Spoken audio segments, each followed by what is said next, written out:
Raito asks when the next bus is and chuckles. Raito asks what it is and then screams. The girl says this is unexpected and explains that it's been several hundred years since a human, especially one so young, set foot here. Raito asks if it's a human, and immediately clarifies that no, it's an angel. Raito asks what this place is. The girl says she's pleased to meet him and explains that it's a space between existing worlds, something like the space between the stars.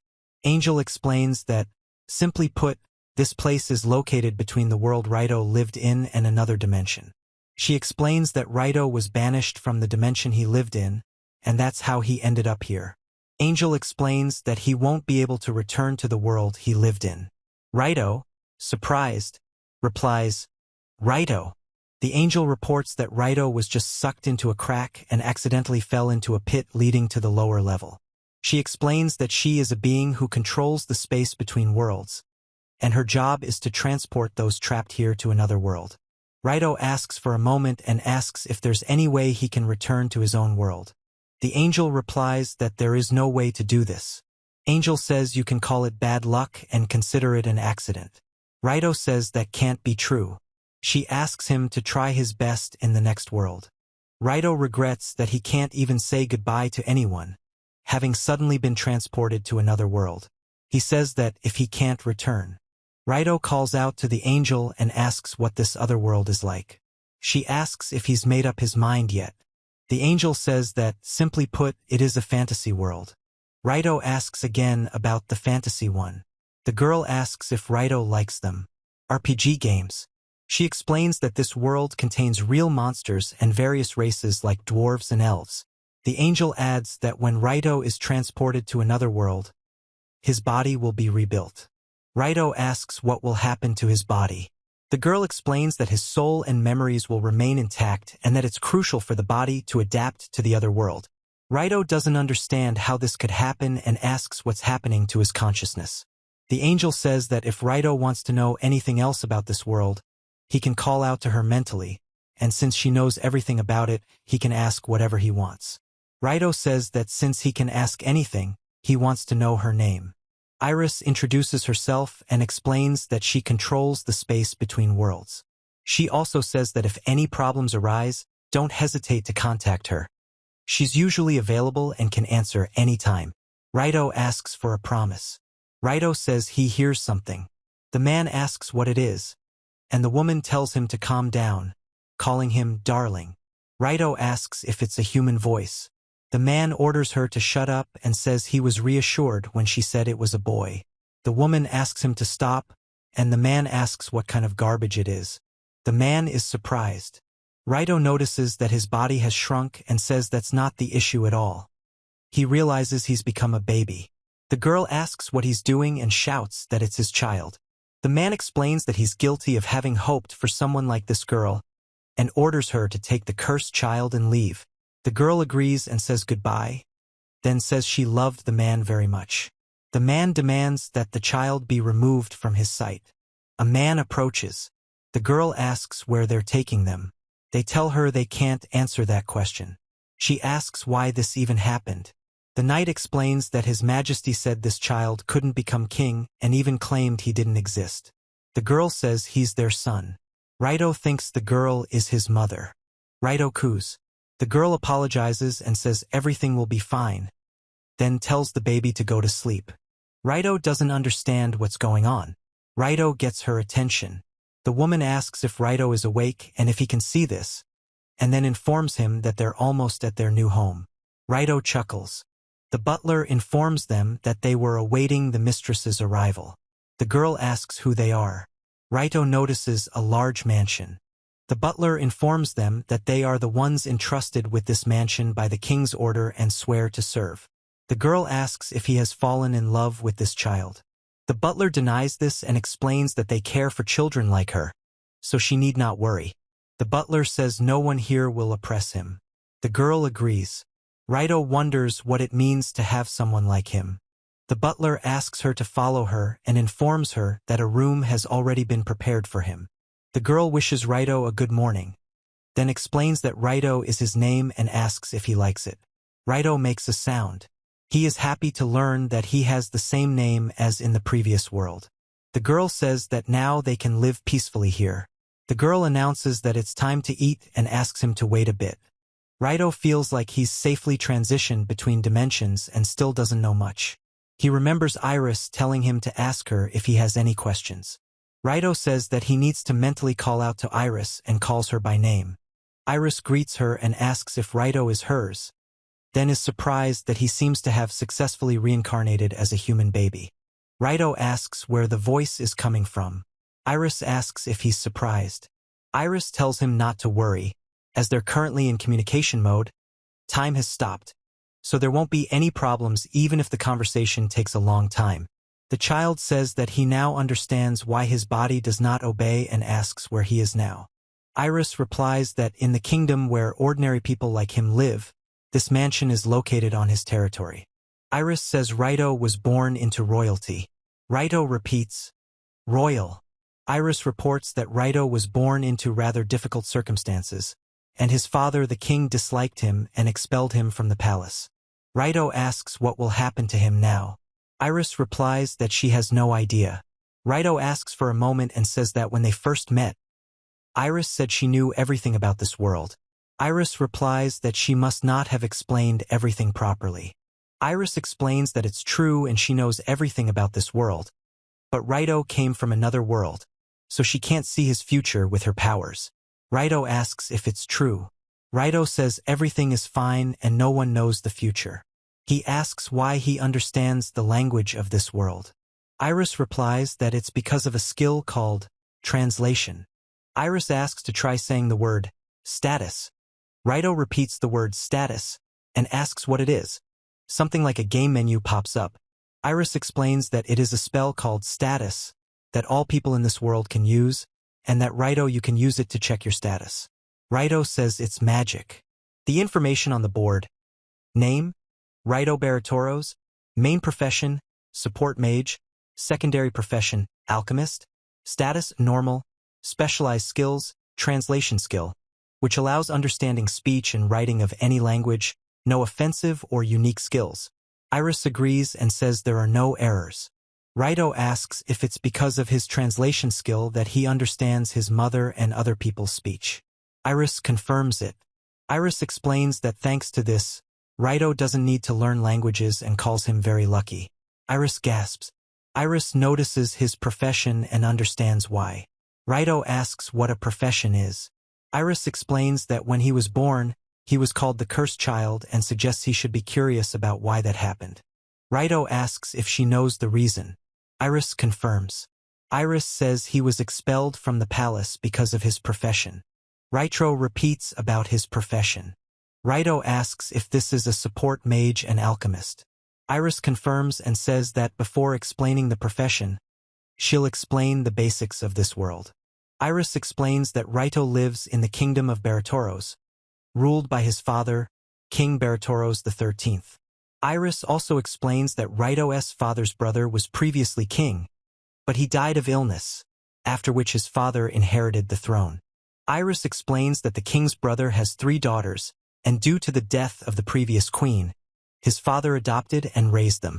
Raito asks if it's true that the kingdom and the king share the same name, Baratoros. Iris replies that according to the kingdom's laws, heirs of royal blood bear the name Baratoros. Iris explains that it's more than just a name, and that in the future, he will become the crown's representative. Iris explains that if the king doesn't have a son, the dynasty will end, all because the kingdom's laws dictate that men rule. And that's why the king was so happy when Raito was born. Iris explains that the problem lies in Raito's profession. Raito asks what exactly the problem is and if it is dangerous. Iris replies that it is not. Iris explains that she's too weak and too difficult to hone her skills, which is why no one has ever succeeded. Iris adds that compared to other professions, the rate of growth and skill development is incredibly slow, and none of Raither's professions have offensive potential, so he can't defeat the monsters alone. Iris informs him that even after joining the squad, Raito won't gain experience. She explains that things will improve as Raito matures. Iris explains that if he works hard every day and improves his skills, he'll be able to take an active role in battle. She adds that no one has yet achieved this level, and that's why such people are labeled unprofessional. Raito says that even though he has a poor profession, the king kicked him out of the palace, even though he is the heir to the royal blood. Raito asks if that's unreasonable. Iris explains that it's because professions play a huge role in this world. She explains that in this world, those without professions aren't even considered human. They're humiliated and bullied, and that's normal.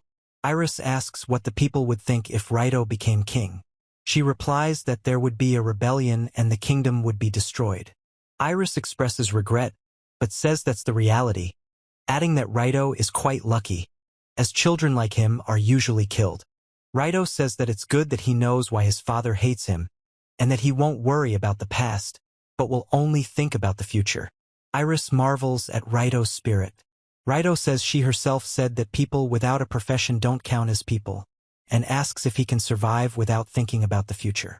Iris confirms that's impossible. Raito asks her to tell him what he should do then. Iris says that she was waiting for Raito to say these words, and explains that in this dangerous world it is impossible to survive without strength, and then suggests that they study together from now on. Raito asks if he can become strong, to which Iris replies that it's up to him. Iris says she'll give him advice and asks him to rely on her. Raito thanks him and says he'll rely on her. Raito notes that he's still a child and asks about food and toileting. Iris agrees, saying his mother or nanny will take care of that, since he's a child and can't do it himself. Raito screams in denial. Raito says he doesn't want this. He may look like a child, but he's already 15 years old and can't let someone else take care of his daily needs. Iris reassures him, explaining that he's not an ordinary child and thinks he only needs to endure this for about a year. Raito asks to kill him. Iris asks when he became a warrior captured by the orcs. Iris says Raito is lucky to be reincarnated and wishes him to enjoy his second life. Iris says goodbye. Raito cries and complains about why anyone should care for his diapers. Raito notices that Mom is back. Mom tells him she's back. She says it's time to eat. Raito asks what she means by eat. Mom remarks on how hungry Raito is. Raito screams and wonders what will happen to him now. Two men call Raito and ask him to wait. Raito explains that 2 years have passed since his reincarnation in this world. Raito explains that in order to learn to walk properly, exploring the estate has become his daily routine. Raito inquires about this room. The woman asks the young gentleman not to do this. Aaliyah informs him that this is a book storage facility and asks what Raito wants to get inside. It's Raito's personal maid, Aaliyah, an elf. Raito asks Aaliyah to let him go. Aaliyah points out that he can't even read yet. Raito says he can read, to which Aaliyah sarcastically agrees. Aaliyah asks Raito to behave and stay in the children's room. Aaliyah gasps. Aaliyah is outraged by the mess in the room. Raito apologizes. Aaliyah says it's happening again. Aaliyah is calling out. Raito says that he does not dare to run away from this room. Raito asks Aaliyah to teach him magic.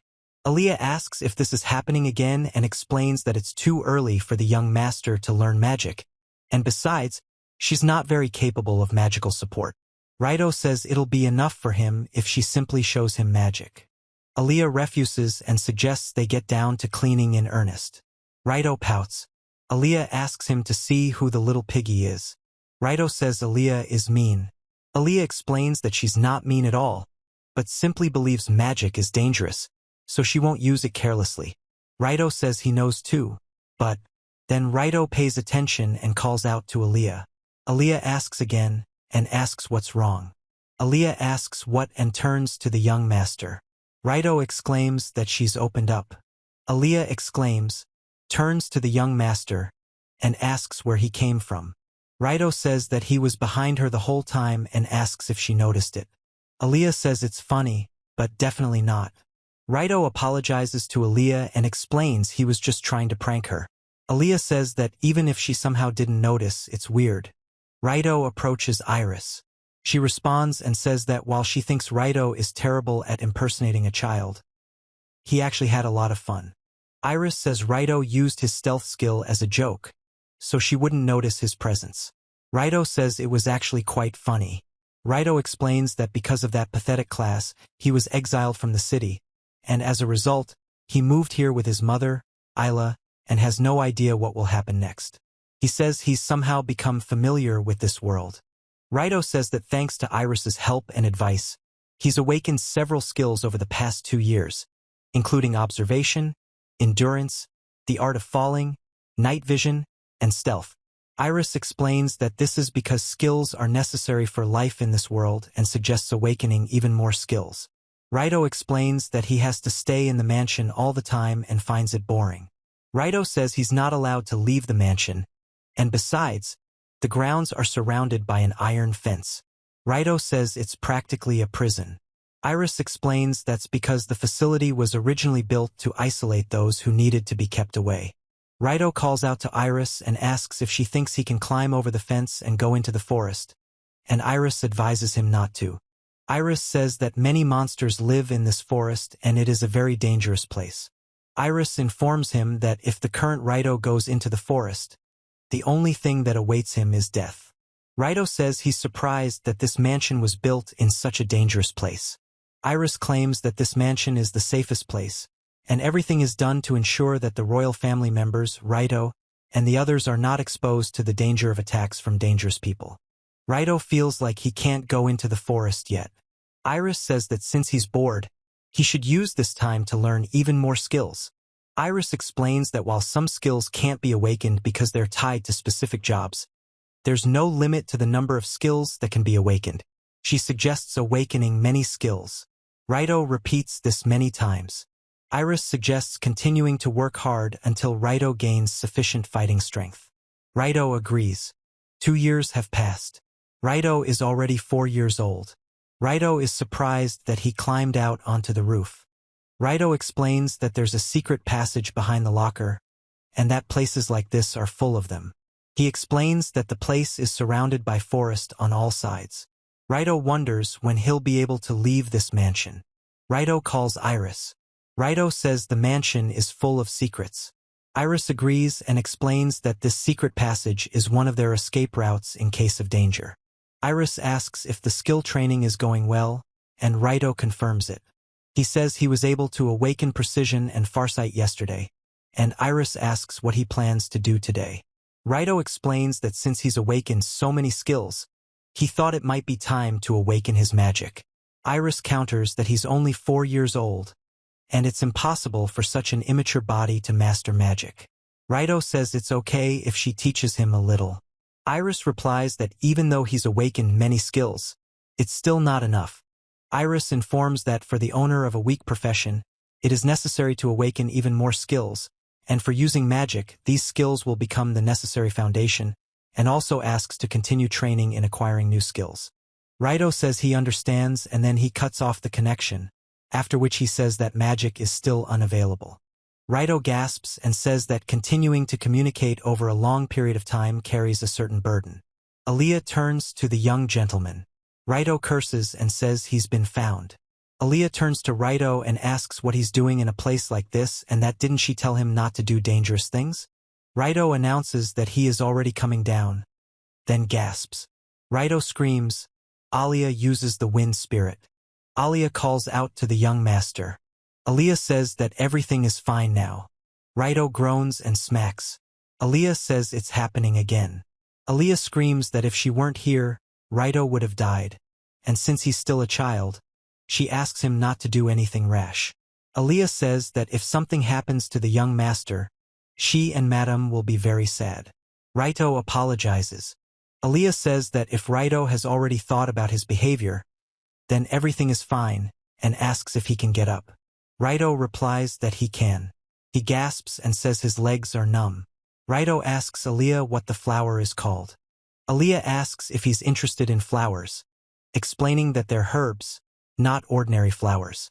Raito asks about herbs. Aaliyah explains that they're ingredients for making healing potions, and despite the vast number of different types of herbs, they can't be planted without knowledge and the appropriate skill. Raito asks if Aaliyah has that skill. Aaliyah explains that she's an elf and therefore knows a lot about plants, and she takes care of the garden. Raito asks Aaliyah to teach him how to grow them.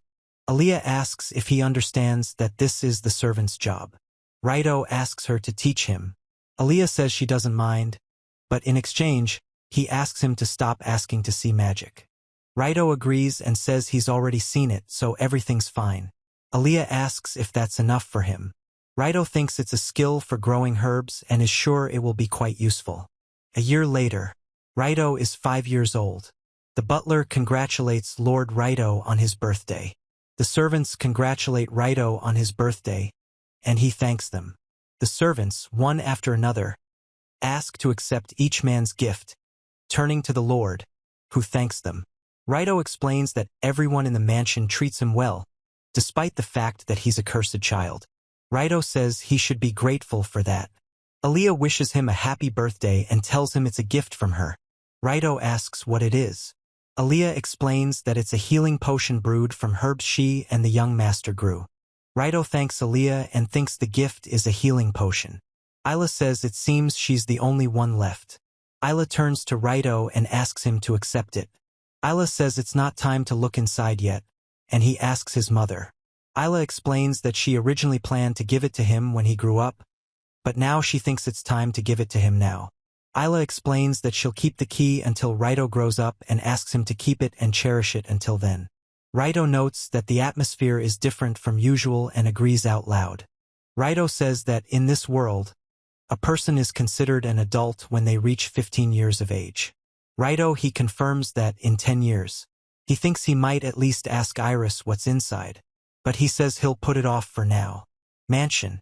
Raito sighs. He says he's grown a lot of herbs. Aaliyah calls him young master and asks if it's time to rest. Aaliyah says she takes everything into consideration, but it's surprising how tirelessly the young master cares for the herbs every day. Raito explains that growing herbs is fun. Raito says he wants to grow even more different types of herbs. Aaliyah agrees that he's working hard. Aaliyah confirms this and offers to reward him for his hard work. The girl says she played the elven game a lot as a child and offers to teach it. Raito asks what the elven game is. He says the rules are simple. The girl says she'll create difficulties, trying to push Raito outside the triangle, and asks him to be careful. Raito asks about the difficulties. He explains that he'll win if he can stay inside the triangle without leaving it. The girl explains that the person attempting to push him out is not allowed to physically touch him, and that no objects are allowed to be used. Then she explains that she can use magic. After that, the girl says, however, Raito screams, and his right hand directs a powerful energy flow. He falls to the ground. The girl says that the young gentleman lost and asks how he likes this elven game. Raito says he's against it and can't do anything, and also that the girl is using magic she didn't want to show him, calling her a child. The girl says she's already been easy on him and asks what he's talking about. He invites Aaliyah to try again. She says she doesn't mind and asks what he wants. Raito says this game can serve as special training. The woman speaks again and shouts, "Ha!" The man speaks again and shouts, "Ha!" The man falls to the ground. Raito calls out to Aaliyah again, and she apologizes for unexpectedly turning him in the first time and suggests they stop there. Raito asks one more time and Aaliyah exclaims, "Oh my God," and agrees, but asks for it to be the last time. Then Aaliyah strikes, shouting, "Ha!" He says that everything is happening as he thought, and after the first gust he will gradually take the wind away. The girl says they're being persistent, and then takes action. Raito tries his best to fight back. He reports that the combat skill circle block has been learned. Raito screams and punches, creating an energy blast. Raito stretches his arms forward in concentration. The girl shouts, "Kaya." The girl asks what just happened. He says that he succeeded and that he was able to repel the wind. Raito says he was trying to figure out if he could awaken the circle block skill. The girl says that circle block is a skill that fighters awaken. Raito explains that this is strange. The girl says it's very strange how a young gentleman with a miserable profession can awaken such skills. He says he doesn't understand what's going on. The girl says, "Oh, and me," and the other girl says that she is terribly sorry and asks why she said something like that while hugging Raito. He says he can't believe this happened and says he's not going to give up. Raito says not to worry about it and warns that if you continue at the same pace, your clothes will get dirty too. He reports that new doors are always opened by the most inquisitive. The girl says it's very strange, and how can a young gentleman with a miserable profession awaken such skills? Raito sighs. He says he's open to giving advice, but frankly, he's still upset and has other things on his mind. He says he needs to get stronger as quickly as possible. The girl suggests moving on to the next step. Raito says that by the next step he means magic. He asks if it's magic. He says that at the moment he still can't use magic. Angel says that they should learn the skills that correspond to his profession. He asks which skills exactly correspond to the profession. Raito says he's going to teach alchemy. He explains that first, one needs to understand the ability to transform one type of metal into another or transmutation. The ability to freely change the shape of an object, change the shape, and finally the ability to increase the strength and hardness of objects, strengthening the material. The girl says that you need to learn these 3 skills. Raito is surprised that he can master 3 abilities at once. The girl tells him not to worry and believes he'll learn them easily by the end of the day. Raito says he's lucky he has metal cutlery in his room and explains that he won't be able to practice alchemy after all. He says he'll start by transforming the material. He reports that he can't look Aaliyah in the eye. Raito says think that the knife is strong and hard like diamond. He says that the knife is strong and sharp. He says he can't figure out what this thing is. He says it's not a toy. Raito says that he can't afford to lose and declares that he will fight until the end. He says that it is amazing and that he went right through it. He looks at the object in his hands. Raito reports that he seems to have accidentally used the shape-shifting skill. He says he simply learned the alchemical skills of material transformation and shape-shifting. Raito asks what's going on. He explains that he'll return everything to normal for now, repeating the word return. He announces that he will now make the fork incredibly hard and explains that this is a strengthening of the material. Raito says humph and stabs with a fork. He says the knife is warped but the fork is fine, and they're made of the same material and reinforcement makes such a difference. He then announces that he's learned the material reinforcement skill. Raito says Ai-chan. Raito explains that he didn't say her full name, but it worked, and that they've communicated so many times that he's gotten used to it. Ai-chan asks who he's calling Ai-chan. He says that profession-specific skills are incredibly easy to learn and honestly can't imagine this power being as useless as they say, and asks why these skills are so undervalued. The woman says he thinks he's stumbled upon the secret of this world, but warns him not to exaggerate. Raito reports that alchemy-related skills are exceptional, but this power is only temporary, and after a certain amount of time, any altered item returns to its original form. The woman says that, in this case, the upper limit would be about a minute. He says that's so little and is surprised that it's only minutes. The woman explains that in this world, steel is the hardest metal known to man, and in other words, people in this world are capable of creating metals as strong as steel. The girl says that the people of this world. Raito says that in the world he lived in, there were many things stronger than steel. He explains that he can easily create metals stronger than steel. The girl confirms this is true, turning to Raito, who has knowledge of another world. Raito says that then, the woman explains that magical metals are common in this world, and they are much stronger and more durable than steel. He remains silent. Raito explains that alchemy is based on magic, so alchemists' physical abilities are limited, and even if they make a strong sword, they won't be able to use it. Raito explains that material transformation is much weaker than he thought and asks about shape-shifting and material reinforcement. The man attempts to lift a heavy object. The girl says that from now on, mastery will be very important. He asks to open the status window and asks what mastery is. Raito says that now after his alchemist skills there is a text describing the alchemist's unique skills. Material transformation with mastery 5, material enhancement with mastery 1, and material shape change with mastery 1. The girl explains that mastery is a number displayed next to special skills and is essentially close. The girl explains that if you raise your shape-shifting level high enough, you can use it on more than just metals. He says that's understandable and asks if his material transformation level has already reached 5. The girl explains that the problem is that Raito used his knowledge from another world. Raito says she's already at max level, and he's not the least bit happy, asking why the hell this transformation is even necessary. He says he'll start training right away and asks him to try his best. The girl explains that the metronome from the previous world can be used to practice shapeshifting. Raito asks if the girl means a metronome. The girl confirms and explains that, while imagining a metronome, one should try to make the knife move in exactly the same way from left to right. The woman says that once you get used to it, you should try moving the knife faster and with more precision, and she is sure that this will help a lot.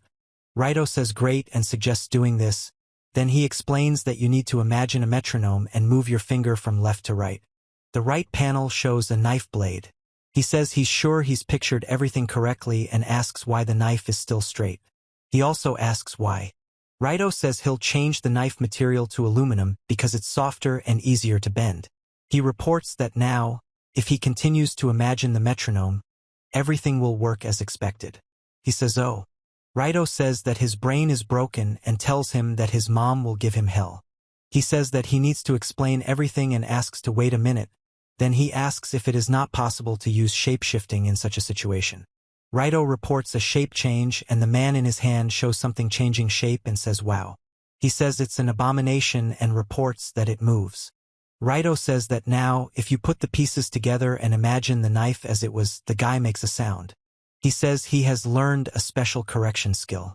Raito says that he can now break anything without getting caught, and he can also now practice on things in the room and says the correction skill. The boy rests his hands on the ground and sighs. The man tells the young gentleman. He turns to a girl named Aliyah and asks if she can come out already. Aliyah replies that she can. Raito says he's okay now, confirming it with the word, yeah. The girl says she's glad. The girl then says he can't come here and asks him to wait, to which Raito replies with a question about what. He reveals that he dug a hole using shape-shifting, but he can't tell her that. He asks Aliyah if she's okay. The man says he can't afford to relax right now and explains that if he fails, his life will end. The girl tells the young gentleman that Raito's toys are all so strange and twisted. The woman says that this child must carry a lot of burden on her soul and that it is very disturbing, and he is trying to stop her. Raito explains that he's found a stone that seems very important. The girl explains that it's not just a stone, but the key to a mystery they must solve. Raito explains that he's already started taking notes and gathering information. The text says 6 months have passed. He quietly creeps up to the door. Raito says that the locks won't stand up to him, who has trained his shape-shifting skill, and laughs. He holds the key and opens the lock with his hand, which has been transformed into the shape of a key. He reports that here it is. Raito reveals that reaching the maximum level of shape-shifting will allow him to do something similar.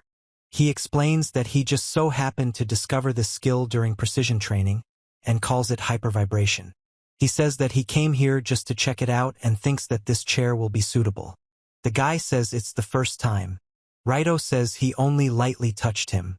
He says he can't enter the classroom because the door is locked and asks what's going on. He then says he doesn't understand what's going on.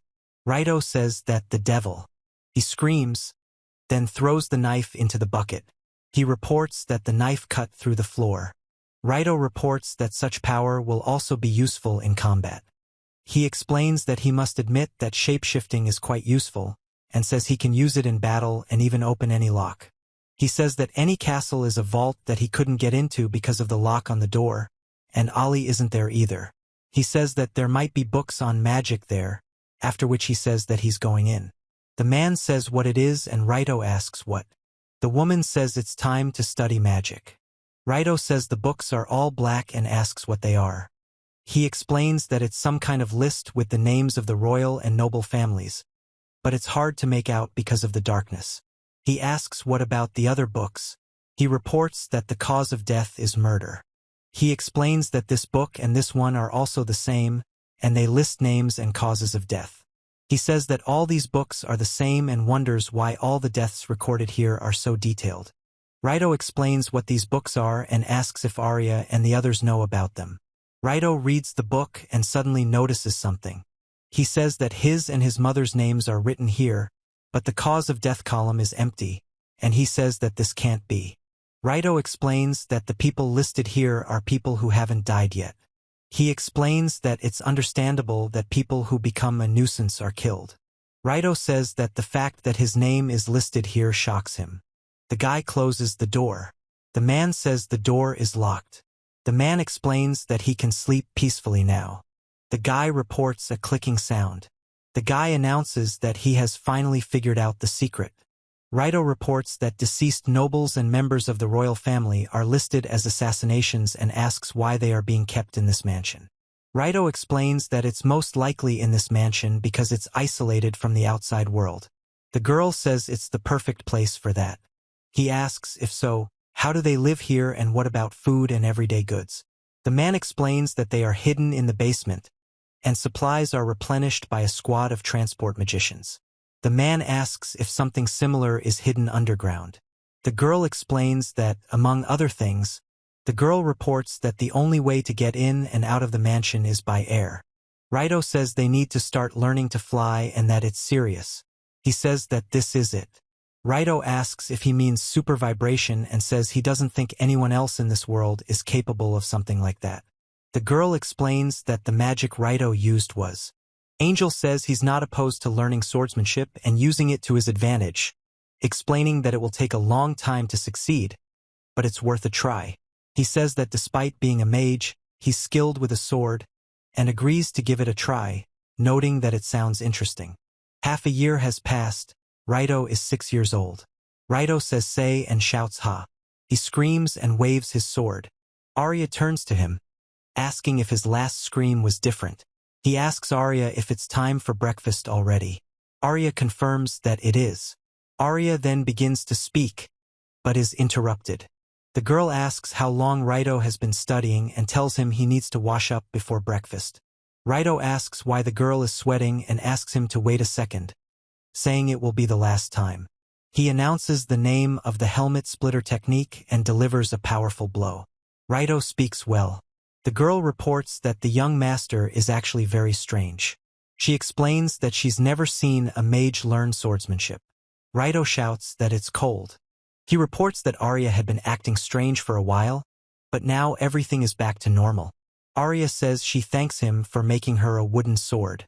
The girl says she's glad the young gentleman likes him. The boy tells her to tell him then. The girl is afraid she won't be able to teach him fencing. The girl says she's a mage and can't do anything so unsightly, and suggests they go to the dining hall. Raito says okay. He says that he really wants to fight and wants to test his strength. The girl asks him not to act like a maniac. Raito says that he is full and how nice it is to have a good meal after hard work. He tells Iris that he wants to ask her something. Iris screams and asks what he's even thinking about. Iris explains that he can't treat her like that. Iris explains that the inhabitants of this world can't understand this, but she, as a goddess, knows all the worlds, and for her they are. Raito says he got swordsmanship and helmet splitter, but he can't seem to improve them, and reports that he feels like he's stuck. The girl explains that without a suitable opponent, it will be difficult to practice in the future. Then she says that until a suitable opponent is found, let's learn a new skill together, and happily announces that here it is. Raito says he's been thinking about that too and asks what skill they should learn next. The girl explains that since Raito can't wait any longer, they'll start practicing magic. She laughs and says that, in that case, he says that magic. Raito says magic, and the girl, although she thinks it's still too early, asks him to teach her magic quickly. He tells her that if he doesn't teach him magic, he'll never ask for his help again and shouts that he'll never agree. The man explains that he'll have to train a lot, and the girl says that he's turned into a baby. The girl says that if the guy stops talking to her, then how can she teach him magic, and Raito replies that for sure. The girl says she'll begin their magic lessons now. He reports that Iris seems different from usual for some reason. The girl explains it's because she's in a good mood. The girl says that Raito-san's main role is support magic. Roughly speaking, he uses his magic to support his allies, and there are 3 types of specialized skills in total. On the right, a man shows a muscle and announces that it's a body enhancement. In the center, A guy raises his hands and announces that it's a magic enhancement. On the left, a girl says that it's a recovery enhancement. Raito asks the teacher what exactly they are doing, and the teacher says that it is a good question. The girl says they'll start with body enhancement. Magic can enhance physical abilities, the effect depending on the skill level. He asks what will happen if he reaches the skill limit, and the girl explains that his physical abilities will increase fivefold. He says, "Wow." The girl warns that when the effect wears off. The girl explains that if you develop your magic enhancement skill to its maximum, you can increase its power fivefold, and says that, naturally, your magic consumption will also increase fivefold. Raito says that's incredible, then expresses that it's not much. The girl explains that you can use magic enhancement. He reports that enhancing recovery enhances the body's natural self-healing powers. The girl explains that it may take longer than recovery magic, but it can completely heal you. She adds that this is the best feature of a support mage. Raito says the latter skill has no downsides. The girl confirms that the recovery speed is quite slow. The girl explains that it is because a support mage can reach the maximum level in any profession that their magic reserve is. The girl says their magic reserve is incredible, and confirms this with the words, "Yeah, that's right." Raito says it's incredible and the coolest. He asks what a magic reserve is. The girl explains that there's magic that you might simply run out of, just like in games, and in general, most professions are quite wasteful of magic. Raito says hee and heh, then asks what about the other side. Raito, surprised, asks if there's more. The mage explains that the greatest weakness of support mages is that they can't use bombardment magic. Raito repeats the word bombardment. The girl explains that it's essentially the ability to fire magical power, which turns into something like a beam, and that it's also called a magic cannon. He says it's beams fired like a gun. The girl explains that the power of combat magic is quite great. Even a low-level mage can use it. The girl says that due to its great power, the consumption of magic is also high, so the number of uses is very limited and it will not be possible to use it constantly. Raito says that, in the end, he asks if support mages can use offensive magic. The girl explains that this isn't entirely true and reminds him that he can use more than just support magic. The girl says the rest of the magic available to use is elemental magic. Raito says that doesn't sound very powerful. The girl explains that magic is called everyday magic and is usually considered weak, but it can still be used in combat. Raito says that support mages can only use less than utilitarian magic and are unable to use offensive magic, which is the primary strength of mages. Raito explains that, therefore, he can't expect much combat power from the elementary magic available to him. The woman confirms that this is indeed the case. The girl reports that despite the fact that one of the downsides of support magic is the strain it puts on the body, there is a way to cope with it. The girl says that every day is busy, from training to escaping from Ollie. Raito runs ahead. In other shots, he practices swordplay, picks flowers, and examines his hand. Aaliyah says it's time for class and they'll start with alphabet practice, calling him young master. He informs her that Aaliyah knows he already knows how to write and adds that he has translation skills, so there shouldn't be any problems. Says below that.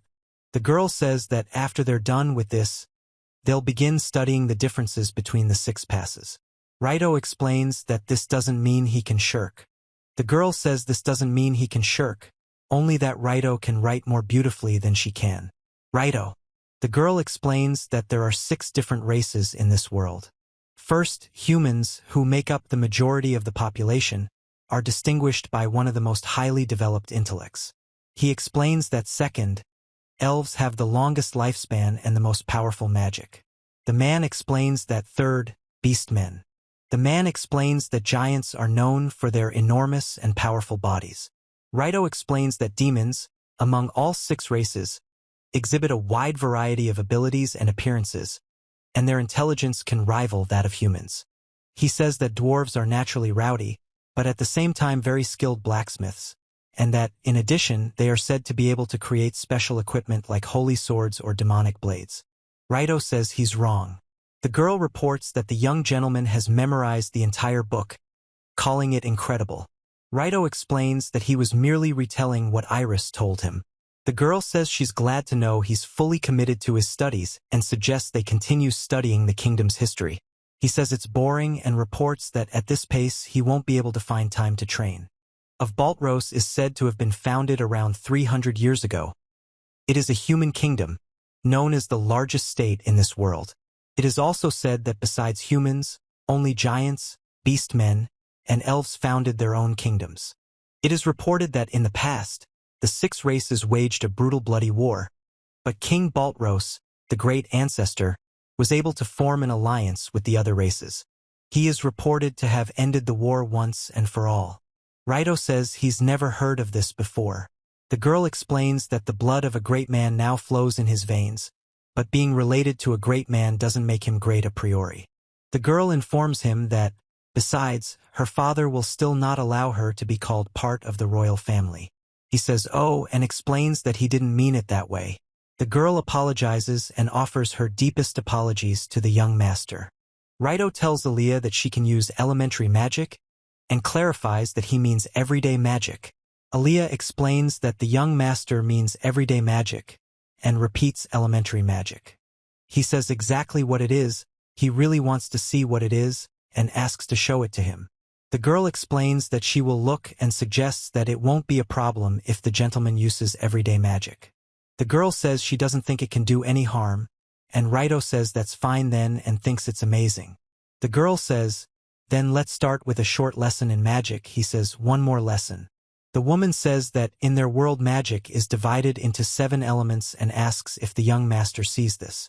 The girl explains that an affinity for a particular element is determined primarily by race or profession, and the strength of magic can depend on the compatibility of the elements with each other. She reports that elves, in particular, are primarily inclined toward wind magic, while humans are better at fire magic. The girl asks if everything is clear. Raito says yes. The girl says that since the theory is complete, she offers to demonstrate magic in action and turns to Raito. The woman says that to start, she will demonstrate basic wind magic, which elves are best at. He says he's curious to see how it will be and asks if the magic will be as powerful as the time Alia saved him. The girl explains that since we are talking about elementary magic, you shouldn't expect anything special. The girl says that she will then apply wind pressure. She says wind pressure and makes a hand gesture. The girl reports that the wind is blowing, but Raito remains silent. He asks Aaliyah if she thinks he'll be able to use this magic. Aaliyah explains that, come to think of it, they've never tested the master's affinity for an element, and says the test will be very simple, but that'll do for now. He's surprised and asks, and that's all. And the girl says that people usually have an affinity for fire magic, and sometimes children are born with an affinity for wind magic, and invites the young gentleman to try to repeat what she just showed. Raito says that now he just needs to cast the spell and asks if that's it. He then reveals the spell's name, Wind Pressure, followed by a message indicating that the combat skill, Wind Pressure, has been learned. He says, wow. He and the girl express surprise and say that he and the girl fall down. The girl says it was magic and is amazed at its power. Raito says that Aaliyah told him that even elementary magic can be that powerful. The girl explains that usually, even with the inclination, one wouldn't achieve such power, but this magic was just as powerful as hers. He tells Alice that he now wants to see the other elements and is confident that the mistress is capable of using fire magic. Alice says that the lesson isn't over yet, but he replies that it's excellent and says they'll see each other later. The boy calls the woman mother. The woman asks what he's doing there and reminds him that he should be in class. The boy asks his mother to show him her basic fire magic. The woman asks about elementary magic and Raito says they're just going through it in class, so the woman says that's understandable, so in her opinion, there's nothing to be done, and says that it's very good. The woman says it's a fireball and shows it in her hand. He looks at the fireball with surprise. The woman says she can even move it and Raito says wow. He says it's his turn to try it and calls it fireball. The girl asks if he can use it too. He says he's succeeded and calls it amazing. The woman says it's incredible that he'll be able to create such a large fireball on his first try, and notes that it's so difficult to make it move. Raito calls it Dear Mother. The girl confirms that it is. The boy is glad that the creature has moved. The The boy thanks the woman for her time. The woman remains silent. The woman says the boy can come over anytime and asks him to try harder in his studies. The boy agrees. The woman says that who would have thought that at such a young age he would be able to wield such magic, and that this child must have an incredible aptitude for magic. She explains that if only he hadn't been born a support mage, then perhaps he could have been allowed to become the next king.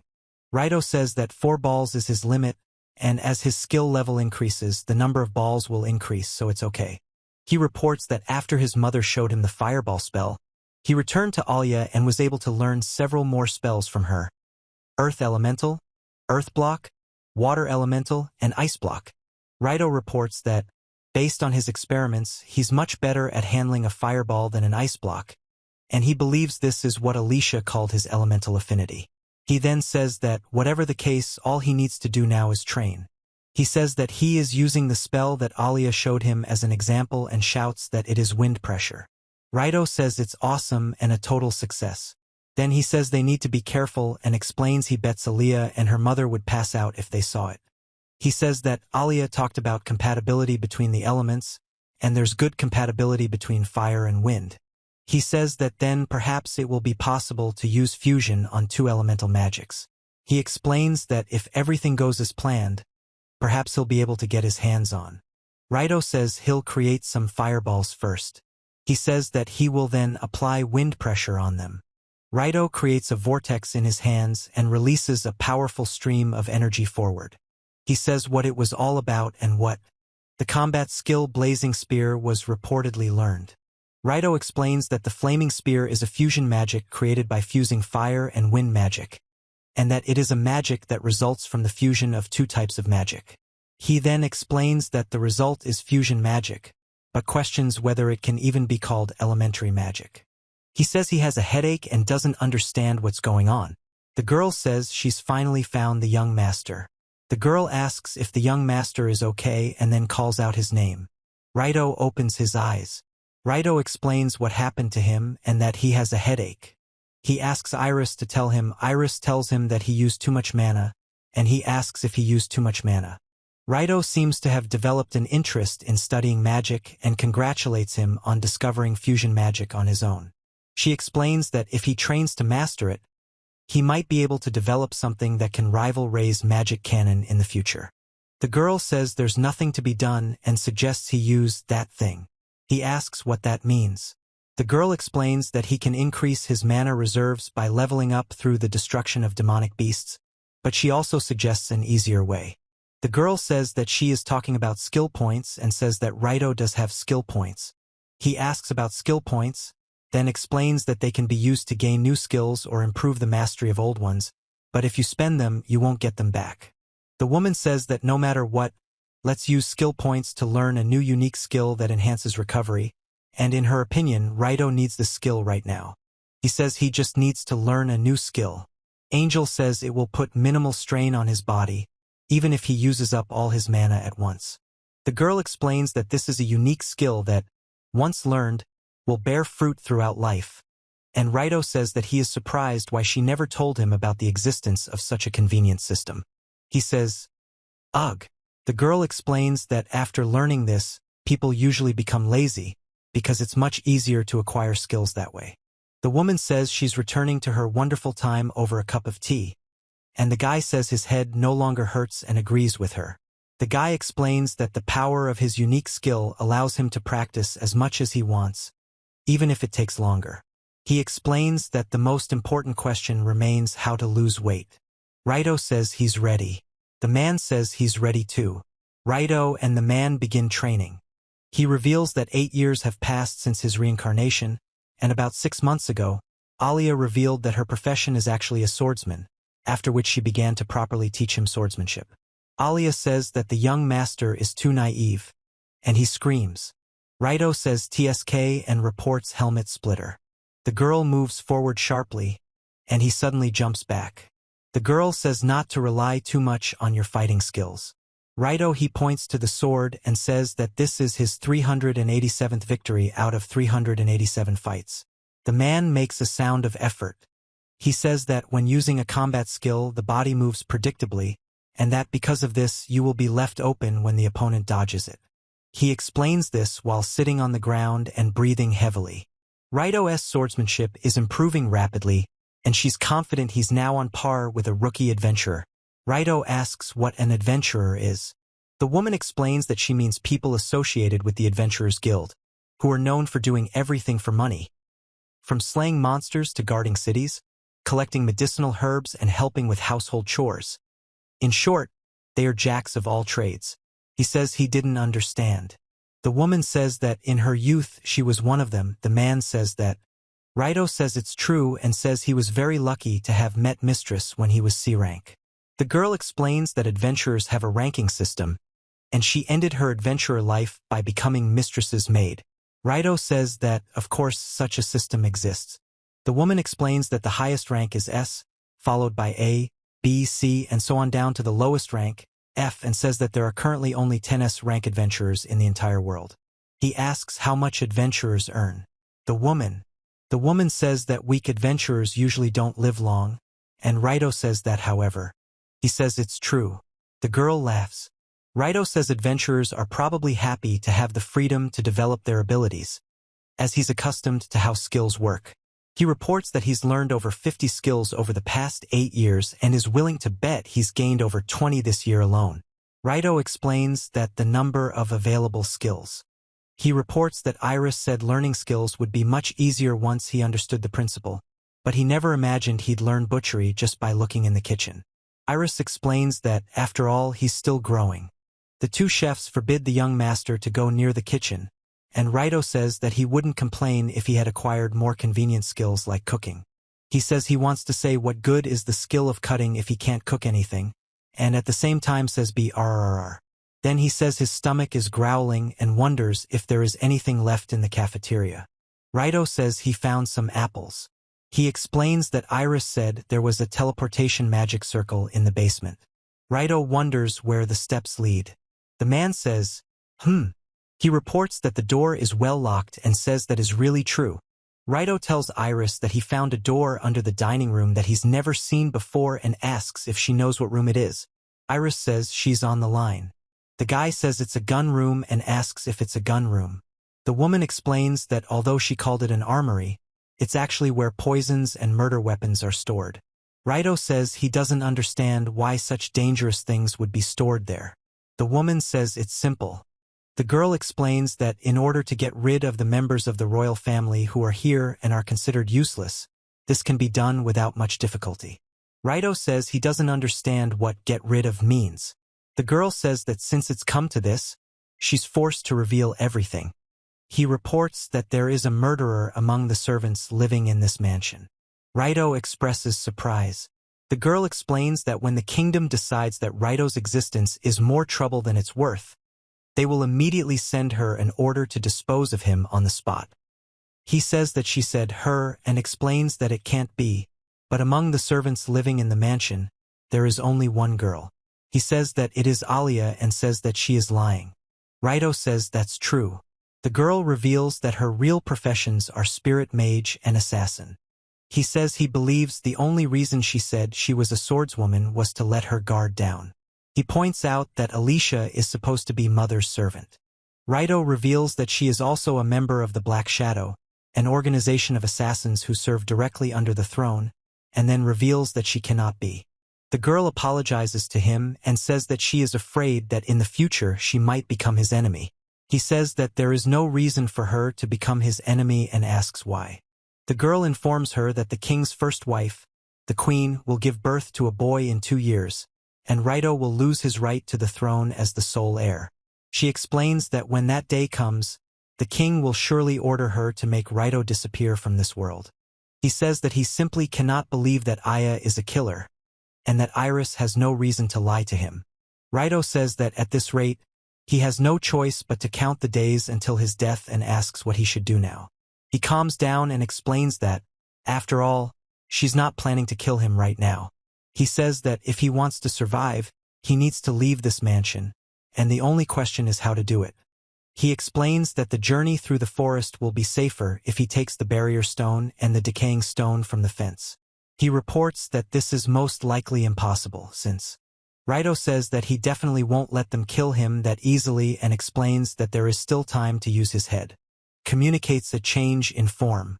Raito reports that he can now bend the great with his skill, and that he has learned and trained enough skills to fight demonic beasts. He announces that he is going to explore the forest tonight to prepare an escape route. Raito says that's good, and now, a night vision skill appears, which allows the user to see the surroundings even in the dark of night. Raito states that the skill allows the user to hide their presence and explains that the skill reduces the sound of the user's footsteps. He says he really wants to get the presence search skill now, but whatever, he jumps. The text says the skill increases the user's jump power. A guy jumps from a tree and lands on the ground. Raito muses on the irony that the jumping skill he learned to escape Ali can be used in a situation like this. Suddenly, he slips and screams. He says ice block and breaks it with his foot. Then he says it was close in size. Raito says what it is, and the goblin tells him his name. The guy says it's wonderful to have the opportunity to experience real combat, and it's just the right time to try out a new weapon. He explains that by using an ice stick in conjunction with his unique alchemist skill, he can create the perfect weapon for himself. Raito says it's an ice sword. He says that the enemy hasn't noticed him yet, and shouts the name of the helmet splitter move while attacking. The enemy lets out an evil laugh. Raito kicks two men at the same time. He announces that he is going to attack. He then jumps down with a weapon in his hands. The man with the ugly face gets hit. Raito says that it was a demonic beast and says that to think that such a creature actually exists in this world. He says that there is still an unpleasant feeling crawling on his hands, but fortunately it does not interfere with swinging the sword. Raito prepares to attack, drawing his sword. Raito watches with alarm. 3 goblins emerge from the bushes, weapons in hand. He says there are 3 more goblins. The goblins are making sounds. Raito prepares to fight 3 goblins who approach him with clubs. Iris says that if he encounters danger, he should run away immediately, and if he feels like things are getting out of control, then call her immediately. He says that it seems he won't leave without a fight, and remembers that Iris told him so. Raito announces that another battle is beginning and he must prepare for his first real fight with monsters. He says that if he wants to survive, he must do this. He reacts to a sudden attack by a goblin with a sword. Raito announces that he's jumping. He then lands and strikes his opponent, who expresses surprise. He says that he cannot allow the enemy to get close. Raito says that GG. He says throw. The guy hits the goblin on the right with a club. The goblin on the left looks on in surprise. Raito reveals that the skill he learned with Alia is also related to this. The guy tells Gigi he looks away. Raito says he's using physical enhancement and yells ha as he hits the opponent. He casts spells of fireballs and wind pressure, preparing to attack the enemy. The man makes a sound expressing tension. Raito announces the name of the fusion magic spell, Blazing Spear, and strikes. Raito points to pain. He says he succeeded and breathes heavily several times. Raito reports that he actually defeated them. He then says that it seems his level has increased and he also gained skill points. The man asks, He explains that storage magic is a magic that allows you to store things in another dimension, but storing liquids, gases, and/or living creatures is impossible, and the weight limit is 50 kilograms. He says he needs to look first. Then he explains that he'll try placing. Raito explains that it is clear that the list placed in the storage is also displayed, and explains that the pebble is the most ordinary stone, and to get it, you need to reach out. He says it's interesting and that the vault's magic is very handy. He asks Iris if she's there and reports that, apparently, her first battle went without a hitch. Iris replies that she's much more confident in her fighting skills now. The woman informs him that there are still 2 whole years until Raito can leave the mansion, and asks him to work on getting stronger. Raito says that should be enough for the first day and will continue training tomorrow night, then sighs. Raito shouts at the window, and the girl looks at him with a questioning expression. A mansion is depicted in the background. He reports that a family with a vast fortune and numerous servants lives in this house. He explains that a new servant has recently joined their ranks, who immediately attracts everyone's attention. Raito says he found a horned rabbit and, despite its cute appearance, can't let it go. The horned rabbit makes sounds. Raito runs after the rabbit. He says he tripped. The man asks what. He reacts with surprise to something. Then he rushes forward with a sword in his hands and says that it's great. The boy screams, jumping, and falls to the ground with a loud thud. The guy says, "Oh, oh, oh." Then a message appears saying that the special skill, Quick Step, has been learned, and the guy announces that he has gained a new skill. Raito thanks the horned rabbit for his help, explains that he is using the cutting skill, and informs that if he remembers correctly, ground horn is the main ingredient in the cure for exhaustion. He says it's best to hide it for now.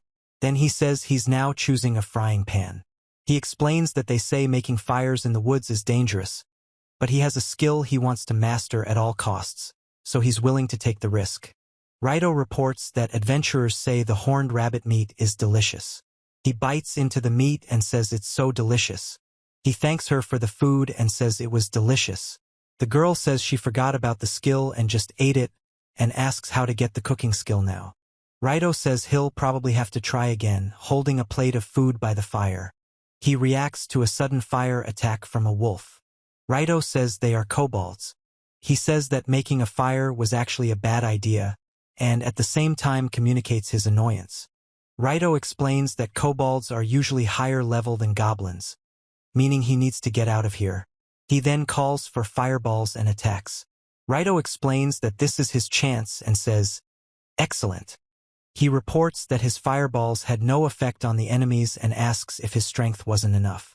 The girl replies that in that case, she'll use an ice sword and charges. At that moment, screams are heard and wolves attack them. Raito, surprised, deflects the wolf's sword blow with his teeth. The wolf growls and bares his teeth. He says that his sword and reports that this can't be. A girl dodges the beast's attack. Raito says that since it's come to this, he'll just use the flaming spear. Raito yells ouch when the wolf strikes and makes a ugh sound. He says it's wind pressure. He explains that all his energy is spent just maintaining distance between them, and that they don't give him a chance to use fusion magic. He explains that if only his fireballs were more powerful.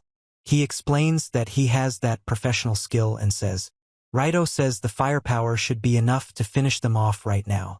He then shouts that the enemy is being hit. Raito reports that this is wonderful, while the beasts make sounds of pain. He gets hit in the back and falls to the ground, making a sound of pain. Raito says it wasn't enough to finish them all off. The man in the helmet looks on in horror. The wolves attack him, who screams in pain. He says that then he will bet everything on this fireball.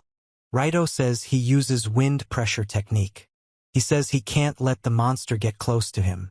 He tries to fight off the attack, but gets hit and makes a sound of pain. The monster roars and continues to attack. It is reported that a special skill, Flaming Bullet, has been learned. Raito says that the Flaming Bullet was terribly powerful, and that who would have thought that elemental magic with the help of magic enhancement could become so powerful. The man reports that the young gentleman said he wasn't feeling well and is currently resting in his room. The girl says she understands and is concerned, as the young gentleman acted strangely yesterday. The man suggests simply letting him rest today. Raito says he's using a wind blade. He says that the wind pressure has actually evolved into a wind blade under the influence of magical enhancement, and now he will have more attacking capabilities. He reports that everything is happening exactly as he expected. Raito reports that now only Earth Block remains and asks what skill it evolves into.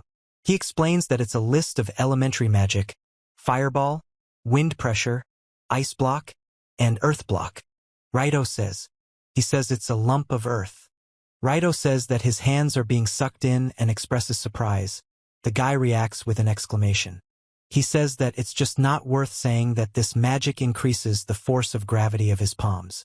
Raito says that if that's really the case, then using all your strength from the start would probably be a bad idea, and suggests trying it easier first.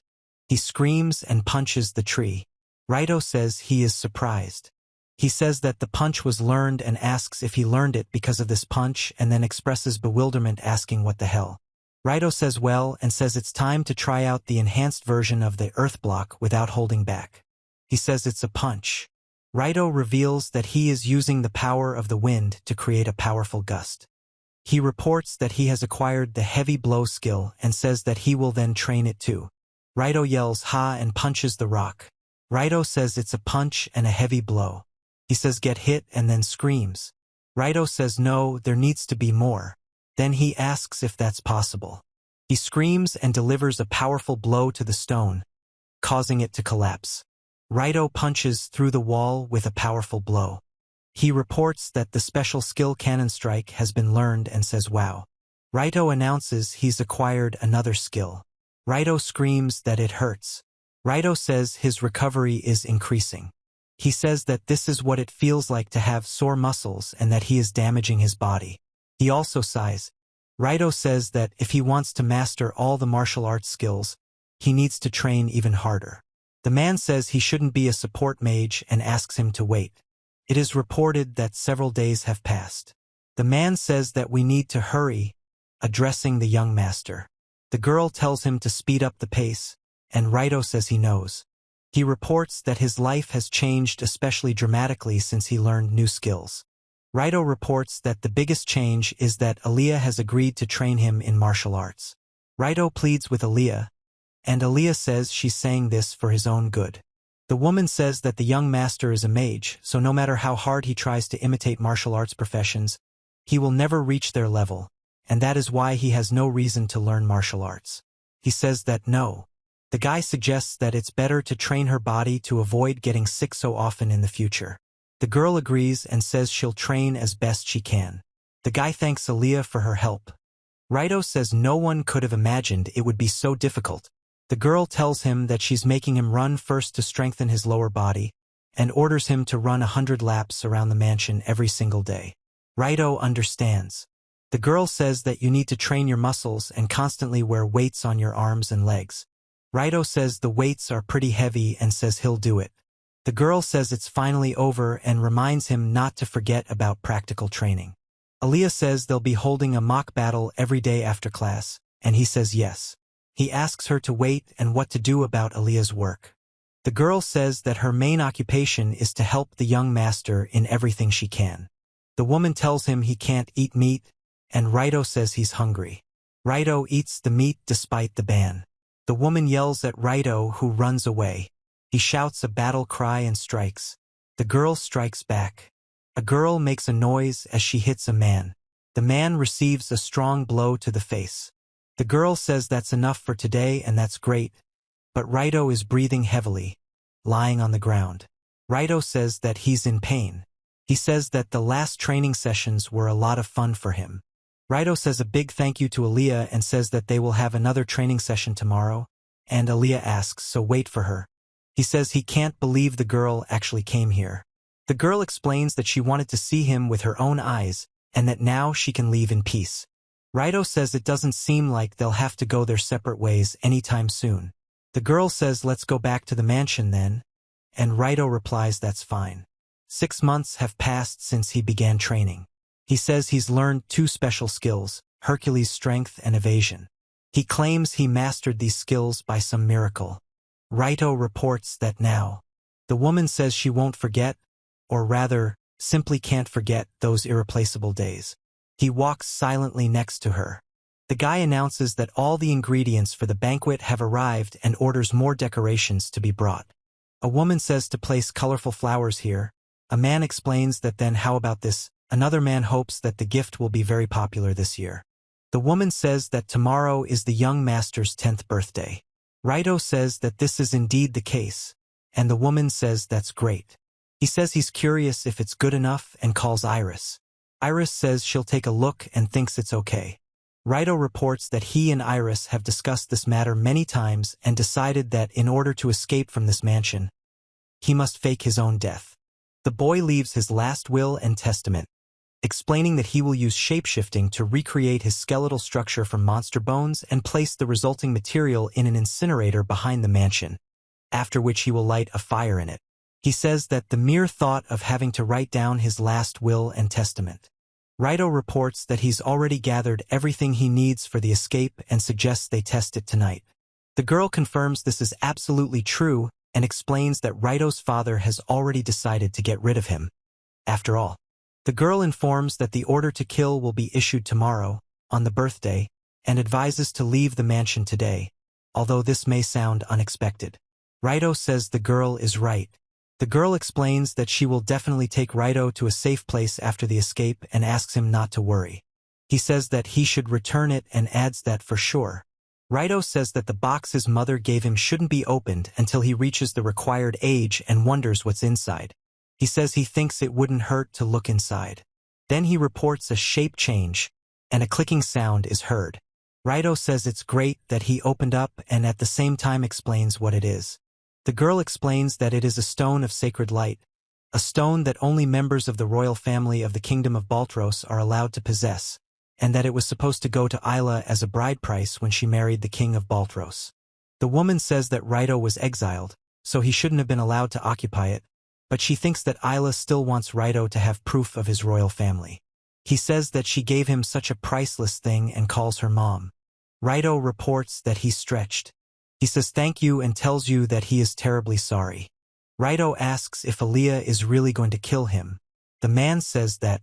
He says that if he meets her now, he will probably start to hesitate, which is why he decided to run away without even meeting her one last time. He warns her not to dare. Raito says that this is his last day in the mansion, and says that it probably won't be a big deal if he takes a last stroll through it using stealth. He explains that this restaurant serves dishes you won't find elsewhere, and explains that the cook standing at the stove is a renowned chef. The man explains that the cuisine here is special and the dishes are prepared with love. Looking around the kitchen with interest, Raito states that he can't afford to lose because if he loses, he won't be able to return home. The girl reports that she received a letter from him, in which he writes that he will arrive soon. The man explains that he is also waiting for his arrival. He peeks out from behind the door. The girl says it was very sweet and thanks her for the gift. Raito says he wanted to surprise her. He says he can't believe it happened and reports that it was too unexpected. Raito reports that the door to the vault is open. Raito tells Alia. The woman reports that the order to kill the target has been received. Then she says that she is proceeding with the mission. He watches from behind the door. Raito asks if this is really the real Aaliyah. The girl asks who it is. The man covers his mouth with his hand and looks at her with fear. He says damn 3 times in a row and abruptly opens the door. Raito informs Iris. Raito jumps through the window. The girl says it's bad and no one could have imagined that they would make their move before his birthday. She apologizes for not being able to clearly see the future connected to him and admits that she was too optimistic. He says they'll leave it for later and asks where. The girl says that Aaliyah shouldn't know right now that they know her secret, but she's sure she'll understand everything as soon as she enters Raito's room. She orders Raito to leave this place as quickly as possible for now. Raito says he understands and curses. He announces that he is activating his body enhancement and at the same time lands on the ground. Raito says it's a fast step and demonstrates a fast run. He leaps and lands on a tree, breathing heavily. He uses his far vision and spotter. A woman appears in the window. The girl says that she seems to be genuinely worried about Raito. Raito says Alia's name and expresses surprise. The girl says that she is ready for battle and holds a dagger in her hand. Raito turns around sharply, then quickly runs forward and sets off on his way. He tells Aaliyah her name twice. The girl says she brought a pie. Raito says why. The girl says it's going to be fun today, and he says he thinks so too. The girl tells him she made a flower. The girl explains it's a storybook. Raito says that's how it should be. Then he yells for Alia to tell him. He says that he wanted to believe in her until the very end and stay with her forever. But now, unfortunately, his cries are only shaking the heavens in vain. Raito reports that he ran away from home alone into the dark forest. He says that Iris is most likely not hunting him. The girl explains that they know about his escape into the forest, and it has already caused a big stir. Raito explains that he's now in the forest and can escape if pursued, and that Arya has already told him the truth. Raito asks what he should do now. Arya says that, whatever happens, they need to find shelter for the night, and it will take 3 or 4 days to get out of the forest. He says that's right. The man shows a bottle. Raito says that if he uses this remedy, the chances of encountering monsters will decrease, and says that it will rain soon, so he needs to hurry. He says it's raining so hard. Then he says great, he'll hide here, and explains he's using his shape-shift skill. Raito reports that he created the cave with ease and explains that alchemy skills are, of course, a very handy thing. He reports that this place is the entrance to the dungeon. A wolf steps onto the ground. Raito says it's a wolf. Raito screams as the wolf growls and attacks him. Raito sits down next to the wolf, which calms down. The dog says woof. He says he doesn't bite. Raito says he's so friendly and not scary at all, and the wolf laughs. He tells Iris what to do and calls the wolf the Great White Wolf. Iris says it is the Great White Wolf. He was reportedly the son of the Lord of the Forest and had lived alone since his parents were killed by monsters. The wolf explains that he's not being cautious at all because Raito isn't showing any hostility. Raito asks about hostility. The wolf explains that, in general, all the creatures in this forest, with the exception of hostile creatures, are one big family. The girl explains that weak creatures are forced to band together and coexist to fight back, and that it seems that because this little one lost his parents, he was raised by elves. He says that even in the monster forest, the elves tried their best. The man explains. Raito says it's not really a house, but rather a converted cave, and that it must be better there than here, offering to take a look. Then Raito pets the wolf. He says the rain isn't that heavy. Raito reports that the wolf is following him. Raito then explains that it is here. He says he doesn't understand what's going on. Raito reports that there was an entrance behind the waterfall. He peers out from behind a rock and looks down the narrow passage. Below, Raito stands in a cave with a large wolf next to him. In the right panel, the man explains that the room is empty except for a bed, a table, and a closet, explaining that this space is intended for rest and work. In the left panel, the man explains that here one can sleep peacefully and focus on one's tasks. Raito says that people actually lived here, but no, elves actually lived here. Raito says it's not that dusty, and it shouldn't be. They lived here not that long ago. Raito says ugh. Raito says lantern. He says he likes this cave and would like to make it his base. The man makes a pained noise. The dog brings a plate, the man looks at it.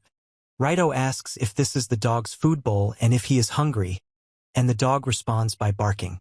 He reports that he has something wonderful. Raito says he gives the dog some dried meat. The dog eats the meat. Raito says he remembers his dog from a past life who was lonely. The dog says she's lonely too. He says that being alone is very sad. The girl says she can't really go back. Raito says, hey, and asks if the dog will stay with him. He says that's it and calls the dog the same. The dog licks him. He says that's it then. The dog makes a wow sound. The wolf says waff. Raito announces that from this day on his name will be You Are You. He reports that the rain has stopped and suggests using this opportunity to get breakfast. Raito announces that they apologize for keeping you waiting and that publication has resumed, and also says that living in the forest together isn't so bad. The top right corner depicts a forest canopy. The bottom right corner depicts a running boar and wolf, with the wolf roaring and the boar making a wow sound. Raito reports that wild boars are approaching. One of the boars roars as a wolf attacks it. The creaking sound comes from a clenched fist. Raito announces that he is ready to shoot. He says he did a great job and reports that the boar hunt was a success. Turning to You Are You. He explains that he will be butchering the boar and asks You Are You to guard it. You Are You makes a woof sound. Raito reports that it's been 2 years since he's been living here. He explains that if anyone's wondering why he's still living in the forest, Iris says he was labeled a criminal as soon as he escaped from there. He reports that he has been accused of treason and has a large bounty on his head, and that it appears that posters of his portrait have already been hung up all over the kingdom of Baltros. Raito informs him that even after 2 years, the bounty on his head hasn't been lifted, so he has no choice but to continue living in the forest. He says he'll leave the rest as food for the other monsters. Raito explains that they'll have boar casserole today, and as soon as they return, they'll immediately, the sound of food stirring in a saucepan. Raito announces that the dish is ready. Raito tastes the food and says it's delicious, explaining that cooking is a very useful skill.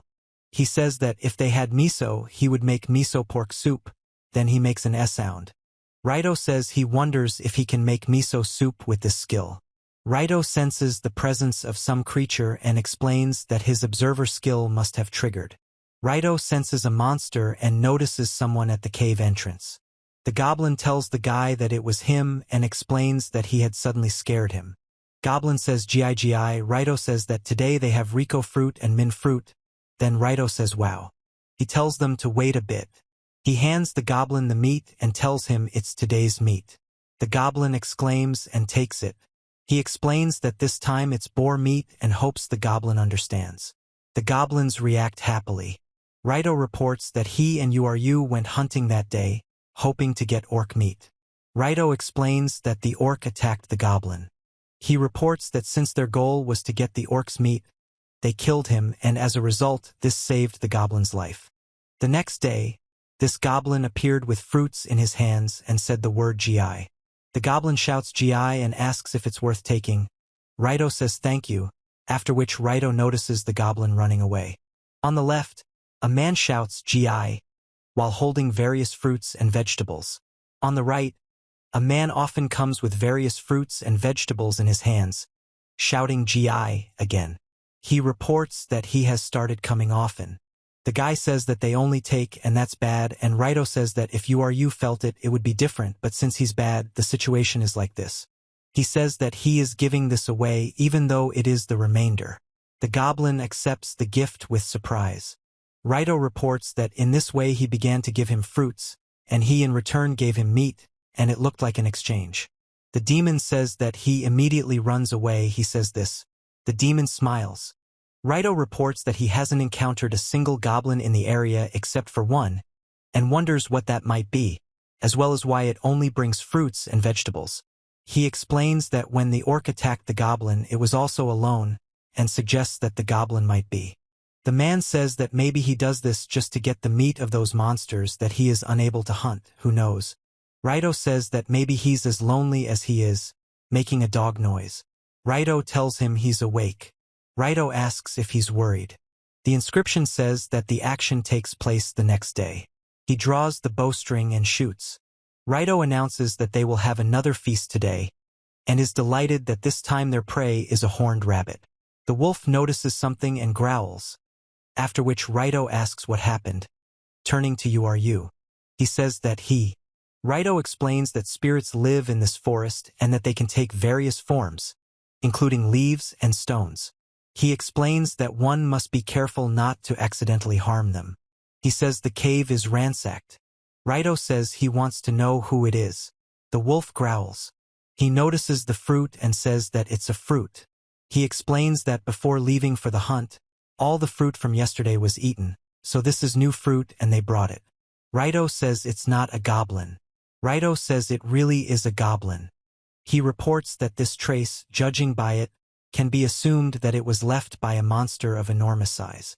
Raito notices blood on his hand and says it can't be his blood. Raito then asks the wolf if he's on the trail of the monster that caused the chaos. The wolf makes a wow sound. He says he uses the skills of fast legs and strengthening. The man runs next to the wolf. Raito says they must catch up with the beast and says he won't let it get away. He reports that the pursuit of the intruder who destroyed their home led to an encounter with a bloody bear in the woods. A man violently fights off an attacking bear. A boy screams when a wolf catches up with him. Raito says that this is an incredibly monstrous attack and that it is to be expected from a level 5 monster. The roaring sound of a monster is heard nearby. The guy throws a powerful punch. The man says he won't miss. The stage depicts a bear that roars and waves its paws. Raito states that normal weapons don't work, meaning he can't avoid this battle, and makes a growling sound. He says that he only needs to use this magic then, calling it fireballs. Raito says fire spear, after which the bear roars. The bear roars again. He says it's dangerous and shouts that he won't give up so easily. He tries to dodge the bear's blow and lands on the ground. Raito casts the Grave Mound spell, which causes a powerful explosion from which a bear appears. He says that if the fire spear doesn't harm him, he will use a more powerful fire magic, a large fireball. The girl screams, "Bite me!" as she jumps off the roof. The bear rushes forward. Raito reports that he's used too much mana. Raito hears a dog barking. A scream comes from the fire. He screams in surprise when a huge bear appears behind him. The boy turns around, noticing the threat. Raito says that means there was another one. Raito gets hit and falls back. The bear roars. He says "Ga" and falls to the ground. Raito says that if he can't win, he'll die. He says he can't afford to die. The wolf makes a wow sound and charges forward, colliding with another wolf. Raito shouts "Hooray!" when the dog jumps. Raito calls out to Iris. The girl says that the situation is clearly not the best, and he informs her that he should be careful, since she is not able to see his future. The girl informs him that since they've already expended a lot of mana on the magic combo, it's dangerous to continue using it. Raito asks how she'll command him to fight. The woman asks how about defeating him with the skill he is best at, which is swordsmanship, and informs him that his sword will not be quite ordinary. Raito says the sword is unusual. He notices a fallen animal.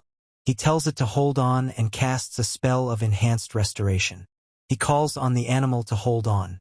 On the right side, the man reports that his hands begin to burn, and then the fire intensifies and engulfs them completely. Raito says "Waff." Raito says he needs to concentrate his magical power to create an unusual sword. He apologizes to Uru and says he has a favor to ask. He's about to deliver the final blow and asks if Uru can handle it. Uru replies with a "woof." The black wolf says that Uru couldn't distract the enemy by running around. Uru makes a "woof" sound and charges forward. Raito states that Uru's speed should be enough to dodge his attacks, and Uru makes sounds. He reports that he cannot afford to relax. Raito explains that one only needs to imagine a sword with greater power and a significant size, calling it an unusual sword. He tells the name of the technique Ice Sword. Raito shouts "Hooray!" and the wolf makes a wow sound and rushes forward. Raito takes up his sword and prepares for battle. He says the spell Whirlwind, and delivers a powerful blow with his sword, aimed at the bear. The bear reacts to the attack. The man announces that this is the end and warns that Raito's armor is broken. Raito makes a pained noise as a bear paw steps on him, and a wolf appears nearby. The wolf makes a whoosh sound and drops to the ground. He yells "G" as the huge bear raises its paw, preparing to strike. The man clinging to the bear expresses surprise. Raito says he's protecting them and calls the goblin. The goblin makes "G" sounds. The beast roars and the man makes a sound of pain. Raito says that now he asks to wait. The bear makes sounds of pain, and he looks at him with fear. The man reports that he is exhausted. The man explains that he is suffocating. Raito screams, "Oh you!" and rushes forward with his sword. The bear roars. He strikes the bear with his sword. The man tries to fight back with his hand. He jumps on top of the bear. The bear turns to him. Raito screams. The dog growls and lunges forward. Raito makes a sound like a bark. He says that he cannot allow the beast to bite him. Raito is breathing heavily and saying "Ugh. Ugh." Raito says "Ugh." He stands, leaning on his staff, and his legs are shaking. The wolf barks. He thanks him. He hugs the wolf. He and the wolf stand next to each other, looking at something on the ground. The guy says he saved them. Raito says that it was probably he who saved their home. Raito clenches his fists. Next to him is a wolf, making a woof sound. Raito and the wolf sit together. He says he can't let that goblin attack anyone again. He then says he'll take the child with him. Raito says he must become strong so that he never loses anything important to himself again. He says it's spinning. He says it's spinning. He says his arm hurts. He reports that he's still not strong enough to use greatsword skills. The dog barks. The girl says that Uru caught the prey and that's impressive. Raito says that to become stronger, he must eat a lot and gain strength. The text states that Raito has been living in the forest for 4 years. The guy suddenly jumps onto the back of a large beast. Raito screams and charges at the huge boar. He reports that the sword has the power to destroy enemies with one blow. Raito says the name of the attack, Skull Splitter, and delivers a powerful downward slash with his sword. He says, "Ha." He says, "Great, you can eat half." You says woof, and he says that he's grown a lot too. Raito says he'll make meat hot pot today. Raito looks away. He says it's Iris. The girl explains that it's called a magic stone and asks what a magic stone is. Raito explains that a magic stone is a precious stone that contains the magical energy of a specific element, and that mages use these stones to enhance their magical power. The girl explains that there are only a few places where you can find magical stones, such as volcanoes with fire magic, lakes and oceans with water magic, and so on. Raito says that it's not that uncommon and asks why he would end up inside a wild boar. The girl says that, after all, magic stones are the favorite food of most monsters. He says he can't believe it and asks if they really eat them. The girl explains that large monsters can use stones to enhance their abilities, like magicians, and that they don't eat stones, but absorb the magical energy stored in them. The woman says she has good news for Raito. The man asks if it's good news. Raito says it's clear, and the girl thanks him and asks him to wait. The girl says that there is no more bounty on his head and that he is finally free. Raito says that it seems the kingdom has declared him dead, since they couldn't find him for 4 years, and then asks if that's true. He says they can finally go down to the village. The man says he has no money. The girl suggests that Raito simply visit the nearest village and sell the monster materials and wild herbs he's collected. She also suggests that since he has the skill to mix ingredients, why not make a healing potion or something similar? Raito agrees to the idea of making the medicine. The girl succeeds.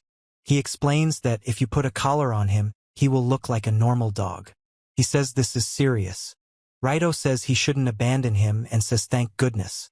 Then Raito says fine and suggests they prepare to go to the village. He says there are a lot of books in the library and offers to take them home to read. He explains that you can take as many books as you want and that it's not a problem. Raito reports that this is a place where you can rest and recharge your batteries. He says that he came here to say goodbye to his father and explains that he must now move on. Raito says okay and informs that they are leaving. He reports that they have indeed come out of the forest, tells that Iris said there is a village somewhere here, and suggests that they head there first. The dog makes a sound. The man says that here she is. Raito reports that the village is completely devastated and Iris was right. This village was destroyed by a squad of goblins. In the top right panel, he reports that they left the corpses untouched. In the top left panel, he says he smells a strong odor of death, and a dog whines nearby. Raito tells everyone to keep their eyes peeled and then says hooray. He says he found it. Raito says the size fits perfectly and the design is the same as what he wore before. He guesses it was a fashion trend. He explains that he used his sewing skills to mend the clothes he wore. And after 4 years, it's no surprise that they're too small and worn out. He says that now that he can go out in public, he still needs clothes, so this is perfect. Raito says he's a little sorry, but he needs to get something. He says that now that he has new clothes, he might need new cutlery and reports that it is a magical beast. He hears someone's voice. The man says there's a magical beast here and it looks like a white wolf. And the boy says it's the first time he's seen such a rare monster. The wolf growls. The man says that whatever happens, they just need to kill him and refresh him, as he will bring them a lot of money. The wolf lets out a loud roar and the man shouts for them to stop. Raito tells you to calm down, and the man yells that it needs to stop. The man says the boy is a magical beast, the girl says the peasant survived. The man asks what this situation is. Raito says that if you get too close, the dog will whine, and then says that it's probably scared. The dog barks. The man says he has tamed the beast, and the girl says she can't believe it and asks if it's true. Raito says that this is the adventurer's badge that Iris was talking about. He says that we need to get out of here before we get into trouble and offers to leave, but the dog barks. The man asks to wait a second. The guy asks Raito if he is from this village, to which Raito replies that he is not from this village and was just passing by. The guy says it's clear. The man says that, by the way, this wolf is a contractor beast. He asks, "A contractor beast?" The girl explains, "Yes, yes, Iris," and asks to be allowed to explain. The girl explains that a contractor beast is a creature tamed by a magical contract, using a special spell. The girl explains that since Raito is a support mage, he can't learn such contract spells, to which Raito thanks her. He says this guy is his family. The man asks if this is the wolf, and the guy explains that it's impossible for a monster not bound by a contract to be so friendly with a human. On the right, a man and a girl scream in fear because of a growling wolf. On the left, Raito tells the wolf to relax, and the wolf whines. He says he thinks they're done here. The man raises his hand and says, "Wait," and then asks if he means to say they're not bound by the contract with this wolf. Raito says he already said they are family. He says that they are not going to give up and will fight to the end. The man explains that their strength is in unity and they will not let their enemies win. The girl says that together they are invincible. The guy with the sword on the right says that if that's the case, then he sees no problem in taking the wolf from Raito, laughing. The man with the spear on the right explains that if that's the case, then he sees no problem in taking the wolf from Raito. Raito and the wolf express surprise. The man says that white wolf materials are quite rare and demands that they be given to him. He picks up a small object. The man says the boy is poor and can't even afford a proper weapon, and asks to just look at his worn-out bow and arrow. Raito says it's the first time he's seen a guy with such a battered, homemade weapon on his back. He says that the wolf looks weak, and the man says that if they give them the wolf quietly and peacefully, then his life will be spared. Raito comments on the interesting development and notices someone whining. He then turns to Iris and asks if he thinks he can defeat these adventurers. The girl says that they are not really adventurers at all, and the man says that they are just a family of bandits pretending to be adventurers. Raito says he can handle them without any problems and asks if they're bandits and what about the badges. The girl replies that they simply stole them. The man says that there is actually a reward for my father's head, and if you catch him and hand him over to the royal family, you will receive the reward. Raito says the word reward. Then he holds out something with a movement of his hand. The guy says The man says the guy seems to have given up. Raito explains that if he can't fight off the attack, he will die. He says the spell is called Fireball. The bearded man laughs and says it's fake, entry-level magic, and the guy next to him asks what Fireball means. Raito says you can't. Two men exclaim in surprise. He screams in pain or fear as his body is engulfed in flames. Raito says they won't be able to pass because the wolves won't let them through. The man explains that the wolves won't let them through. The man says that this was supposed to be entry-level magic and expresses dissatisfaction. He reports that the man is quite strong. A man reports that he is being bullied. Another man suddenly lunges forward. A man makes a thumping sound. Raito reports, "Good job, you are you." A large dog steps on a man lying on the ground. The man lies on the ground with a frightened expression. The man says that these guys actually weren't any trouble. He reports that now he doesn't know how to drag this guy. Raito reports that smoke is coming from that village and addresses the man as Highness. The man asks if it wasn't completely abandoned. He reports that the first person he met after leaving the forest was. The man says let's go. The man, the girl, and the man look scared. The man says they'll now be able to get everyone to town and thanks God for finding a cart. Raito says the cart looks heavy and asks if it can handle it. The dog makes a woof sound. The woman says there's a fairly large city north of here where bandits can be handed over. He says that's what Iris said and suggests they get out of here. Raito says he can't afford to lose. He says it sounds just like horses. The man asks if it's horses. Raito announces that they must attack and explains that now is the best time to attack. He says that something strange is happening and asks what the hell. Raito says don't move. Raito turns back, noticing the approach of a rider and a girl on a horse. He says that he wants to know what the interlocutor is doing here and why these people are connected. Raito says he can't believe this happened. Raito says he didn't expect this turn of events. The woman says that they need to hurry up and answer her questions, and depending on the answers, they can arrest the interlocutor. Raito tells Iris that he doesn't know what to say. Raito notices that swords are pointed at him.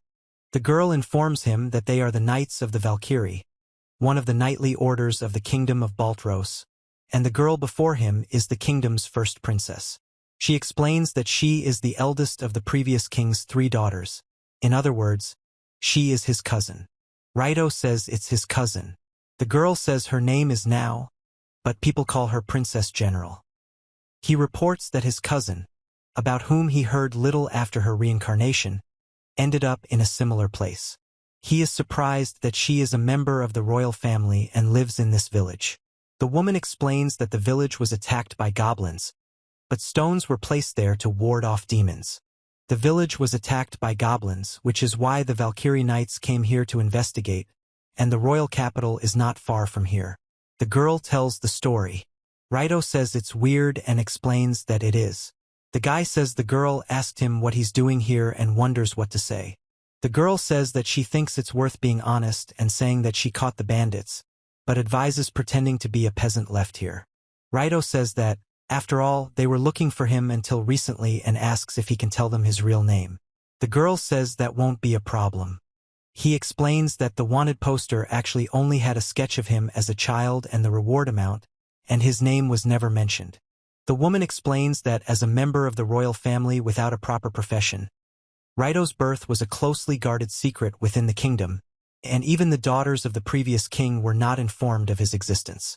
Raito says that's understandable. The woman informs him that the knights will not know he is lying, as there are no surviving peasants here who could refute his alibi, and says that if problems arise, he should call her again. Raito says his name is Raito and tells that he is from this village. The woman informs him that he is the only surviving villager. He says that a few days ago their village was attacked by a band of goblins, and he miraculously managed to escape. Raito says he had nowhere to go, so he was forced to return to this village. The girl says okay and asks what about the tied-up boys. The man points to the tied-up people. He says that they were bandits who were trying to steal something from the village, so he had to stop them. The woman says, "Your Highness." The woman says, The man says, "He." The man says, "He." The man says, "He." The man says, "He." The man says, "He." The man says, "He." The man says, "He." The man says, "He." The man says, "He." The man says, "He." The man says, "He." The man says, "He."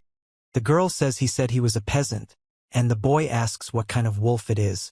Raito explains that he's been caring for his family since he was a puppy and that he would never attack anyone. A whining sound is heard nearby. He says he understands, but notes that it's a fairly large wolf. He pets the wolf and makes a sound. Raito says he can't believe the girl actually came here. The girl says she came to help. He is silent. The woman says that he is the only remaining peasant, and Raito asks how he was able to survive. He says he was wandering the steppes. The man asks if he was attacked by monsters in the steppes.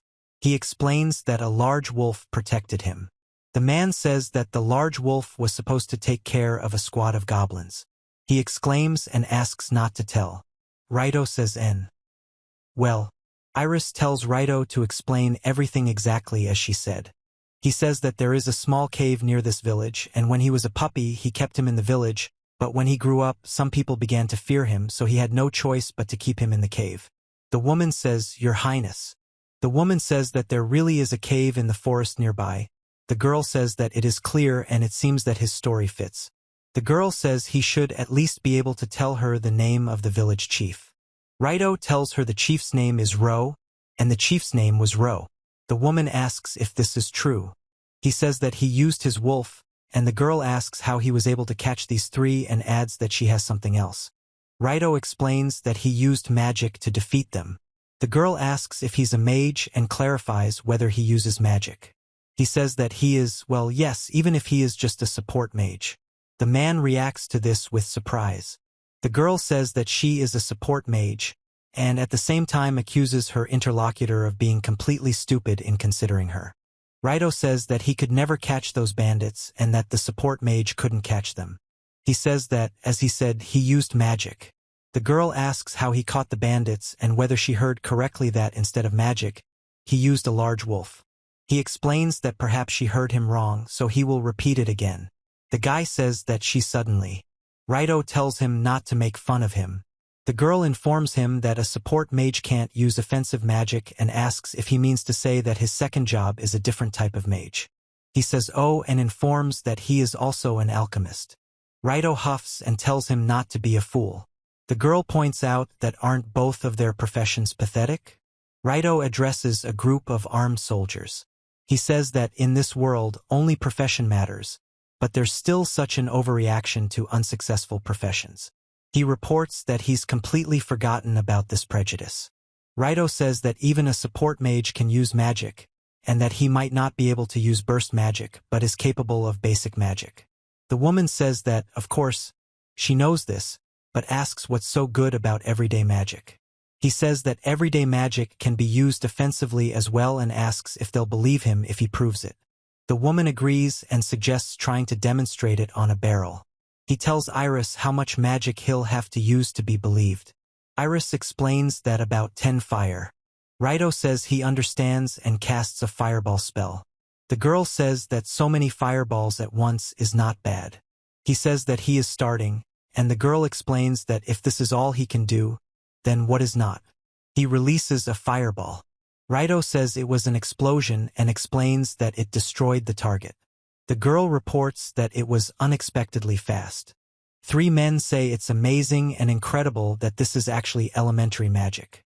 The woman says, "Your Highness, it looks like this guy is telling the truth." And the other woman says, irritated, that she's already figured it out. The woman explains that it's good that, with the magic of the level he demonstrated, it's possible to catch bandits like. The girl says that she now believes that he is from this village and therefore asks him to help in the investigation. Raito says to help. He reports that they are interested in each other in their own way. The boy asks if he needs help with the investigation and says he can't do anything that would help. Raito explains that all he needs to do is tell him exactly what happened in the village. The boy says yes, he's ready to help.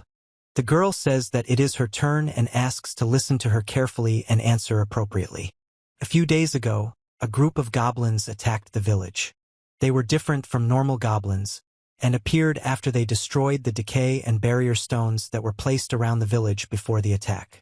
Raito explains that the decomposition stone emits a scent that monsters hate, while the barrier stone creates a barrier that protects against physical attacks. He explains that both stones are useful for repelling monsters, but each has its own weaknesses. Monsters can approach the decay stones if they can somehow block the smell, and the guardian barrier stones must activate directly.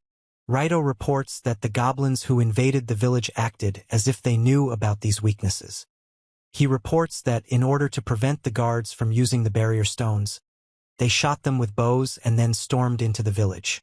Raito reports that the goblins were armed like humans and behaved like a well-organized army, and explains that he, too, fought with all his might, but in the end, he couldn't save anyone and you saved him. The girl says she can't believe it, as goblins are simply incapable of such a thing. He says he knows. The man remains silent. The woman asks if these goblins had any special characteristics and asks him to let her know if anything comes to mind. Raito says he hasn't actually seen them, so he doesn't know if they had any special characteristics. The girl asks him to describe everything as follows. He says that he will look. Raito reports that some of the goblins were the size of orcs. Raito says they're orc-sized and asks if they're goblin knights. The woman says that if the party saw goblin knights, that would definitely explain the goblins' behavior. He reports that they are goblin knights. The girl explains that they are a more advanced subspecies of goblins, roughly speaking, an evolved version of the common goblin. The woman says she now understands what happened here and asks what Raito plans to do next. Raito suggests that if the girl has nowhere to go, he can offer her shelter. The guy says everything is fine. He announces that he is going to go with his wolf to another city and explains that in the end, he is the only one left from his family. The woman says that's true and apologizes for reminding him of it. Raito says that they definitely can't go to the kingdom's capital with her, and come to think of it, The woman says the guy showed them impressive magic and suggests he try being an adventurer. The guy asks what an adventurer means. The woman says that with the possibilities of a worthless profession it will be difficult to survive in such an occupation, and the man says that Your Highness is a bit. Raito says that he is an adventurer and that survival will depend only on him. He says to let him give it to her. The man expresses bewilderment. The girl says that a bounty hunter's reward and an ID card will help her get to the city. Raito says oh, then thanks him for helping, and the dog makes a woof sound. The woman reports that the investigation into the incident in the village is complete and suggests returning to the capital. The girl agrees. He says they will escort her to the nearest city. The woman asks someone to put Raito on her horse. Raito says that everything is fine and says that he can just mount his wolf. He says woof, and the woman says that everything is clear. The woman explains that everything is ready for departure. The girl says they are moving forward. Raito reports that if you look closely, the entire squad is made up of girls, and the woman explains that they are also young. The guy asks for a moment, and the girl responds with a waff sound. The guy notices the girl's ears and tail and says she must be a beast man. Raito asks why there are no men in their squad. The girl explains that it's because the princess hates them. Raito replies that she hates men. He says that it didn't seem that way to him at all.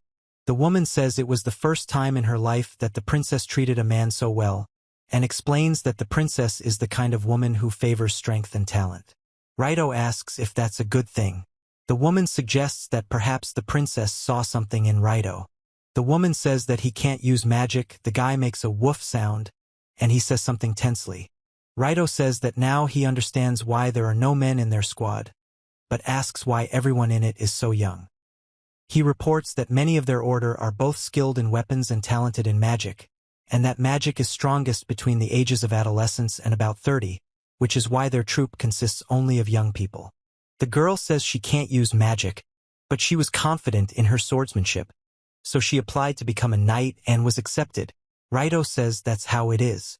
The man asks what's going on and what the noise is, and a group of people shout that it's a monster. A huge worm appears. The girl explains that this monster is called a sandworm and is usually harmless to humans. The elf explains that these creatures help improve soil fertility and are much loved by farmers, while Raito explains that they won't attack unless provoked and expresses relief. The girl explains that sandworms are very unsightly to look at, which is why most women don't like them, but she also says never to kill one, otherwise if you're not careful, its corpse will emit pheromones that will attract even more worms. Raito says to be careful. He says they need to be told not to fight because it's bad. Raito wonders if she said something alarming. The man orders everyone to form an attack formation. Raito is surprised and says they're going to fight. He tells Princess now not to harm the monster and explains that killing it will attract even more. Raito says, The girl trembles. The girl suddenly strikes, and Raito screams, Uff. The girl says there is no need to worry, and he says that a royal knight will never lose his composure. Two guards say that's enough and ask her not to force herself. Raito reports that the princess is acting a little strange.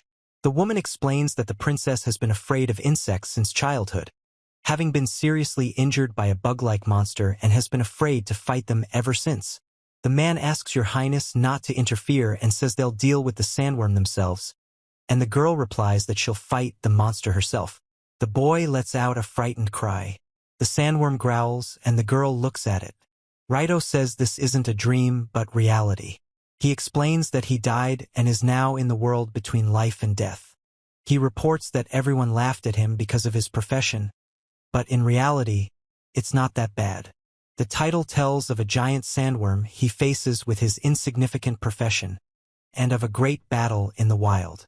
Chapter 16, titled G, begins. The woman says she can't believe someone would dare harm the princess, and the man tells her to go ahead. Raito says he's telling them not to fight him. Raito says that's bad because if they try to kill the worm, its pheromones will attract even more. Raito explains that it would be a scene straight from hell and that the guy reports that the princess is still unconscious and says that they need to stop them somehow. Raito tells Iris that sandworms love to eat monster flesh and that feeding them makes them more docile. Iris asks what monster flesh means. Raito exclaims to Iris and asks what he should do. He says he understands. He tells You Are You to go forward. You Are You makes a woof sound. The woman says she can't let Raito pass because he's too dangerous. Raito explains he doesn't intend to harm anyone and just wants to talk. The woman says she doesn't believe him and orders him to stop. He says he's asking to step back. In the left panel, several men look at a man standing in front of them, leaning on a staff. The woman says it's not just a wolf, but a demon, and warns that it's very dangerous. The man explains that they must be careful and not let the demon get close to the village. A guy on a wolf rushes at a giant worm. The man warns him to back off because it's dangerous, and the woman screams what the guy is doing. Raito looks at the creature with the tube-shaped mouth and grabs the meat it throws. Raito then catches the meat and prepares for action. He says the sound the creature makes, gururu. Raito hits the creature's tentacle. The tentacle tells the swallow. Raito watches the tentacle move as it spins. The woman says what just happened. The man says Your Highness. He says A woman reports the situation. A guy with closed eyes and a smile presses himself against something large. Raito says he's glad you liked it and explains that it was a little disgusting. He says the sandworm is returning underground. Raito is okay.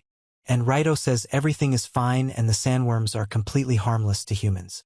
The man explains that this is how it happens. The girl says oh, he smiles. Raito and the girl see a large worm-like creature emerge from the water. The girl says the creature makes a gururu sound, and Raito asks if it accomplished anything. The girl asks if it really is a barrier stone. He says he thinks it's gratitude for the meat and will take the stone, explaining that it's coated with digestive juices. The girl apologizes for panicking and asks him to keep what he saw a secret. She expresses relief. The girl says she's had problems with insects since childhood, especially the disgusting ones, which she simply can't stand. She explains that she doesn't even know what she's saying. The man says they should go, and the girl reacts with surprise. Raito reports that at first she seemed very stern to him, but it seems she has a kind heart. Raito wonders if he feels such closeness to her because of their blood relationship. Raito asks Princess Now if her profession is a swordswoman. Princess Now explains.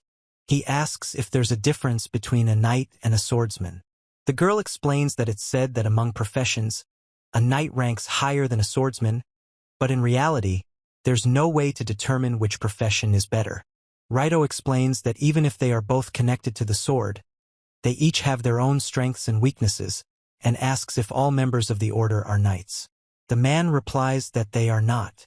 He explains that to learn swordsmanship, you don't necessarily have to have a sword-related profession, but it does require a lot of effort and dedication. Raito says that, in the end, he only has worthless professions. Raito says he knows this well. In the middle shot, the girl and Raito are fighting with swords. He says he can't afford to lose because he has a goal he needs to achieve. The girl explains that she understands his feelings and is ready to support him in this. The girl says that the fact that she told Raito about her weaknesses is definitely weird. He says wow and reports that he sees something up ahead. The girl asks if they've arrived yet, and the other girl explains that they're right on time. The woman says that, as she said in the village, if Raito is interested in becoming an adventurer, then why not give it a try? Raito asks what. He reports that he has gone out in public for the first time in his life. The man thanks everyone for seeing them off.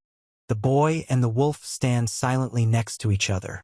Raito tells them not to worry, and in the end, the boy helps out a little too. The woman says she'll now be able to report properly to her father, explaining that the boy is definitely talented, and with his strength and intelligence, even with his worthless professions, he'll fit right in as an adventurer. She also says the boy shouldn't lose the ID she gave him, as he'll need it. Raito says thank you very much. The woman tells both of them to take care of themselves. He thanks the woman for her help. The man makes a sound. The girl says okay, and the man says goodbye then. Two men ask Raito if this is the Order of the Valkyrie, and Raito says it was something else. The man asks how this guy is connected to them, and he says that he would like to go through. The guards apologize for their rudeness and say they can enter. The worker says it's a member of the royal family. Raito says he's asking for everyone to take care of themselves. The man looks up. The guy says he's in the city. The man with the sword says there are a lot of people in the city. The guy with the cloak and the wolf behind him say it's impressive. The girl says this year's oranges are especially sweet and recommends trying them. The man says this year's harvest was good, and the oranges are truly delicious. Raito says he's never seen so many people in one place before. The man says it's a white wolf. The man says his fur is beautiful and wonders how much it could sell for. He says he's serious and asks if they want to say the kid tamed him. Raito reports that, as expected, URU stands out and suggests they quickly find an inn. The guy offers him horned rabbit kebabs, and the girl offers some smoked orc meat for his dog. He declines, saying no, thank you. The woman calls him a sweet boy and suggests letting his sister take care of him. Raito says ha, then reports that the presence detection skill just worked. The man reports that someone is following them. He tells Iris that she's being followed, that their target is probably URU, and if she wants to deal with them, he has a plan. The man explains that she needs to turn there, and she'll see a suitable open space. The boy says there's only one person in town who can help, explaining that he lives in a house on the outskirts. The man explains that this man is a former knight who retired and now lives alone. Raito says this place should be suitable for a battle. The guy says there are two of them. The man on the right stands silently, and the man on the left steps forward. The man says that the other man has excellent instincts, and the other man turns to Raito and demands that he quickly give them the white wolf. He reports that there is someone on the roof. Raito says he's asking if the same one is with them. He says he and his dog don't care. The man responds with a question. The woman says her target is those guys. The boy and the man say it's bad and suggest they get out of here, since they're talking about the World Reaper. Raito reacts with surprise to the sudden appearance of the two running men. He says Humphin notes that now that he has seen the woman at work, she says that she has no business with him, but thinks that now it is worth taking care of him too. Raito tells URU to run before the explosion occurs. He says to Iris.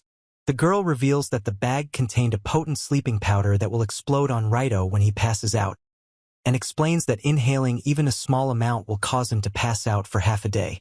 He reports that he doesn't understand where she went and at the same time reacts to the sudden event. The woman says he won't be able to escape, and Raito says he's not going to give up. The woman strikes. He says, "Damn it." Raito says that these movements, he is also a killer. He says that you can say that the killer raised him and informs that if there is a need to fight, he will do it. Raito says he uses an ice sword. The man says they are swords made of ice and asks if Raito is a mage. The wolf growls, the girl tells him to fuck off, and he rejoices. Raito says that now. He yells right now, and lets out a battle cry. The woman says oops, and says that he won't hit her that way. He asks what's wrong with that, and the woman explains that he's never really fought anyone. Raito says that after the guy pulled out those big swords, he wondered how strong he was. The guy laughs and calls Raito funny. Raito suddenly punches the guy in the face, who reacts with surprise. The man says that it turns out he's only fought monsters before, and even rookie adventurers are better with a sword than him. He says she's right, he's fought monsters many times, and curses as he does so. Raito explains that he has almost no experience fighting humans and can't believe she sees right through him, and that even so, he can't let her defeat him. The girl with the sword explains that she easily repelled Yuri's attack and is strong. The man explains that. He says it's a hurricane. A woman dodges swords and arrows flying towards her. Raito throws a spear. The man reports that he's caught. He states that he cannot afford to lose and explains that if he loses, he will die. Raito says strings. Then he yells, "Get it." The woman says, "This kid." The man makes a sound of surprise. He states that the ice sword has opened and says that it will hit the enemy, explaining that the size of the sword doesn't matter. If it doesn't hit the target, it's useless. He talks about spinning the sword. The woman says such an attack is impossible. Raito says that's exactly it. The woman breathes heavily, and Raito stands in front of her. He says that Iris was truly strong and he still has little experience fighting people. He explains that fighting people and monsters are completely different. Iris informs him that there is a large bounty on the woman's head and suggests that he first go to the Adventurers Guild and register. Raito says this is the guild Iris was talking about. The man tells her this is the place. The man explains it's quite run down. He says it's a tiger skin. He says he brought the girl home. The man explains that this place is a tavern and asks him not to cause trouble. The man says there's no slave trade here. The woman says there might be a bounty on her head. The man asks who the woman is. The woman apologizes. Raito says he's caught a wanted criminal and wants to collect the reward. The woman asks what the reward. The man says that this can't be, and the woman says that in front of them is Mira, a wanted rank criminal. The girl says they caught her. Raito says yes. The man asks what she said and calls her the famous decapitator. The guy is surprised, asking if this is really the world, and the other man is baffled as to how the guy could pull this off.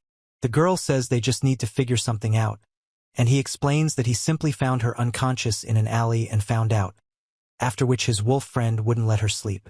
The man says he won't have any more luck and offers to buy him a drink.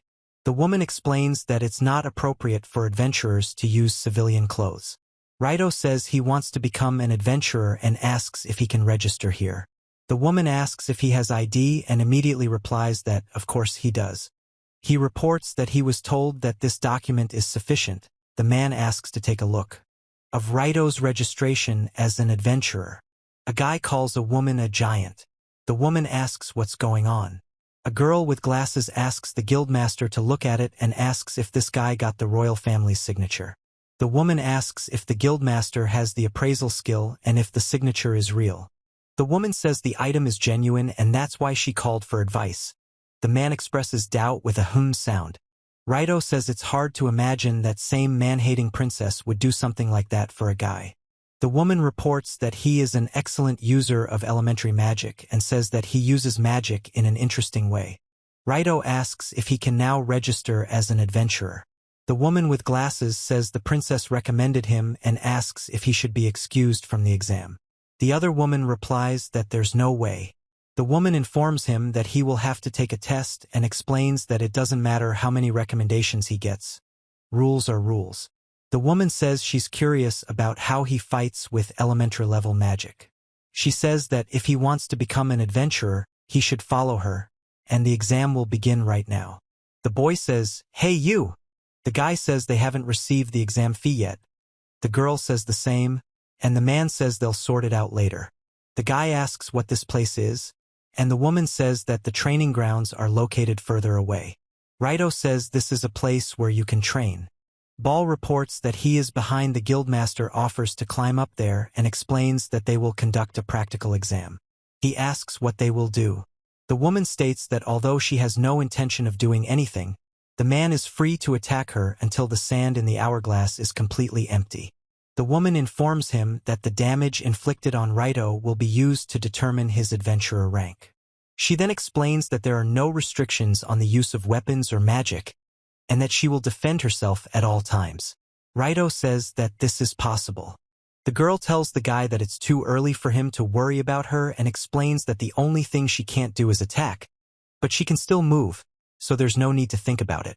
Raito says he understands and reports a physical enhancement, then mentions an ice sword. The woman explains that Raito uses strange magic and confirms it's a sword made of ice. The hourglass begins to tick. He announces that the exam is beginning. Raito screams ha. The girl is silent. He reproaches that he missed. Raito says to get it. The man asks what kind of movements these are. The woman says that he can't even be called a half-swordsman. He says damn. Raito says he's using whirlwind. The girl says oops. He announces that he will now use the helmet splitter. The girl turns in response to his actions. Raito says rotation. The woman reports that he let go of the sword. He catches the sword. Raito says, punch bullet. And the girl says, tick and strengthening. He stabs a man with long hair in the stomach with a sword. Raito says he's in pain, and the girl says she's in pain too. He says it was some kind of skill and expresses bewilderment. The girl says that no matter what anyone says, her fists are made of something special. He sighs. A woman says a guy left her with a terrible bruise and asks if he's really a mage. The man stands with a sword in his hands. The girl tells him to attack no matter what, and admits that the guy managed to hit her, but says he'll have to keep going until the time runs out. Raito asks what's wrong and says the exam isn't over yet. The woman says that she explained from the very beginning that he needed to be attacked before the time ran out, and that in the end his rank would be determined based on the damage he dealt her, so it was better to take it seriously. The girl says that if you try hard enough, you can become a high-ranking adventurer from the very beginning. Raito says there's still half of the hourglass left. He then says he can use magic too, and begins to create fire in his palm. The girl says it's a fireball and asks him to wait. He says it's definitely a firebomb and uses it. The girl clutches her sword and says she doesn't understand who they think she is. Raito reveals the name of the technique, helmet splitter.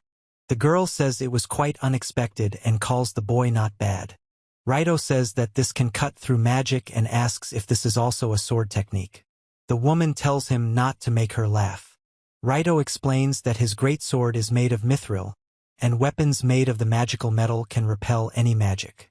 Raito then explains that back then, the girl stands holding a sword and fireballs are flying at her. He says it's a scattered volley. The woman says she's using reflection. Raito says he'll see what happens next. The woman reflects the projectiles flying at her.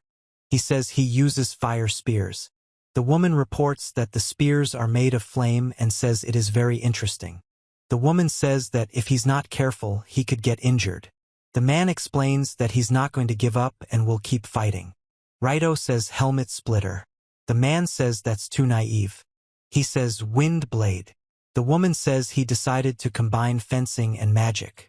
Raito says that this wind blade could kill even an orc with one blow and that it is powerful. Then Raito reports that his magic reserves are apparently at their limit.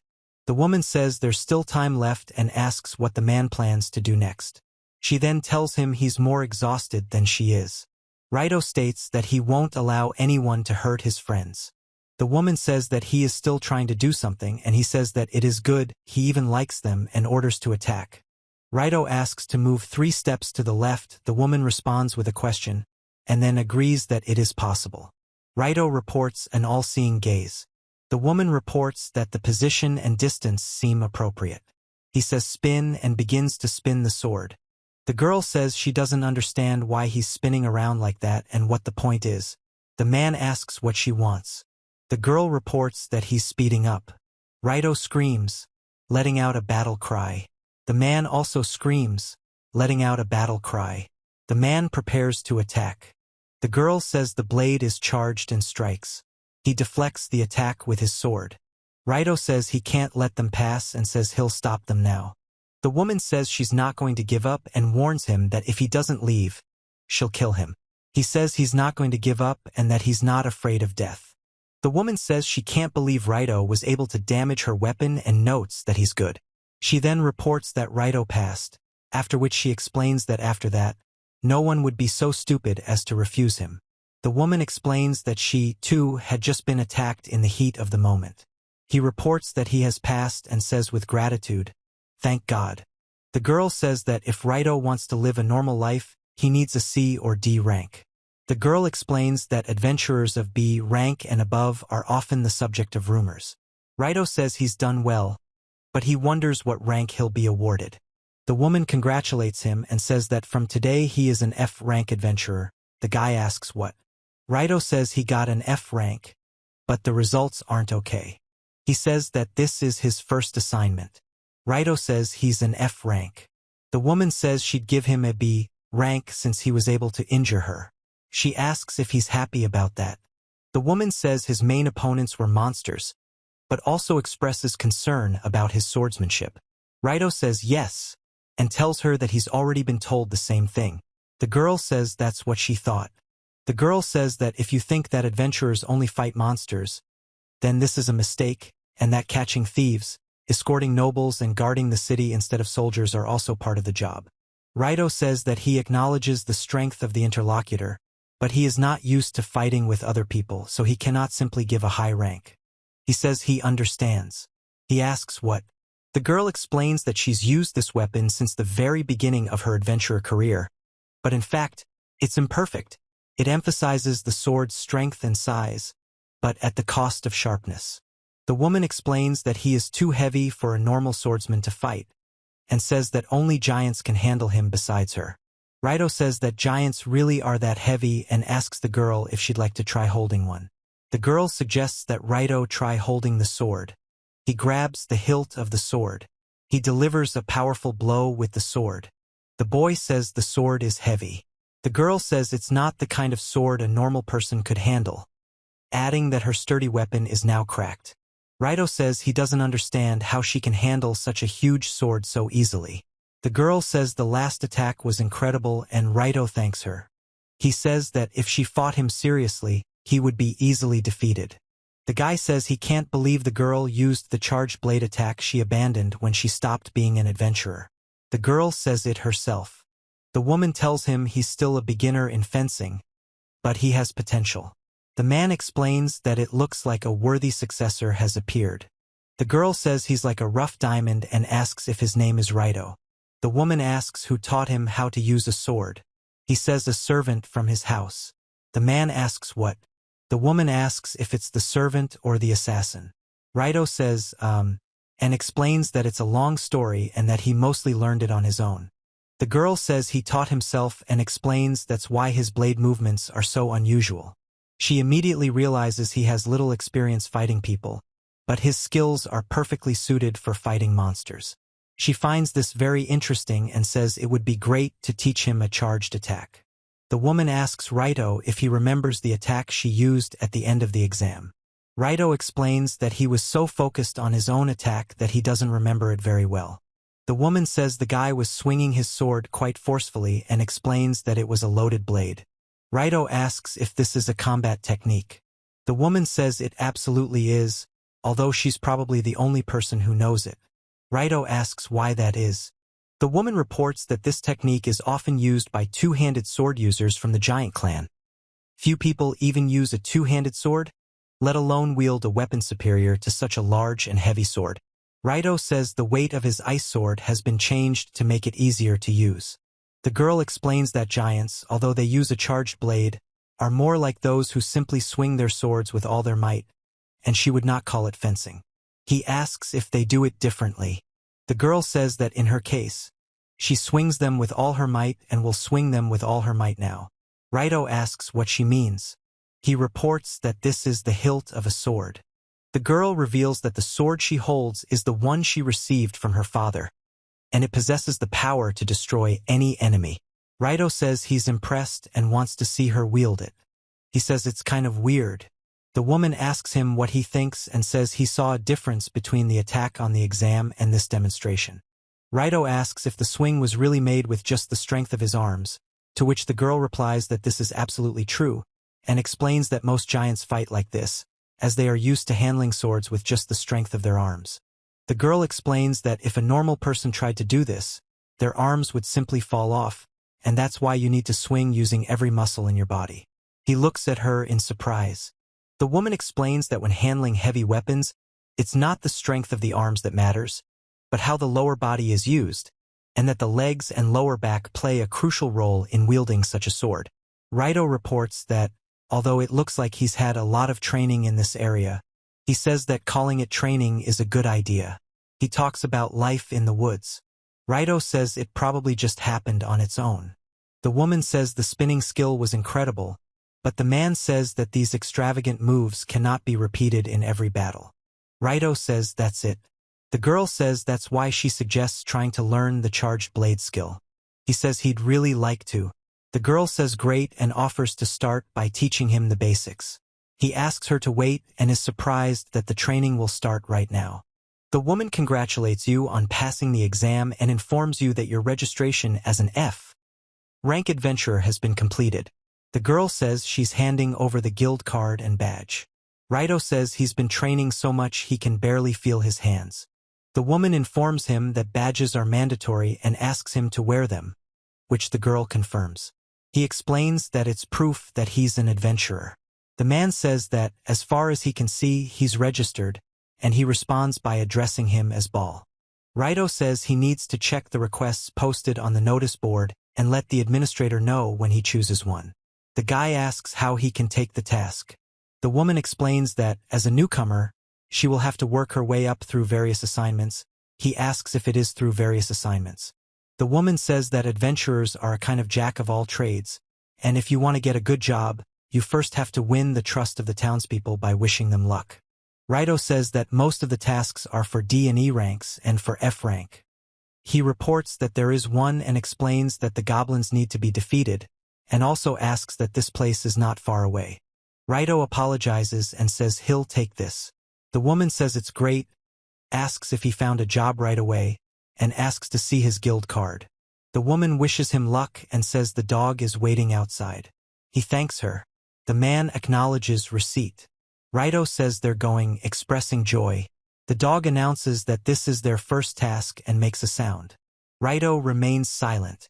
He reports that the task was from the first village he visited. Raito informs them that he can't help them anymore and says that he thinks they should return to the guild and report this. He says he likes URU's new crown and asks if he likes it. URU makes a sound and says that now he won't be mistaken for a wild animal anymore. He explains that the crown was very expensive, but it suits URU very well, so everything is fine. Raito asks what's wrong, and the wolf growls and barks. Raito and the wolf react to the growling and barking, and the wolf makes sounds like Kayea and Ga. He asks if he hears screams. The man with the bandage on his head tells them to pack up and suggests they leave. Raito says what's going on. Raito says what's going on. Then a large paw smashes the ground. The ogre holds the boy, destroying the floor. The guy on the wolf looks at them. The guy says that this guy is Iris. The girl explains that this creature is called a troll. They may look like goblins, but they are completely different monsters. Trolls have the physical strength of a blood bear, and in addition they have intelligence and can use weapons. Raito says he doesn't know how to fight the enemy and starts screaming. The man says they're very tough opponents and warns him to be careful. The boy asks for help.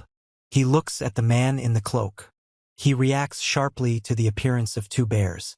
The image shows a hand that is moving suddenly or making a sudden movement. Raito says ice bullets. The monster lets out a loud scream and strikes, knocking the guy off his feet, after which the guy falls to the ground. Raito tells him to hurry and run. The man thanks him for saving him. He says that he doesn't want something like this to ever happen again and says that he will protect his interlocutor, promising this. The ogre screams and calls out to him, attacking Raito. Raito reports that ice bullets don't mortally wound the troll and asks what the other option is. He says forward, hooray, and the man reports the sound of barking. Fingers with claws touch the surface sharply. Raito says hurricane and strikes. The monster screams in pain as it is shot in the shoulder. Raito says that, as he thought, a bigger sword is needed, and reports that these swords aren't powerful enough. The man shouts, trying to get attention. The dog announces that they're getting out of here and says the guy will have to take care of it. He says something, then explains that when some of them are injured, nothing can be done. In the background, two people run away. Raito says that he hopes they'll be okay and explains that he needs to defeat this guy no matter what. The monster screams, rushing forward. He looks at him with tension. He says that he doesn't understand what's happening. Raito says it's unexpected. The man screams in pain. He reports that the guild's first mission has escalated into an emergency and it's time to save the adventurers from the troll. A boy on a wolf rushes forward. The man screams in pain as a large paw squeezes him. Raito announces a magical boost and strikes with his sword. He strikes his opponent in the back with his sword, who screams in pain. Raito explains that if the skin is too tough to pierce completely, he'll simply shoot cold air from his sword and freeze the troll from the inside. The man says, "Oh." He strikes the fiery creature, which begins to crack and disintegrate. The creature looks forward with tension. Raito reports that his palms are also cold and painful. He explains that using magical enhancement while holding a weapon that shoots cold air directly in front of you is quite dangerous, and talks about enhanced recovery. He says he was able to defeat him, but doesn't think any materials can be obtained from his frozen body. He says he did it just in case. The man makes a woof sound. Raito says he's using a fire bomb. He says, "Ha!" The girl says she can't go any further and asks him to wait. The man explains that they will soon reach their destination. The boy reports that they've been saved, and the girl says that if he hadn't come, they would have died already, and thanks him. The boy explains that Dashin should thank him too, since he saved their lives. The girl responds by saying, "Oh." The man apologizes for telling him to take care of the troll and for running away. Raito asks what is more important, "Are you okay?" The man says okay. The girl says she'll help Almi, who's groaning in pain. He asks what it is as the girl pours a potion on Almi's wound. The girl explains it's a healing potion, and while it's low level, it's capable of healing similar wounds. A man asks what's wrong with Galil. Another man says it's no use, he's still not recovered. Raito says that if they don't do something now, then the hooded man exclaims this. He says he wants to use healing magic. He asks Gale not to die. The girl asks if Raito can heal the man and asks him to do so. Raito begins healing the man, who is lying on the ground. The guy says he is, and calls Galil, making a sound like. The girl says she's glad he's awake and thanks him, and the man thanks her back. Raito asks if he's worried and if he's okay now, and he replies that he's been saved again and thanks him. The man explains that he's lost a lot of blood and needs to be taken to town to rest. He says that they were able to survive, but the adventurers from the Furious Flame Squad were completely wiped out. Raito talks about the Blazing Flame Squad. The girl points to a building and says that they were resting there with them before the attack. The image shows an explosion or destruction accompanied by flying fragments and splashes. Raito says it's the mayor's mansion, almost completely destroyed, and there's all this blood. The man says they'll take the wounded back to town and asks what Raito plans to do now. Raito explains he still has things to do, so he'll stay here for now. The man advises caution. The man says they're from the Dragonfang Adventurers Guild and their squad is called the Red Flag. The girl says that if they ever need help, they'll be happy to help. The guy thanks them for their help and says that if he needs anything, he should let them know. The man wishes to take care of himself. Raito says that he is really glad that they defeated the troll without much trouble, and explains that they would have had trouble in a direct confrontation with it, as the troll was stronger than the blood bear. He says that even using the observer's eye, they're unlikely to get anything from the troll's body, but he'll take the head just in case. The man says he doesn't know if the head is worth anything, but it will prove their victory over the troll. The boy strokes the head of a large wolf, which makes a sound, and then speaks. Raito stands next to the wolf, covering his mouth with his cloak, and says it's terrible, and the wolf makes a sound like, ugh. He reports that the poor condition of the bodies makes it difficult to tell, but it appears the party consisted of 4 adventurers, 1 male and 1 female. Iris asks what's going on. He says they're dead adventurers and asks what to do with them. The girl explains that if someone from the adventurers' party dies, the right to their property is transferred to the living members. Then the remaining members must report their death to the guild, and in the case of a lone adventurer, the one who finds their corpses must report it. The woman informs that the guild will then become the owner of the deceased's belongings, and whoever finds them will be duly rewarded. The man explains that since they were completely destroyed, he believes it's worth taking their adventurer badges for now. The girl explains that most people simply search the bodies of adventurers and take whatever they want before reporting to the guild. Raito says he doesn't understand how this is even allowed. The girl explains that the guild usually turns a blind eye to such cases, although it's a bit complicated, and in the end they don't know for sure whether a person or a monster stole the adventurers' things. He says that it sounds terrible, but if this is the norm here. The girl says they can just pack their things and asks if Raito has already used someone else's property in the cave without permission. Raito says, humph.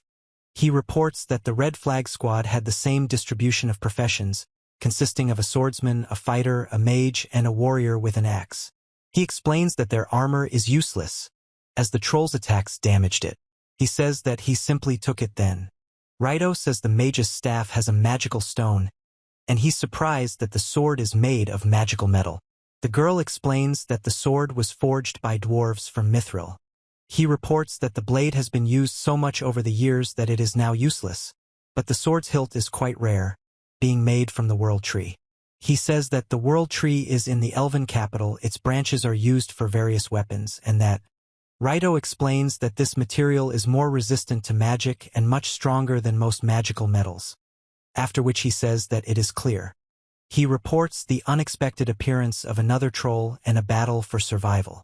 The ogre announces that another enemy has appeared, and the boy expresses surprise. The ogre suddenly rushes forward. The guy screams that he fell. The guy reports that something shifts and falls, and a man appears from behind the debris. Raito says jump and ice sword, then he strikes the enemy with the sword. The monster roars. The monster makes an attack sound, dealing a strong blow, and Raito tries to defend himself, holding the weapon in front of him. He says that if it gets too dangerous, he relies on the dog to respond with a sound. Then he makes a sound of surprise when a large monster appears and screams. The man makes a pained noise. Raito yells, "Give me." And the man says he's attacking so recklessly. Raito says that if this continues, he won't be able to get close enough to attack. The wolf makes a sound as it jumps on its opponent and bites him on the neck, causing him to react in surprise. The orc reports that the URU did a good job. Raito says that now. Raito strikes the orc with his sword. He says that the devil. The ogre delivers a powerful punch. Raito tries to parry it with his sword and expresses surprise. He says it's a spinning block and simultaneously applies a physical boost. He attacks the opponent with a spinning block. Raito says that we need to get. The goblin says, "Ah," and he clicks his teeth and says it hurts. He explains that the goblin doesn't take damage even when he uses a physical boost. Raito says he suspects he used too much magic on the first troll and that trolls, like orcs, are vulnerable to fire. He then announces that he has no more time to waste and is preparing to act. The girl says that she will finish him off with one blow and says that she will use a fire bomb. The orc screams in pain, engulfed in flames. Raito says that one charge isn't enough for the orc, but this time it's taken damage and he must attack again. Raito explains that if he attacks at close range, he'll definitely defeat the orc and rushes at him. He says he's using a fire bomb. The next panel shows a fireball emerging from his palm. Raito says that can't be and reports that he's out of mana. He then asks what's going on. He says that this simply can't be and asks if his mana has run out in a situation like this. The man with the club strikes. On the left, a man thanks URU for his help, and URU says the word spa. On the right, the moment of the fall or collision is shown. Raito says you have to shape your destiny with your own hands. Raito says it's the only way out. A man with a sword stands opposite a huge naked man with a sword against the backdrop of a ruined building. He says to Iris. The girl tells Raito that he is having problems due to mana depletion, and Raito asks what he should do now. The angel explains that they can stall for time, restore their magical power, and attack again, although escape is also an option. He says that he can't just run away and let the troll run wild here. The girl explains that she is unclear about Raito's future and asks him not to do anything reckless. He says he knows. He says hooray to URU. He explains that he and URU will run like this so that his magic has time to recover. He and URU run quickly, and the large enemy strikes with a sword. The guy says, "Damn!" The masked man screams and strikes. On the right, a girl rides a horse. Raito says he's in pain. The man looks at him carefully. A boy screams as he runs after a wolf. Raito rejoices. The wolf rushes at the ogre with a sword. Raito says he can't believe it and calls out to someone. The wolf announces that the enemy is trying to buy him time, accompanied by the sounds of movement.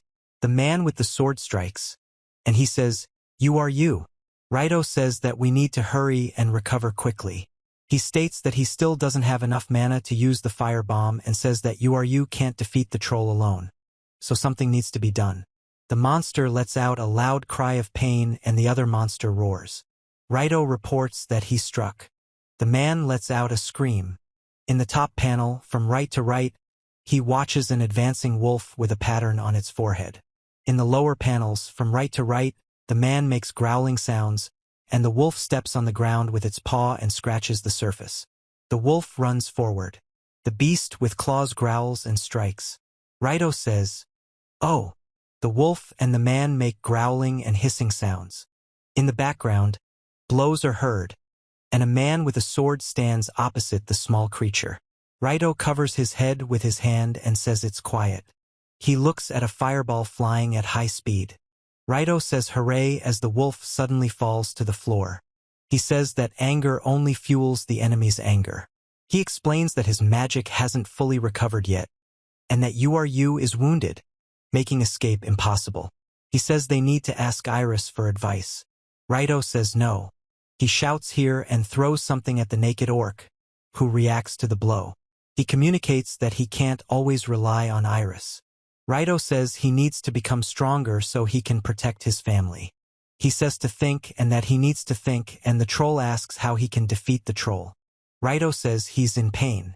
The man says that we need to figure out how to end it without using too much magical power. He says that if only there was a strong one. The girl says there's a technique that would allow her to do this. Raito asks if he understands. The woman explains that the charged blade is a sword technique that uses all the muscles of the body to attack with a large sword. The girl says that giants can do this only with the strength of their arms, but it is obvious that weak people are not capable of this. The girl says there's no need to think too much about it and that all you have to do is swing the sword with all your might. Then she reminds him that the boy knows the bullet strike and used it in the exam. The woman explains that this is a fighter's technique, but the concept itself is close to a charged blade, and if Raito is already capable of this, then he opens his body and then attacks. He reports that he has already learned to attack using all the muscles of his body. The girl says she can definitely learn from him. The guy smiles. The girl explains that you can't blindly trust a charged blade. It can deliver a powerful blow, but if you miss, you'll be exposed to the enemy. Raito shouts about the charged blade and strikes. He states that he will not allow anyone to harm his friends and explains that he will fight to the end to protect them. The ogre says he won't kill Raito because he wants him to suffer. Raito says he's not afraid and is ready to fight. He says that with the magical power he has now, this is the best he can come up with and says physical enhancement. Raito says to use all your muscles. He strikes with his sword, jumping forward sharply and crashing into the ground. The monster tells him to jump with all his might and hit. Raito screams and strikes with his sword. He delivers a powerful blow with his sword, shattering his opponent's shield. The goblin looks at the broken shield with fury. Raito says he can't afford to lose. Then he suddenly leaps down with his sword. Raito breathes heavily, standing amid the destruction. He breathes heavily and reports feeling dizzy. Then he falls. Raito says that thanks to him they are saved and expresses joy. The charged blade skill has been learned. Raito reports that this is a new sliding key. He explains that it's called spin science. He speaks well and raises his fist. He reports that his whole body hurts. He explains that a loaded blade is dangerous. The text reports that with the help of a trusted comrade and incredibly powerful combat equipment, a powerful enemy was destroyed. After completing the first request, Raito returned to his daily life and reports what he received while doing the job. The man says he is tired. Raito says the first request ended in failure, and since the client is dead, there's nothing to be done. The girl says it's not as if their efforts were in vain and asks if that's not great. Raito asks for the truth and explains that after defeating the troll, he returned to the guild. The two trolls that appeared in the village were actually the target of a search by the Red Flag and Raging Flame teams. These two trolls weren't wild monsters. Instead, they appeared to have been raised by an aristocrat. It is reported that when they grew up, the aristocrat no longer wished to care for them, and they were then released back into the wild. Two trolls adapted to life in the wild and began attacking numerous villages, causing massive damage. Adventurer teams from the Dragonfang Guild, Raging Flame and Red Flag were dispatched to investigate. While resting in an abandoned village, they were ambushed, and the Furious Flame Squad was completely wiped out. The man says he doesn't know what would have happened to the Red Flag if Raito hadn't appeared. The man in armor says that this blow is for helping and healing his comrades. He reacts to this with surprise. Raito asks for 5 gold coins, then says that despite the request's failure, the positives outweigh the negatives. The group thanks Raito and bids him farewell. Raito explains that it's okay if he relaxes a little and asks you if he agrees. He says that living like an ordinary person is just a pleasure, and then shouts hey. The girl says that everyone must follow this path if they choose the path of an adventurer, and that various experiences are necessary for further development. She also explains that the guy failed his first job, but that's no reason to lose his spirit. The guy calls the girl Guildmaster. A woman tears up a piece of paper. A man announces that she is leaving. The girl shows a piece of paper and says that the danger level is low, which is very suitable for beginners. Raito informs her that collecting 30 herbs takes half a month, and the payment is 3 silver coins. The woman explains that the payment is fair and encourages Raito to take on the task. Raito says he understands. The woman reports that the guy has finally gotten off his ass. He explains that he'd like to confirm the request. The woman asks to see the requested items, to which the woman replies, "Of course." Raito says it's no problem. The woman reacts with fear.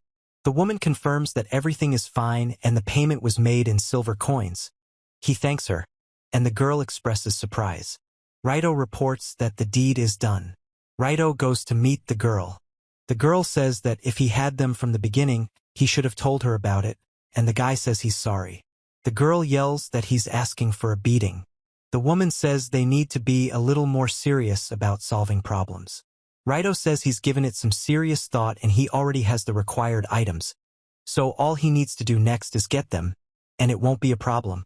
The guy says, "You." The woman says no, but even if she does, then oh well. He says he has something else planned today, so he needs to leave and asks her to excuse him. The woman agrees. The girl says the child is strange and takes it seriously. Raito jumps out the window and says there's no one else but them. And the wolf says, "Dachshund." Raito looks around. He reports that the sword he holds makes a sound when it spins. Raito wants to try out the two-handed sword he received after the battle with the trolls. He announces that he's finally able to move and explains that as soon as he gathers the materials, he'll head back. He says that the blade from the troll's great sword isn't a magical metal, and he could use his skill on it, wondering if he could attach it to the sword's hilt, made from the world tree he just obtained. He says he has to try since neither. Raito says that they merged into one and exclaims wow. He reports that he has mastered a new fusion skill. He explains that the sword he created earlier will now be tested, noting that the sword's color has changed. He explains that, if he remembers correctly, the strongest metal in his world is tungsten carbide, and speaks of metal transmutation. Raito says that let's increase the durability next and announces an improvement in the matter. He says that the sword is so heavy, then he explains that such weight is not a problem since he can use the skill great strength, and at the same time demonstrates how to control it. Raito announces that he is ready and tells that this is his new sword. The man says he's itching to hunt a monster and says, "Strike!" He says he's absolutely thrilled with his new weapon and confirms this with the word, "Yes." The man explains that if he leaves the weapon here, its skill will expire, so Raito reports that he is already here. The man says he arrived on time. He asks if the noise is coming from the box and then notices the sound and pays attention to it. Raito says that the cat really slipped inside. The girl makes sounds of distress. He says he doesn't understand what's going on and calls the girl. Raito says it's very simple and abruptly opens the drawer. The girl and Raito make sounds of tension. The girl says, "Phew." Raito reports that it is a lovely girl hidden in a box and an escape that is fraught with danger. The girl thanks him for saving her and says that her name is Kotomin, then asks the name of the person she is talking to. Raito says his name is Raito, and the girl asks what his companion's name is. Raito explains that his companion's name is You, and he's a wolf. The girl says it's fluffy and says hooray. Raito sighs. The girl tells him he's finally awake. Raito explains he didn't expect her to be there. He says he wants to know exactly how the girl ended up in the box. She replies that she doesn't know and that when she woke up, she was already there. The girl repeats that she was in the box. He says that it will be bad if the kidnapper returns and says that they need to leave here right now. Raito looks around. Raito notices a mannequin. He reports that he sees her. The man explains that it is. The guy shouts to stop. The man says that she is there. Raito reports that they were burned. He calls him here. A man with a bandage on his face accuses him of stealing their goods and tells him to be brave. He explains that he's just trying to help the girl. The man asks if he knows anything about her. The man shouts that they're here and asks if they really expected to escape. Raito explains that the situation is only getting worse because they're surrounded. The man explains that the girl will bring them a fortune and warns that they won't let Raito take her. The guy says he's not going to give up, and the girl says they must keep moving forward. The man on the right explains that they must unite to defeat the enemy. Raito tells the girl to hold on to him as tightly as possible. The girl responds with a question. Raito notices the wolf. A guy shouts about jumping. A girl says bye. A man behind him announces that he's taken off, and 3 men below are surprised. A guy and a girl jump across the city rooftops. Raito says he thinks they won't be able to get to him here. Raito puts his foot on the ground. The girl says she's unsure. The man yells, "Stop, brats!" The beast man calls the man a beast man. The man reports that he returned it immediately. Raito holds the girl in his arms and announces the use of a wind pressure spell, creating a powerful whirlwind. A man screams, after which the crowd asks what was going on and reports that some guy just fell out of the sky. He says that they need to get out while they still can. Raito says he couldn't imagine they'd be followed. The girl says the life of a popular girl isn't easy. The dog barks. He says that maybe for safety's sake they should increase their gap. And the girl says that there will be a walk on air. Raito says he thinks it will definitely be safe here and announces he's lowering it. The girl says she wants to fly some more. He says that despite what she just went through, she is some kind of strange girl, and he laughs at the same time. Raito reports that as soon as you get away from the city center, the river becomes so clear, and the girl says there are so many fish here.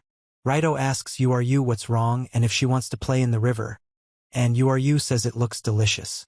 He says he's gonna go for a dip, and then he's surprised. A girl jumps into the water from a bridge. Raito says the water is cold, but it's not scary. He explains that he often swam in the river as a child. The girl says, "Here you go." He's surprised and says, "Fish." The girl says it's her gratitude. The girl asks to take the fish. Raito makes a sound similar to a sigh or exhale. The guy says okay and thanks her for something. The girl smiles. The girl reports that she landed perfectly, causing Raito to exclaim, "Ah!" The girl thanks Raito for his help, and he replies that he's also grateful to you. The girl says everything is fine. He says he understands. The girl says she's saying goodbye to Raito. He expresses surprise. He and the girl are standing on the bridge and shouting for Kotomina when something falls into the water. He looks down from the bridge. Raito reports that this is the view of the observer. He reports that she's completely disappeared and asks what kind of swimming speed she's going. The man asks who this girl is. The man explains to Iris why they wanted to capture Kotomine. The girl says that the very fact of meeting such a sweet girl is wonderful. Raito asks not to talk about it anymore and asks why they tried to catch her. The girl says she was kidnapped by criminals who steal human goods, and although she calls them criminals, they are just small-time thugs. He says they are kidnappers and suggests capturing them and throwing them into the guild. The girl says it's not worth it and suggests leaving them to the royal guards, also informing him that since there was no reward, he won't get any money from it. Raito understands, but believes he should still track them down. He reports that there is no need for this. The woman announces that the princess is coming back on stage. The man says, "Now." The girl reports that she returned to search for an important person, and according to her prediction, even if Raito does nothing, fate has predetermined that these criminals will be captured by the Valkyrie Knights in the near future. He says he understood. Raito reports that the clothes are almost dry and suggests they return. Raito reacts sharply to the appearance of a woman in a hooded cloak, who asks who he is and how long she's been here. He says that he didn't feel her presence at all, explains that it's aura camouflage and secrecy. Raito says teleport. Raito uses teleportation. He speaks of a set of magic. Raito reports that she's gone. Raito asks Iris what just happened. Iris explains it was high-level magic teleportation with a circle. Raito says that's not what he was asking about and asks who she is. The girl says that even if he knew the answer now, he still wouldn't be able to do anything about it. He asks what exactly. Raito asks why the girl is saying that. The girl explains that this is a very dangerous opponent, not worth engaging with unprepared, and suggests leaving things as they are for now. He reports that Iris-sensei has dedicated another day to teaching various wisdoms. Raito says it's good and no one should be here. He explains that yesterday was a busy day, but today he can use his two-handed sword to check a few things. He says that this sword is called the Ice Sword and asks what he should name it. He then says that he will name it Iris, but asks not to. Raito says the name Anti-Magic Blade might be appropriate. Raito says they haven't spoken directly, but he can hear her voice. Raito asks why he called her by her name. He says that now that they've given the sword a name, he uses shapeshifting to change its size and wear it on his back, and suggests they settle on the name Anti-Magic Blade. He reports that it's not bad. Raito says the size change didn't affect the weight at all. The next panel shows the impact sound. He says that if a heavy blow can increase the severity of an attack, then perhaps he can apply this skill to lighten the sword. Raito touches the glowing sword with his hand, which begins to emit a bright light. He reports that the gravity blade skill has been learned. He says he's acquired the skill and asks what a gravity blade is. He explains that this skill allows one to control the weight of a sword and suggests testing it. Raito reports that he is ready. He says helmet spreader and then says whirlwind. Raito says rotation. He announces a charged attack and then performs a powerful sword strike, creating a vortex of energy around himself. Raito says his swordsmanship has improved, but it feels like all the juices have been sucked out of him, and his magic power is just draining like crazy. He tells Iris that he wants to ask her something, and Iris says that she wants to know what it is. Raito says he wanted to know if SP can be used to gain a skill that gives more magic power or something similar. The girl says it's time to check and asks what skill points are. Raito explains that skill points are points earned when leveling up, which can be used to acquire skills. The girl reports that he reached level 41 after the battle with the trolls, and shows his current status. She explains that until now he's only used his SP to acquire a unique skill that enhances magic recovery, and with 40 SP he can acquire many skills. He asks about the skill he acquired. The woman explains to Raito that in his case, a magic-related skill will initially cost 1 skill point. A second skill will cost 2 points, a third 3 points, and so on, with each new skill acquired increasing the amount of SP by 1. She informs. The girl explains that the skill increases magical power capacity and is similar to a magica recovery boost, and also says that it's a unique skill that's always active and doesn't require any mastery level. He says that this is the second skill he's bought, and it costs 2 SP. The girl offers. The girl explains that the skill increases magic output for both combat and healing. Raito says he's taking this skill. Raito asks what other skills he has, and the girl says that since they'll spend SP anyway, it's better to strengthen the skills he already has. The girl explains that skill boosting. He's informed that his skills have increased in level, that unique skills are determined by level, not mastery, and that a higher level skill has better stats than a high mastery skill. The girl explains that he only has 20 SP left and asks what he'll do next. Learn another skill. Raito informs him that if he wants, there's the strong arm skill, which is part of the fighter skill tree and has much better stats than strength. The girl explains that he can use his SP, but that would leave him with only 10 SP, and asks if that's okay with him. Right? He says ice bullets. He says it was worth all the SP spent. Now he won't run out of magic power so easily and he no longer feels fatigue from using magic. He says the size of these bullets is just something. Raito reveals that he has fully charged his magic, so now he needs to increase his physical capabilities, and explains that he still has trouble fighting other people, so he needs someone to teach him how to wield a sword. He tells Iris that he wants to know if there's anyone or a school in town where he can learn swordsmanship. Iris explains that Baal is practically the only person who can teach him how to wield a two-handed sword, adding that she's very busy with her job as guildmaster. He says, the man reports that two-handed swords are primarily used by giants, and they treat them more like clubs, so he doubts they have any techniques to learn. Raito says he has a solution for the man. The guy says it's true.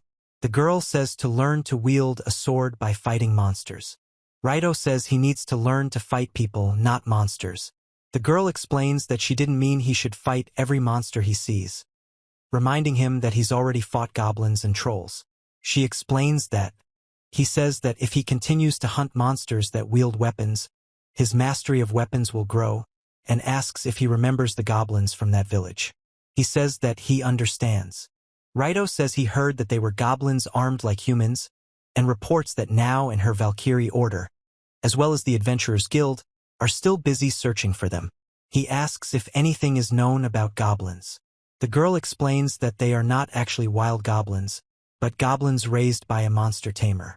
He clarifies that a monster tamer is a profession that allows one to team up with monsters. Raito says that as long as the contract is fulfilled, any monster can be tamed. He explains that for such purposes, a tamer uses contract magic, or more precisely, this profession grants access to magic that makes monsters obey. He reports that armed goblins are rumored to have attacked the village under the control of a monster tamer, and explains that this is absolutely true, and also that the monster tamer is not acting alone, but in a group of 5 people. Raito says it's an organization and asks why someone would create such an organization. The girl explains that the kingdom is the target of hatred for many shadowy organizations in the name of enmity against the kingdom, especially those from the ancient empire, whose hatred runs deep. Raito asks, this empire ruled over the territory of humans for a very long time, and the empire waged numerous wars that placed a heavy burden on its own people. It is reported that the people rebelled against the oppression, but all who attempted to resist were killed. It is also said that the 13th prince of the empire could not abandon the suffering people, so he founded the kingdom of Baratoros. The 13th prince received widespread support from the people, and even some military officers came under his wing. The emperor was displeased that his own flesh and blood had turned against him, leading to war between the kingdom and the empire. In terms of military might, the empire should have won an unconditional victory, but neighboring countries decided the kingdom would be easier to manipulate and therefore sided with the kingdom. After the empire's destruction, the emperor was executed along with his entire family. Raito explains that the monster tamers use armed goblins to achieve their goal. The girl explains that only a handful of people truly want to restore the ancient empire, and that the reality is somewhat different. She explains that they call themselves Imperials and will resort to any means necessary to bring the kingdom to its end. They are reportedly attempting to amass an army of monsters with whom they have a contract, but can only force weak goblins to obey them. Raito says it's still quite dangerous and asks if he can fight these dangerous people alone. The woman explains that, fortunately, all 5 are in different locations and are being careful to avoid detection. So he can't handle them alone, but provided he has a plan, he can. The girl says that no one will be able to hide from her sight, and offers to make all 5 of the tamers disappear, since they are taking on such a task. He says yeah and The girl explains that now they need to prepare well, since everything turned out like this. He asks why this bothers her so much. Raito announces that life-threatening preparations are underway, and they are infiltrating enemy territory infested with monsters. Raito asks if he's there, and notices that the mountain looks more like a rocky outcrop than a mine. The wolf barks. Raito explains that because it is reported that to the east of the Adventurers City, 2 days' journey by horse, there is a mine called Emer, and a meteorite fell on this steep rocky mountain, and mithril was found at the impact site. It is reported that the kingdom turned the mountain into a mine, but due to the depletion of ore, the mine was abandoned, and now people rarely approach the ruins of the mine, as monsters have settled there. The icing on the cake was the monster tamers, belonging to the Imperials, who had made the old mine their base and even stationed part of their goblin army there. Raito informs them that they could run out and attack them at any moment, so he suggests caution from now on. The dog growls. He reports that there don't seem to be any dangerous monsters and explains that this carcass could serve as good food for URU. URU makes a sound. Raito says they can use their assassin skill to avoid the monster's notice, and indeed, that way they'll destroy the very reason they came here. Two monsters scream, addressing someone. He says that while goblins and trolls aren't all that dangerous, it's hard to believe they still encounter them, and that even in the forest there aren't that many of them. He says it would probably be a lot easier if he had a team behind him. Raito explains that it's part of the training, and the man with the dog says that he and URU will try their best. Raito shakes his head. He reports that they've already gotten quite deep, so he finds it appropriate to use the assassin skill. He says that stealth, presence tracking, and presence obfuscation are activated. He explains that here is the lair. Raito reports that he will then increase his mobility with a quick step and also activate his night vision. He says there are armed goblins patrolling there. He notices a contract sign on one of the goblins' hands and asks if these goblins belong to the monster tamer. He reports that the goblins look strong. Raito informs Iris that he is at the lair and awaiting further instructions, and also explains that these monsters will bring her a good amount of points, and that it seems that the monster tamer himself is a little further away. The girl reports that the monster tamer hasn't noticed them yet and suggests they deal with these guys quickly, to which he replies that quickly sounds easy. The man explains that they need to deal with those who separated from the group first. Raito says throw. Raito throws ice spears towards the goblins. The top right man says he'll defeat 3 people at once. In the bottom left corner, he says the wolf's task is to howl as loudly as possible in 10 seconds. In the top left corner, the wolf touches him with its paw. Raito tells the dog he relies on it, and the dog barks. Raito draws his sword. The goblins are surprised and react to Raito's approach, running forward between them. He says spin, the man shouts Kia, the other man makes a sound G. Raito reveals that they are indeed not ordinary goblins and asks if they are forming a formation. Raito shouts whirlwind, attacking the goblins. The goblins leap at Raito, making a sound. Raito notices this and reacts. He reports that it's not just a monster, but a beast that can talk. He explains that the beast is attacking them. Raito calls out the wind blade and strikes with his sword. Raito and the armored man prepare for battle, standing opposite each other with swords in hand. He says it's large and asks if it's a goblin knight. The goblin replies that the two-handed sword is made of magical metal. Raito and the armored man engage in combat, their swords clashing with a loud sound. He says he can't let the enemy get close to him. The armored man is preparing to attack, and he stands in a fighting stance with a sword. Raito says that this enemy is different from other armed monsters he has fought before, and that it does not simply swing a sword using brute force, but imitates the actions of a swordsman. He says the enemy is a plague and uses a rotating block, warning about it at the same time. Then he announces a charged blade and strikes, causing the enemy to fall. He orders them to move forward. Raito reports that the light is on, meaning there's definitely someone here. Raito asks the wolf if he smells anyone. The wolf makes a sound. He says the corridor is wide and the ceiling is high, and he can probably swing a two-handed sword here without any problem. The wolf barks. He says it's quiet here, there's an echo and no noise is allowed. The wolf warns about silence. Raito tells Iris that there is no trap on this door and asks her to open it and go inside. He opens the door and announces that it is the same. The growling sounds are coming from the animals in the cages. Raito says it's a pile of goblin bodies. He explains that he should examine the corpses that haven't yet had time to decompose and asks who could have done something so inhumane. The wolf says he's fine. Raito makes a sound. He reports that they all have bruises and blade marks. Their arms and legs are bent in ways that Mother Nature certainly didn't intend. Their fangs have been pulled out and their claws removed, and asks if they were tortured. Raito says then says that this is the work of monster tamers and asks what they were trying to achieve. The goblins report that the monsters they encountered outside had a mark, but these don't have the mark of contract magic. He says that none of the corpses have a mark. Raito tells Iris that she saw the contents of the cages and explains that the ancient empire plays such games, and asks what happened here. Iris explains that they capture and torture goblins to fuel their hatred of humans, and reports that the goblins who feed on incredible. He asks why they need this.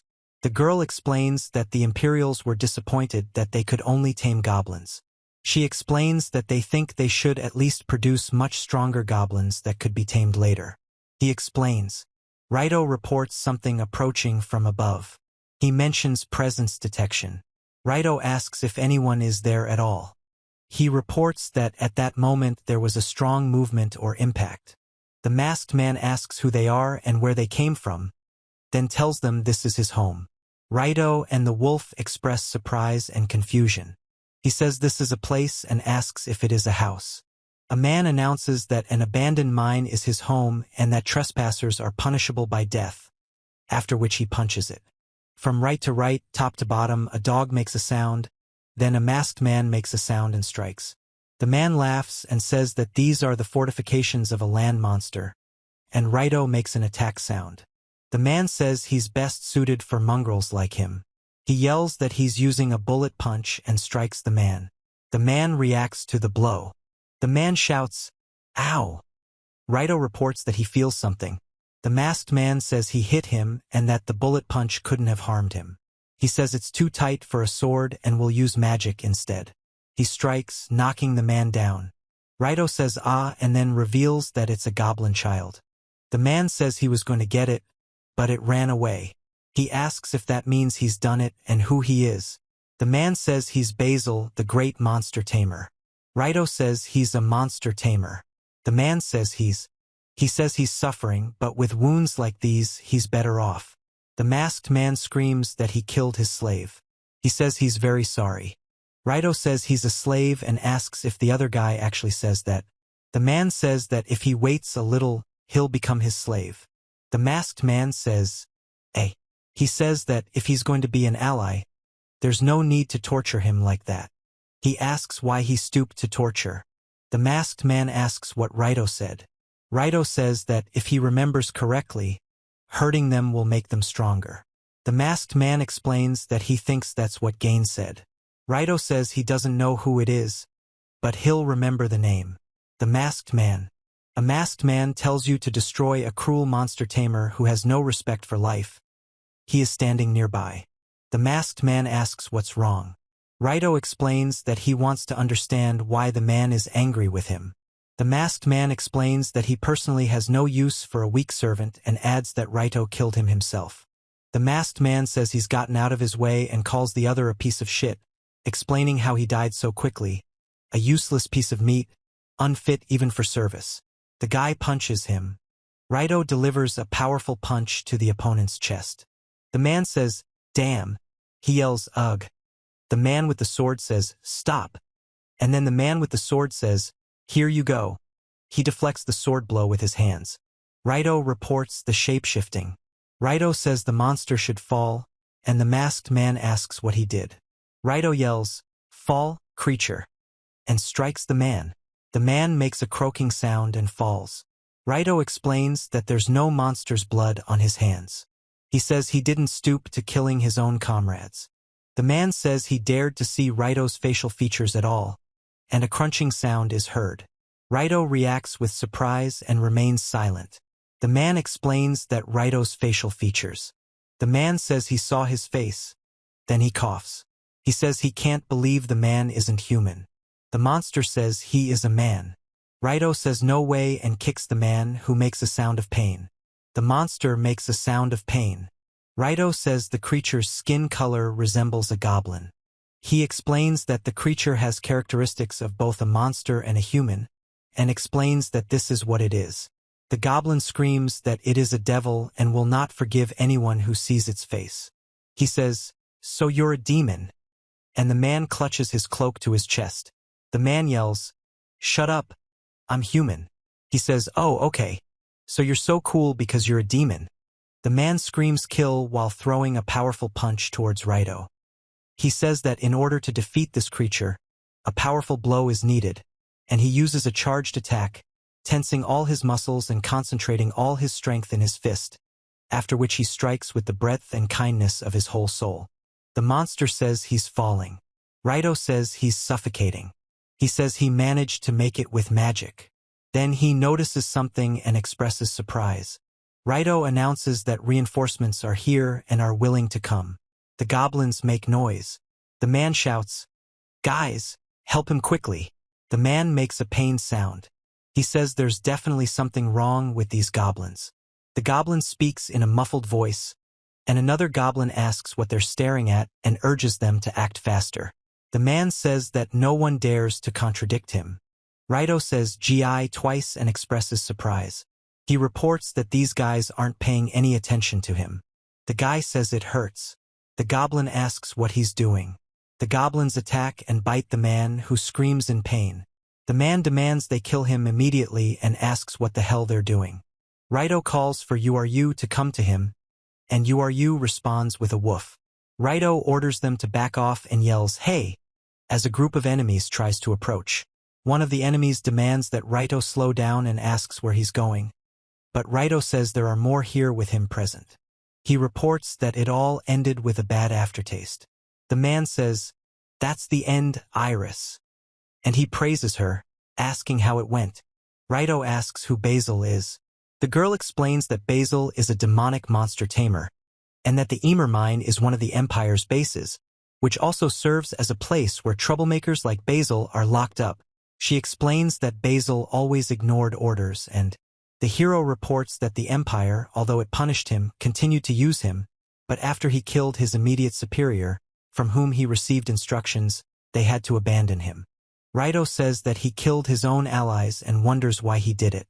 The man explains that Basil was a demon with human and goblin features, an orphan from birth who was taken in and raised by a slave trader. He explains that among demonic creatures, goblins are the weakest species, and so Basil was raised under constant torture, so severe that it left him disfigured.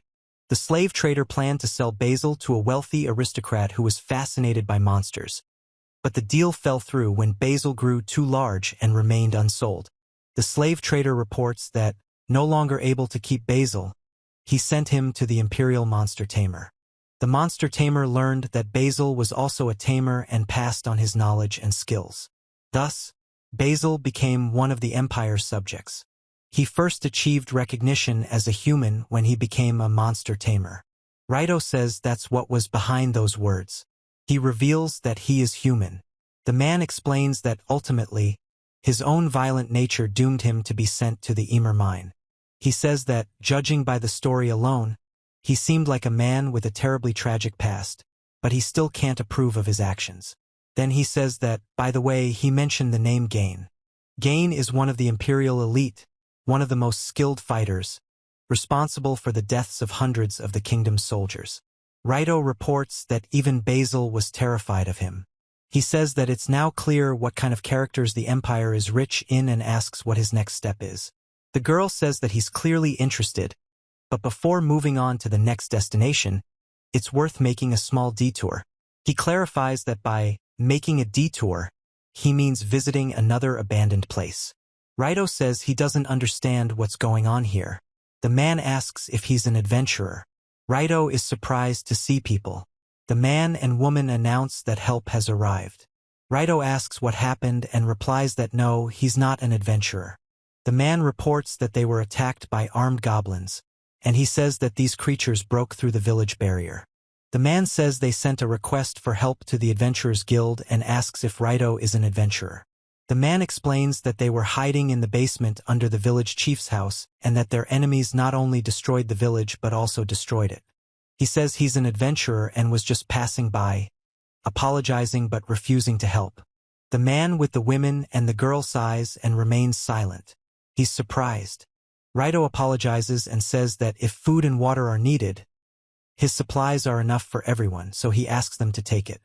The man says the goblins threw the corpses into the well and they can't drink from it, and the boy thanks him. The man is surprised, and he tells the truth, but he explains that Iris told him to get more food and water. Raito states that he will create something using magic and shows how magical energy appears from his hand, which materializes a bag with food and other things. He says he'll be handling the distribution and asks them to line up, and also asks to be allowed to heal the wounded with healing magic. The man is surprised. The man says he's a healing mage. Raito says he's a support mage. The guy says don't be rude. The man yells, "Hey!" He explains that those with a miserable profession are the ones who do it, and the man and woman ask, "A support mage?" The man makes a KH sound. Raito announces that he's starting the healing process. The man asks if everything will be okay. Raito says that he's your savior and that everything is fine. It's true, so there's no need to worry. Raito explains that he's using enhanced healing. The man asks if his leg hurts. The girl says, "Dad." The man thanks her for saving him and apologizes. The woman thanks Raito for saving her and expresses her deep gratitude. Raito stands silently before her, while 3 people look on in surprise. He reports that everyone has received their share of food and water, and he has also finished treating the wounds. The man says, "Listen." The woman reports that there are about 20 people left alive. Raito says it's unsafe to stay here and suggests going to a neighboring village. The man agrees. He asks if there is a cart in the village that could handle the transport of so many people. The man says that they only have a wagon. He says that this will do. He explains that a large wolf will pull the cart and asks the women, children, and the elderly to get on. He says. The man thanks him and offers to begin preparations. The old man turns to Raito and asks him to accept a gift as a token of gratitude. Raito holds the bag. He says he kept the stones in reserve, but these are the decay stone and the barrier stone. Raito gratefully accepts something from the man's hands. The man informs them that they are there and points to the village of Eiffel. The man says he's surprised and asks if they're from the village of Athens. He says it's here. The man asks them not to tell him that. The man says he's glad they survived and invites them inside. Raito tells them to report to the village elder immediately and prepare food and water. The old man reports that this must be such a misfortune for them. The old man reports that they were attacked by those goblins that everyone is talking about, and Raito asks about it. He reports that the village was already in disarray when he arrived. The man explains that he managed to take the survivors with him, but he doesn't know what awaits them next.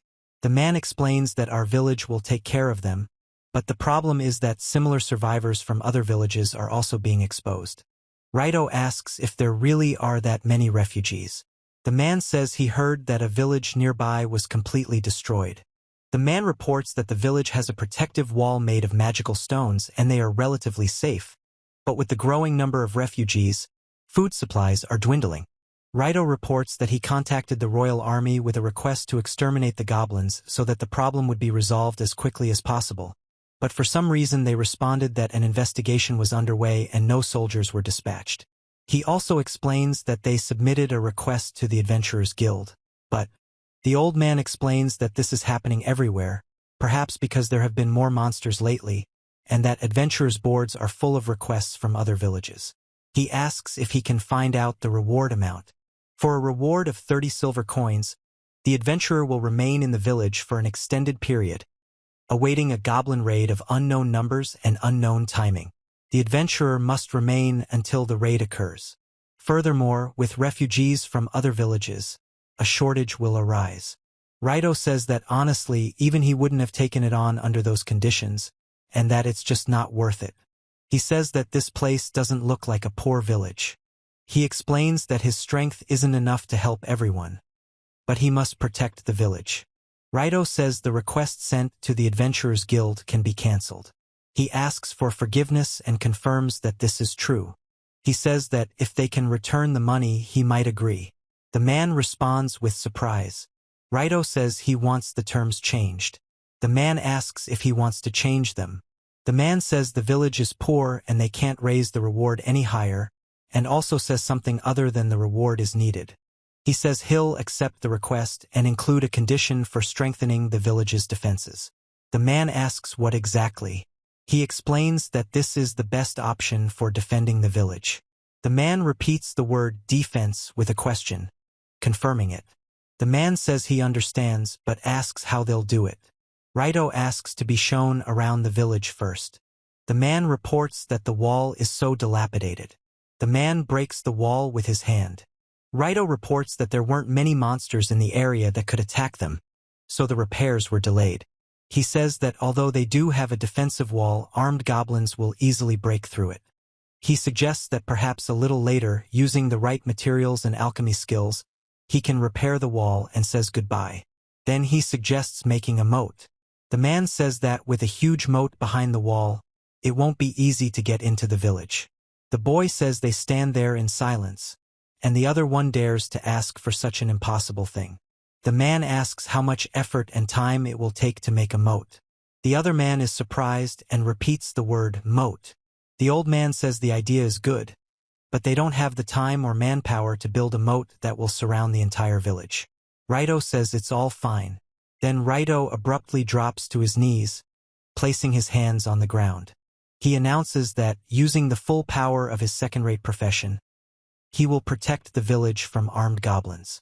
The man explains that he created a moat in an instant, and the other man says that this is too incredible. The man approaches Raito and says he didn't know he was a universal mage. The man apologizes for his rude words, and Raito says everything is fine and nothing to worry about, but most importantly, he asks for a couple of available people. He says he'll need help to dig the ditch deeper. The man replies that it's okay. In the upper right corner, Raito says it's not that he's incapable of doing it himself, but that he wanted to conserve his magical power just in case. In the upper left corner, people are depicted walking down a ladder into a pit. The man says the magic stone is protected, so it won't be so easy to destroy, and shows a fortified wall. He says their preparations are complete and they've also reinforced the wall. A man with a pickaxe is working near the wall. A man with a pickaxe and another man are digging the ground. The man with the pickaxe lifts. The man reports that the ditch is ready. The old man says this should calm the villagers, and Raito says he's sure it will. Raito notices someone watching them from afar, and the presence tracking skill activates. He reports that their identity is unknown to him, but aimlessly chasing them could be dangerous, and one should at least be on guard, as it does not seem like they are a resident of the village. The man asks what's wrong, and Raito says nothing. Raito asks how many guards there are in this village. The man reports that they have about 20 armed guards, and if you count the villagers with combat experience, there are another 20 to 30. He explains that they have wooden weapons for training, but they're only enough for the guards. Raito asks if they have farming tools like hoes and sickles, and says even a kitchen knife would do. The man doubts these things can be used as weapons to fight monsters. Raito says he'll take that on himself and explains that they don't. He tells to immediately prepare all the fighters and tools. The man agrees. The right panel shows houses. The left panel shows a pile of farm tools falling into a hole. The man says he has prepared everything for Raito. The other man asks if this is enough. Raito says thank you and that this is just what is needed. He explains that by using a combination of metal transmutation and shapeshifting, all the objects have been transformed into weapons. The men admire the number of weapons and say that with such a supply, they will be safe. He announces that the villagers will volunteer to fight and asks the guards to teach them how. The guard. It is reported that several days have passed. The guy says that if he doesn't train, he won't be able to win. The man explains that he needs to learn to sense his opponent and not just fight back. The man explains that to do this, he needs to focus and control his movements. The guy says he'll try. A man reports that everyone looks much stronger now, and another man agrees, saying that the battle preparations are going well. Raito explains that he has reinforced the moat, meaning that all preparations have been successful. Then the message next appears. The two men thank Raito for being back at it. He reports that even using night vision and an observer's gaze, he was unable to detect anyone suspicious. The boy and Raito say they were scared. The man tells Raito that it looks like URU has escaped from the barn again. The guy apologizes and says he'll bring him back right away, and the man laughs. The man explains that maybe he doesn't feel comfortable staying in the horse barn because he's a dog, and the guy laughs. Raito says he'll go and take them back, and then thanks them for the warning. The creature speaks forward. The wolf says, woof. He says he'll come if anyone suspicious appears. He tells Uar to stay here and agrees to this. The man says he knew it. The man winces and says hiccup, then asks where the guy is from. Raito reports that the ominous shadow of an ancient empire is spreading into the village, shrouded in anxiety, and tells of an attack by armed goblins. The village elder says that he is not a traitor and is not associated with the organization, but he says that this letter is from the Imperials and asks not to say that the elder is a member of this organization. Raito says he found it odd that if they were truly in a difficult situation, then why did their request to the Adventurers Guild contain such strict requirements? He asks who he is to be in contact with them. The man says he was forced to and confirms that he was the one who drafted the request in the village. The man says that in order to save everyone in the village, he had no choice but to obey them. Raito reports that Iris was right and that something is bothering him, as the village chief's conditions in the request for adventurers seem overly harsh. Iris explains that the village chief is connected to the ancient empire and says that Raito doesn't disappoint her, confirming the correctness of his. He says that he and Iris are trying to get to the truth and obtain evidence, so they decided to monitor the village chief's movements under the guise of working to protect the village. He asks what exactly the other person means and clarifies that he's saying what the girl said. The village chief was always with someone, and getting to him was difficult. Raito reports that he therefore asked URU for help. The stable where URU sleeps is adjacent to the village chief's house. The man reports that, at his request, URU was keeping an eye on the village elder. He says that if he's not a traitor, he should tell everything. Raito reports that their minions came to him about a month ago. He explains that very soon a group of goblins will attack the surrounding villages, and this village will be visited by refugees.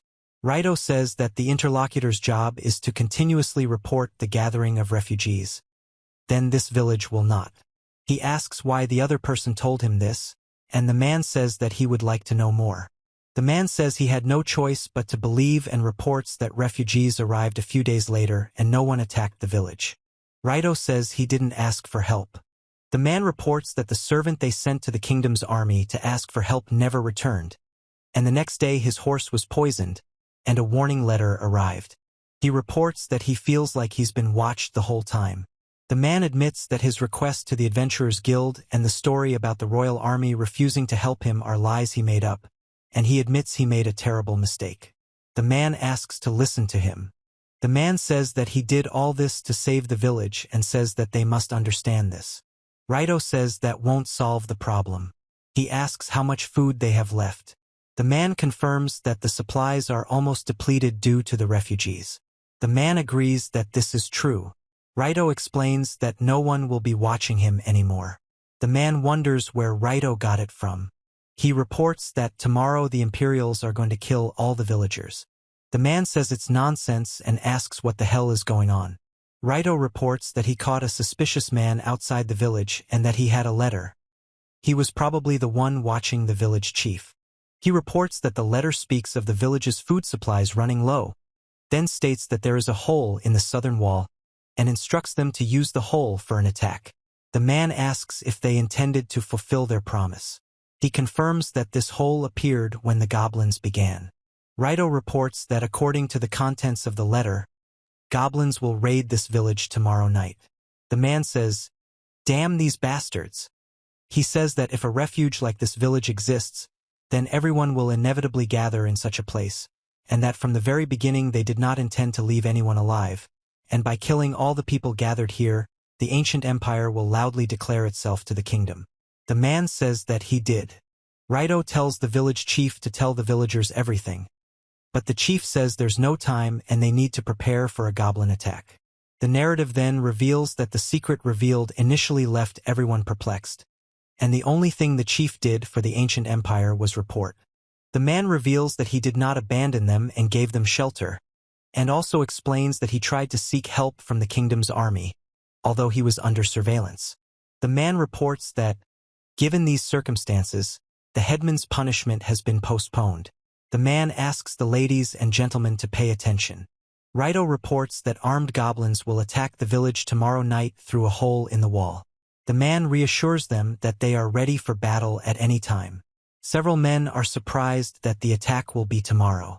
The man explains that they need to intercept the goblins as they sneak through the hole. 1. He says to listen to his plan. The man looks at him silently. The cloaked man asks what's going on. Raito says he heard that Basil was killed and believes they did the right thing by staying together as a precaution, but notes that the moat wasn't there a week ago. The man explains that Basil is a low-ranking mage. The man says that the worst mage can't even learn offensive magic, and he says that's serious. The man confirms this with the word, yeah. The boy says he thought the obstacles would be easy to overcome and asks what they should do next. The man says they'll simply use the loophole mentioned in the report, explaining that the ditch is much deeper than he thought, and that there's no way such a large village could be protected with 20 guards. Raito says that if he can get close enough and use the loophole to slip in undetected, the job is done. The man asks him to rely on him and keep the big bastards under control. He says that's fine, but be careful and vigilance is never too much, to which the other man replies, yes, yes, yes. He says, well, go ahead. The man explains that this idiotic headman was so focused on strengthening security that he made them do a ton of extra work, and adds, well, go ahead. The goblins say that if anything happens they will. Raito says it would be easier for him, a monster tamer, to just deal with everything. The man explains that the defenses could always be strengthened, but they also seem to be undermanned, and there's no one on guard at all. First, the man announces that there's a hole, then says that the big ones will have a hard time resisting. The man explains that he has no choice but to start with the small ones and orders them to move forward. He then calls the other man an idiot and says that he thinks he's covered the passage so completely that it's immediately invisible. The goblins make a sound of surprise or fear. The hooded man announces that they have finally found a way out of the dungeon and will now be able to reach the surface. Raito says it's a trap and asks what that smell is. He then says it's oil. The man explains that it's not just an explosion, but an explosion with a time-lapse effect. The man explains that the time-lapse effect allows you to see everything in slow motion. The man says it's too late, the girl says when they are. The hooded man expresses surprise. Two men are drawing a bowstring. The hooded man screams in surprise. Raito says GI, man says GI. The boy says it's time to move on. The man says they dared to attack their village and orders them not to escape.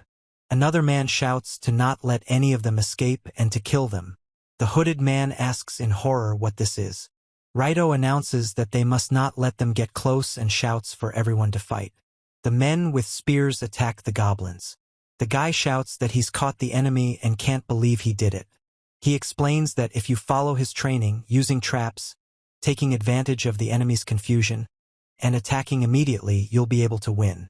Raito reports that they are surrounded. The man explains that they must fight to the last.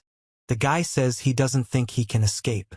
The hooded man orders them to cover him and run, then yells, "Gee!" The hooded man says he's not afraid of the guy. The guy orders them to aim at the hooded man so the goblins won't move.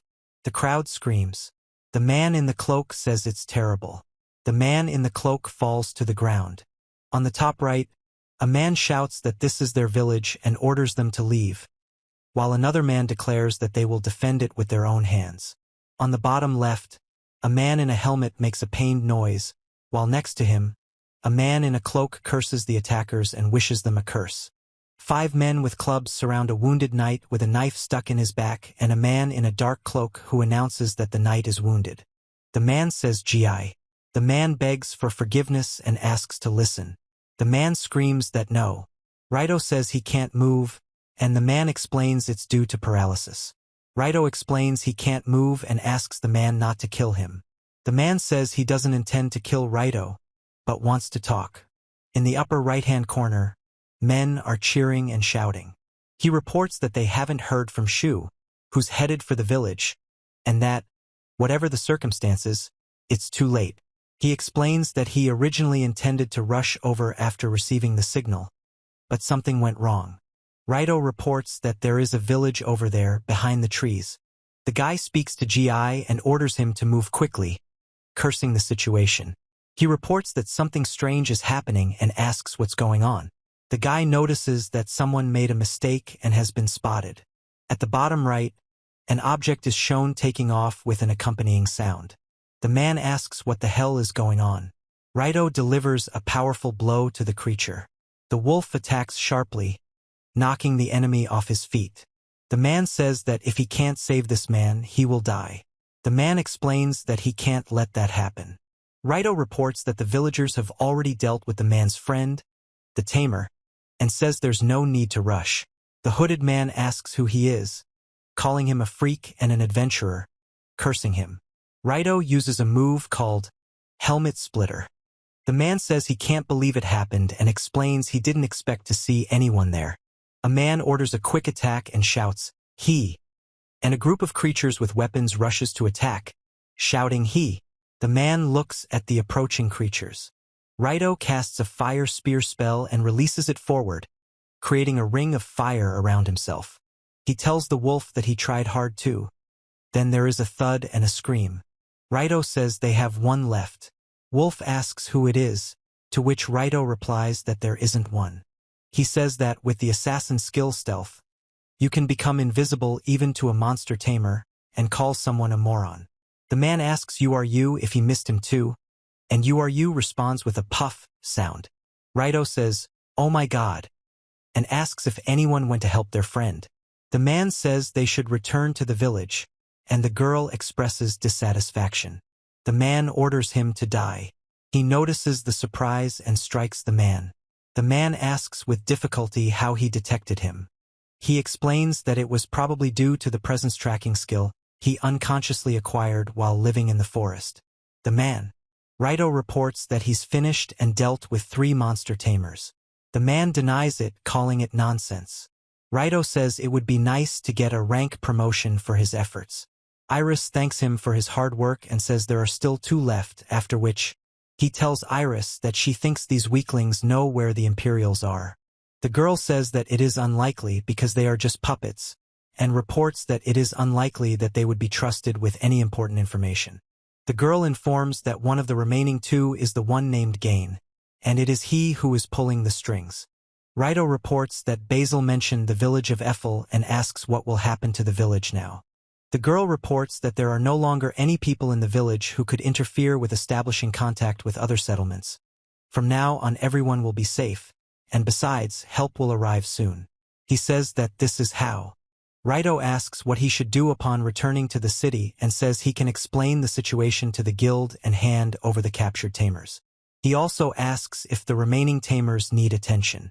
The woman explains that everything went smoothly this time, but with the disappearance of 3 tree tamers. The woman reports that he's defeated 3 monster tamers who were attacking the local population, and that he's done enough work. She suggests that he entrust everything to the guilds from now on and return to normal life. He says that's not very convincing and asks if he's strong enough. The girl says, by the way, wasn't the original goal to gain experience in battle? Raito says that's true. The man says okay. The residents thank him for saving the village and say that they will never forget his mercy. And he says that there is no need to worry so much. Raito says he was just doing his job as an adventurer. The man asks him not to be so modest. He says he's grateful for the cart. The man asks if he's sure he only wants the cart as thanks. The man says they didn't make things worse and that the village elder did provide assistance to the refugees.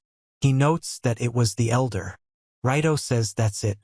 The man says that if anything ever happens to them, they ask them to come to them, and says that he doesn't know if they can help, but they will do everything in their power. He wishes them all the best, and the dog barks. The man says, "Here it is." The man makes the sound of a door closing. The man thanks Mr. Raito for his help. It is reported that this is the adventure city of Luno. Raito reports that he has caught and delivered the criminals. The woman asks to wait a bit while the request is processed and says okay. A guy asks another guy to look. 2 men in hoods say that it can't be, that these are the Imperials who have a bounty on their heads. The man says that he is the only one with an F rank. The other man says that this is not true, and Raito apologizes for the wait. The woman says that the guildmaster is waiting for him. He says okay. Then there is the sound of the door opening and he asks for forgiveness. Raito says it's real. The woman says he's always getting into trouble. The woman explains that catching those guys from the ancient empire is a big deal. The woman says Raito did a good job this time. Raito laughs and says he's very sorry. He asks what it is, holding a bag in his hands. The girl explains that the contents of the bag are a reward for the two he brought. She explains that, in her opinion, these two occupy a rather low position in the ancient empire, but she is certain of their involvement in the recent attacks. Raito says they might be able to raise his rank and asks to listen to him. The woman says he's no slouch. He presses a button on the device. He announces that it's Yerong's guild card and says it's cool. Raito says thank you very much. The girl says that today is just a special occasion. The woman explains that it's rare for a newbie who's been an adventurer for less than a month to advance in rank without taking the exam. But next time he'll definitely have to take the exam. He says he understands. Raito reports regarding the Emer mine. The girl says she read his report about the randomly found goblin corpses and the encounter with the demon and has already sent an investigator. He says that the investigation will take time, and the woman explains that there is a possibility that the ancient empire has already managed to destroy the evidence. The woman asks why the boy even went to such a place and whether he was really tempted by the search for Mithril. Raito says that he kind of was. Then Raito draws the woman's attention to the sketch of the demon he saw. The woman explains that it is Basil, the so-called tamer Basil, and the woman explains that he was captured several years ago and sent to a prison town as a death row inmate, adding that this will need to be verified later. He says that 10 gold coins is a waste. The woman explains that she doesn't know what will happen next, and, in the right panel, two bound men explain that they are likely to face the death penalty, which would be well-deserved, and that if they know any useful information, they could simply be thrown in jail. In the left panel, Raito explains that the incidents that have occurred raise doubts that they acted alone. He says there's something else that's bothering him and asks if they know anyone named Gain. The woman asks him in surprise what he said. He explains that here's how. A girl in an apron and glasses is surprised by the loud sound, and the two men at the table are also startled. Raito looks away in fear and raises his hand. A woman with long hair pins Raito against the wall and asks how he knows this name and if he knows anything about it. He says that the tamer he caught was muttering that name. The woman explains that from now on, this story no longer concerns an E-rank adventurer, and asks him to entrust the rest to them, and that he should live like an ordinary adventurer. The woman says, he's open. Chapter 32 reveals the bloody reason that continues to bind their destinies and the dark past that remains to be revealed. Gain reports that something valuable has been taken from him. The man warns Ball to hide and not come out. Ball calls for his mom and dad. The girl reports hearing a siren, and the man reports the same. The man says the siren is sounding. That day, a man with a sword stands over two wounded people. A woman reports seeing him for the first time. On the bottom right, a woman explains that she became an adventurer to avenge her parents. The woman says they don't have to follow her. The guy asks what she's talking about and reminds her that she was going to fight her enemy. Another guy asks what if something happens to her before the wedding. The girl and the guy say they'll cover for the woman, as their comrades. The guy says he can't hold back any longer and is going to kill the girl. The girl says she doesn't want to die and asks him not to kill her. The guy explains that if he doesn't kill her, he'll die himself. Raito says it's time to finish, and the girl says it's all too weak and boring. The girl says pokey pokey. He warns Ball to be careful. Ball kneels with his sword, preparing to attack. The woman says her path is blocked and expresses regret. The man offers Balu to become his wife once he's dealt with Gain. The woman is surprised and says that since it's him, she doesn't mind. The man replies that in that case everything is fine. Raito says he can't believe this happened. He explains that it's impossible and that he didn't expect this outcome. The girl says it's a sword that can cut through anything. The man explains that the sword can't cut through her. The man strikes with the sword, which shatters. The guy with the sword says cough, cough, choking and bleeding from the mouth. The man with the sword in his hand stands in front of him. The woman says it's a shame she doesn't have time and wants to play with the guy a little longer. The guy is happy he was able to and says it's absolutely wonderful. The girl screams while standing and demands he stop, and the guy screams back. The girl says the guy has won today, but the guy says they're not close, and the girl explains that their relationship has a history of brutal murders. Raito says that they're enemies. The man reveals that Gain killed Bala's parents 2 decades ago. Raito reacts with surprise. He says that when she became an adventurer, they met again, which resulted in the death of Bal's comrades and beloved, and for Bal Gain, he is the culprit of the death of people important to her. Raito says that he is leaving. He touched on a sore subject, and the girl replies that yes, and what a sore subject. The woman says that if they don't do anything, Bal will die. He says that soon Bal will leave the Adventurers Guild and start acting alone. The girl says that she will find Gain on her own and try to kill him, but will fall into a trap where she will die. Raito says that Gain will also die from his wounds, and the other man says no several times. The girl says that without his intervention, they will definitely both die, but his involvement could lead to big problems. He asks if they can prevent this, and the girl replies that it's hard to say. Raito asks what the other woman is talking about. The angel explains that, having been born in this world, she could see everything, but the future, as a soul that is originally the soul of another world, is hidden from her. She asks if, with the exception of herself, the future of everyone else isn't open to Raito. He speaks and reports that it is also difficult for him to foresee the future of people associated with him. Raito explains that without the interlocutor's intervention, Bal and Gain will surely die. He explains that if the interlocutor tries to help Bal, even he knows what the outcome will be. Raito explains that if the interlocutor does intervene, Bal might be saved. But on the other hand, the man says that either both will die, taking the other with them, or such a development cannot be denied. He says that means the other is no longer capable of giving him the same advice as before. The girl says she can tell where Bal and Gain are now and what they're doing, but their future will be unknown to her. Raito listens silently.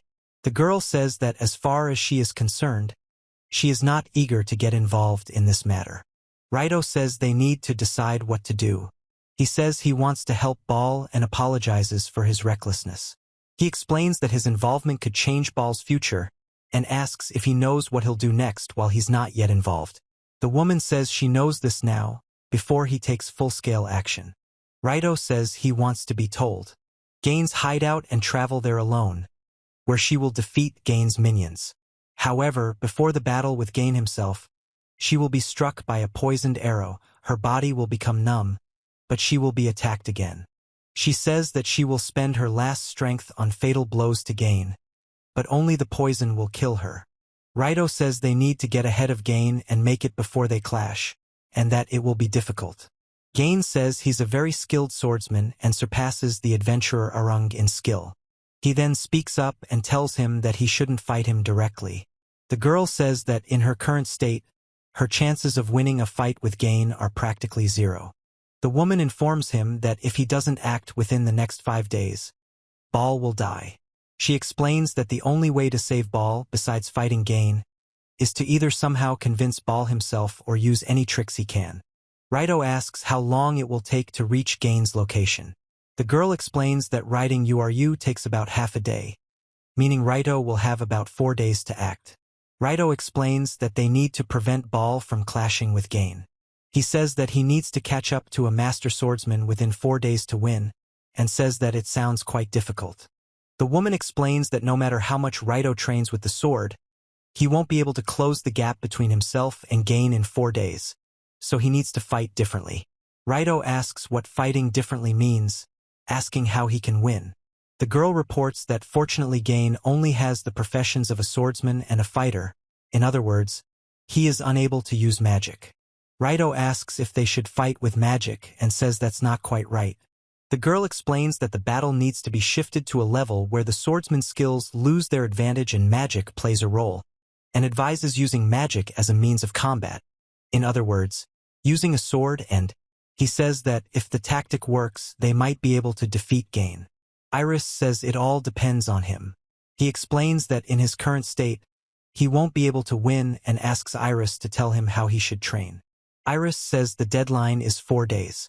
Raito reports that there is nothing unnatural about armed goblins. All evidence relating to the ancient empire has been destroyed, and orders them to return and report. The soldiers notice someone and say there is someone there. One of them asks if he is injured and recognizes. The guy says that everything will be fine and he will help. The girl says thank you. The girl says she's joking. Raito suddenly attacks the group of knights, creating a whirlwind around himself. The man disappears into the shadows. The girl tells him to come to her quickly, calling him her love. The man fights, holding a sword.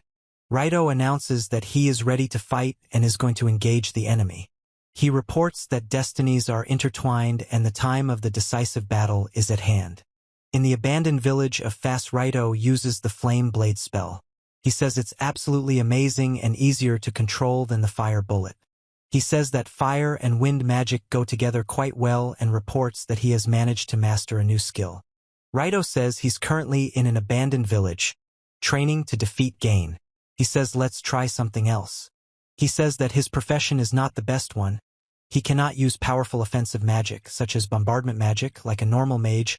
He only has access to the auxiliary magic of a support mage and elemental magic that anyone can use. Raito says he needs to increase the amount of magic he can use in battle as much as possible. He explains that he's been studying everything he's learned so far and is trying to create a combination magic. Then Raito says, okay. He says that now there is an ice block and an earth block. Then he says this with confidence, holding the sword. Raito says he's curious if he can somehow combine the ice sword with the gravity blade. He asks if he adds gravity to the ice sword, and if he can create something similar with Gain's sword. He explains that this will create a more powerful attack than before, giving him an advantage in battle. Raito says there's been a mistake. The wolf makes a sound. Raito suddenly grabs something with his hands. He explains that the ice sword's hardness is such that it breaks under gravity, meaning the gravity blade is useless against weapons without high magic resistance, and explains that there is a limit to how powerful a weapon can be. Raito says that if not a weapon, he can strengthen himself, and explains that mages usually strengthen their magic with magic stones, so he should do the same. Raito calls Iris, who explains that to strengthen magic, he should use a magical tool called a magic bracelet, and asks. He says that this is the forest where they used to live, and explains that there are no demons to be seen, but at least they are here. The wolf growls. Raito says there's a minotaur, and says he didn't even notice it. The girl asks what a minotaur is. Raito explains that the minotaur has a magical bracelet and is the demon who killed Uru's parents and mistress. Raito says it's not a monster. He asks if he should kill him and take the bracelet, to which he explains that if he engages in battle, he's unlikely to emerge unscathed. Angel explains that then, and says he'll understand everything once he gets there. Raito reports that the atmosphere is quite tense. The man and the horned creature are silent. The minotaur removes the bandage from his hand. He and the wolf watch this. He says it's so easy and asks why. The minotaur tells him what. The girl reports that the minotaur of this forest has a noble character, like a warrior. He returned a souvenir and wears some of the equipment of defeated opponents out of respect for those who challenged him. The woman says the minotaur must have remembered Uru and returned what belonged to its owner. The man explains that he won't touch anyone he considers weaker than himself. Raito says that since he simply gave it to them, he considers them weak, and the man confirms this. He says that this thing is important to him as a memory and asks if he can use it.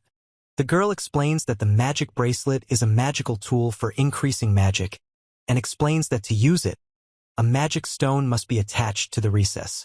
Raito thanks her and places the bracelet on her hand, causing the dog to make a sound. He explains that he will try to attach the barrier stone since Uru doesn't like the decay stone and asks Iris how he can activate the barrier stone.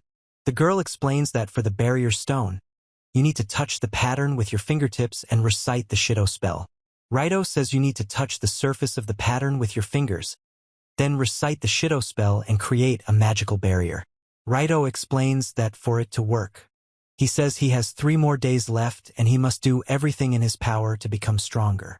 The girl says that it is sad because she and people should understand each other, and she does not believe that it has come to this. The guy asks if the other guy thinks the same, and the man says that he is a nobody. Raito says he's still unable to understand other people's thoughts and announces that someone in the neighborhood has finally found out about him and plans to welcome his guest with his family. The man asks what he'll do and explains that he's not interested in other people's thoughts. He's going to give a report. The woman says he said something there. The girl reports to the Bado. The girl stands with a drawn sword. Traces of destruction are visible around her. The man says he managed to escape. The girl explains that it doesn't matter if he doesn't understand, and tells him that, as a vampire, she looks forward to meeting the girl who gave her an indelible wound. The woman says that the blood of the man who swears revenge will be the best delicacy for her, and her favorite dish, which only gets better with time, will soon come to her, and she says that she is very much looking forward to it. Raito says the charged blade is powerful, but he'll be in danger if the opponent is fast enough to avoid the attack.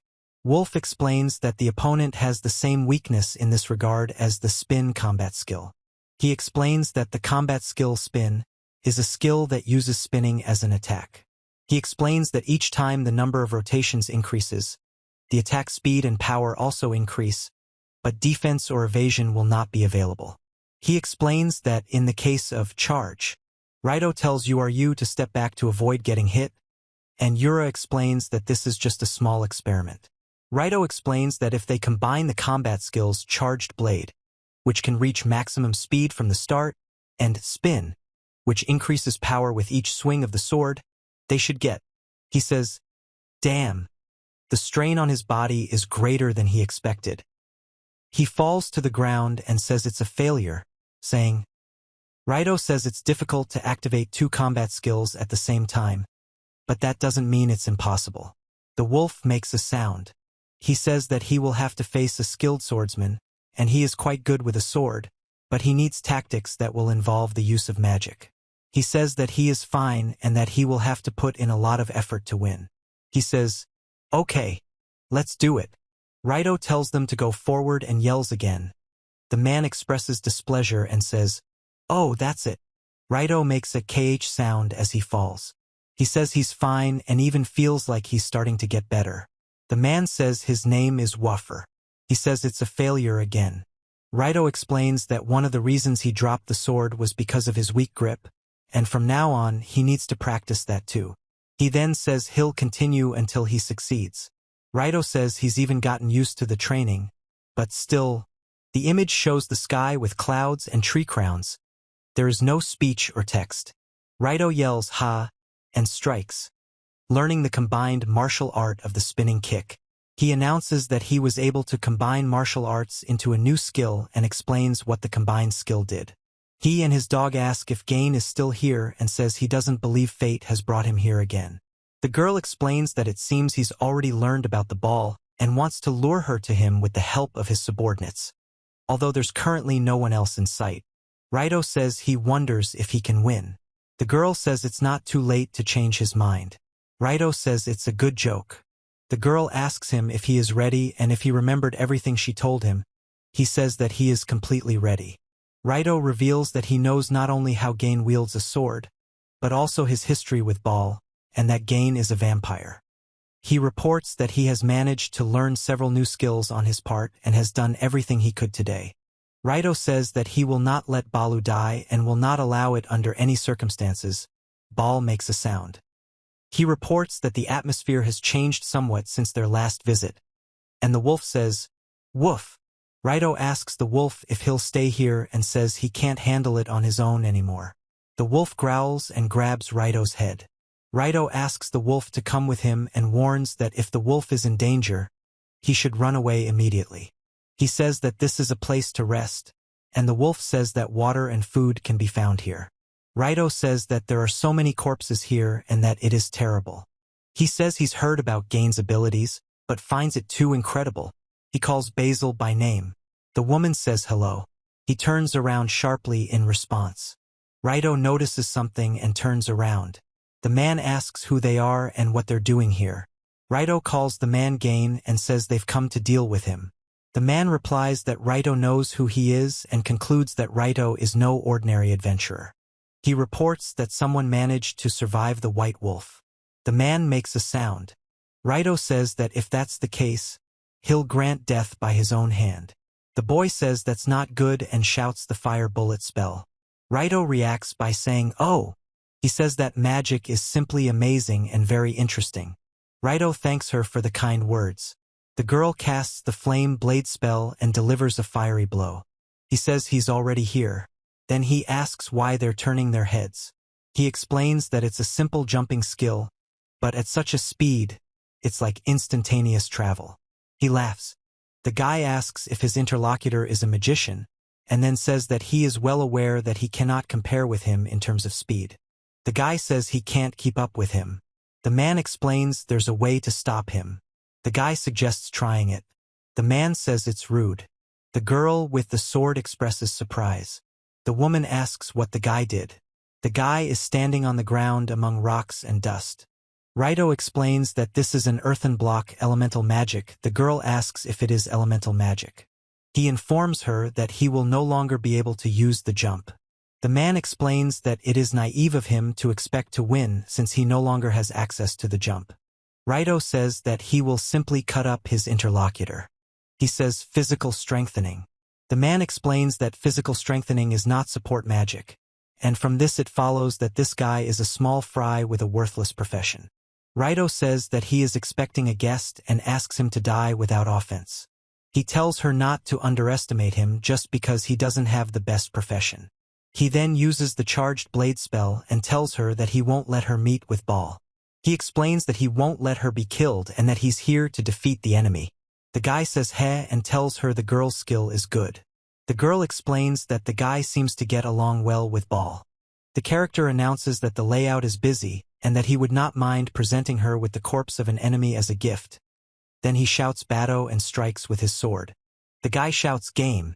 The man says, get out of the way. Raito is happy and says hooray. He shouts Shildo and creates a barrier, defending himself from his opponent's attack. He says he can't be killed that easily. The opponent is surprised and asks what the barrier is. The woman says that protection alone is useless. The man explains that he has a barrier stone with him. The man asks how the woman can cope with this. The woman asks what the man is doing.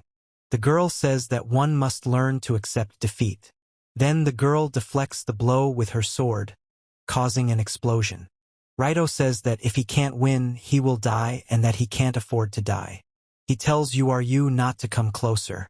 You screams. The man asks what he did. Raito explains that it is a powder made from a decay stone that only works on demons, and reveals that he imitated their humans.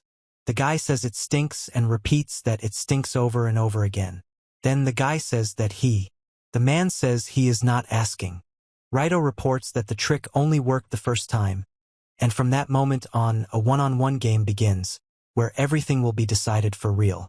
He says the decay stone trick won't work anymore, and the other man says he's a bastard. Raito says he will cut his interlocutor into pieces. He thinks of furious bloodlust. The man tells him the name of the technique remnant blade. The man says, die, and prepares to attack. Raito says all and deflects the blow with his shield. He runs, creating a magical shield in front of him. He jumps with a sword in his hand. He shouts that he is using Helmet Splitter and delivers a powerful blow with his sword to the ground in front of him. The girl asks where Raito is aiming. Raito explains that Batto can't be activated unless he has his feet on the ground, and says that now is his chance to test it out with Helmet Splitter. Raito then delivers a spinning kick. The girl says it's a stream and is surprised. The girl stabs him with a sword. He says they're together now, and the guy curses. In the top right panel, a girl is stabbed in the stomach. The middle left panel shows a girl and a man fighting with swords. The bottom panel shows the man's legs, dripping blood. Raito says he was confident the attack would succeed and expresses dissatisfaction. He breathes heavily. The woman says no offense, but he needs to try harder. The man thinks his opponent is so monstrously strong that he easily stopped him with one hand. The woman says it's her turn now. The boy reacts sharply to the attack, expressing fear and tension. Raito delivers a swift blow, demonstrating determination and speed. A boy is stabbed in the shoulder by a sword and looks at the wound in surprise. A man with white hair says ah as he strikes with his sword. Raito then says and at the same time screams super vibration. The girl is surprised and notices the vibration of the blade for sharpness, then reports that this is impudent behavior. Raito says Shido and strikes. He says KH and UG, making an effort to hold back the blow. Then he delivers a powerful blow with his sword towards the enemy. Raito says it's not his blood and that he's not injured. Raito explains that the blood belongs to someone else who was injured. He says that he can't let her go. He stabs the girl in the stomach with a sword. Raito asks if the girl can still speak and calls her a monster. The girl says she's in pain and that he almost cut her in half. The girl picks up a vial of liquid. He says it's impossible. The girl is wounded in the stomach and falls, smoke coming out of the wound. Raito says that the wound needs to be stenated with blood and asks what kind exactly. He says he's a vampire and can heal, but the process is quite painful and he'll make you experience the same pain. He talks about the residual blade. The guy says he has something else in store. Raito says he'll use the ice blade bullet and fires ice arrows. He then slashes at the ice arrows with his sword, shattering them. The man says he's curious how long the girl's magic will last. He says he knows the weakness of this skill and calls it a residual blade. Raito introduces Earthblock and explains that this skill is the same as Batto and cannot be activated if the support is destroyed, and that it cannot be maintained if concentration is lost. The girl looks on in surprise and tensely watches what is happening. The girl asks how he knows this and who he is. He says he doesn't have to answer and says okay. The woman says that if she doesn't answer, she'll just kill her. The man looks at her silently. Raito says that threats are pointless and reveals that sword fighting techniques have a time limit. The woman explains that the Batto can only kill those within the sword's range, meaning it can't attack until it gets close. She explains that Ball managed to wound Gain in the eye because she noticed this weakness. The man asks which sword is longer, his or his. Raito says not to regret and shows this by attacking with a sword. The girl says that this is so stupid and what an idiot. The woman says, go ahead. Raito says, phew. He says that he has lost too much blood and does not have much strength left. Then he says that this will be the final blow and calls it the charged blade. Raito says the enemy is attacking with a huge sword from a distance, but it's just her fake and boring. Raito explains that he's not stupid. After she wounded him, he analyzed his weaknesses and focused even more on mastering the Batto. He reports that thanks to being able to use the Batto while in motion, he's defeated many opponents who mistakenly believed they were attacking from out of reach. He explains that the sword's speed has increased, and he didn't even realize he had a similar sword hidden in his possession. Raito says he can't let the enemy get close to him. The man responds by charging at Raito with a weapon in his hands. A quick shot is fired. The girl with the sword on her back expresses surprise and asks what. Raito screams as he attacks the girl with his sword. The girl looks at him. Raito slashes the ground next to the girl with his sword. He gives the title of the chapter and the translation, and also asks a question regarding unfair dismissal and stupidity. The woman screams, and Raito strikes with great force. Raito lowers his sword, and the woman falls to the ground with a wound in her stomach. He says he can't afford to lose.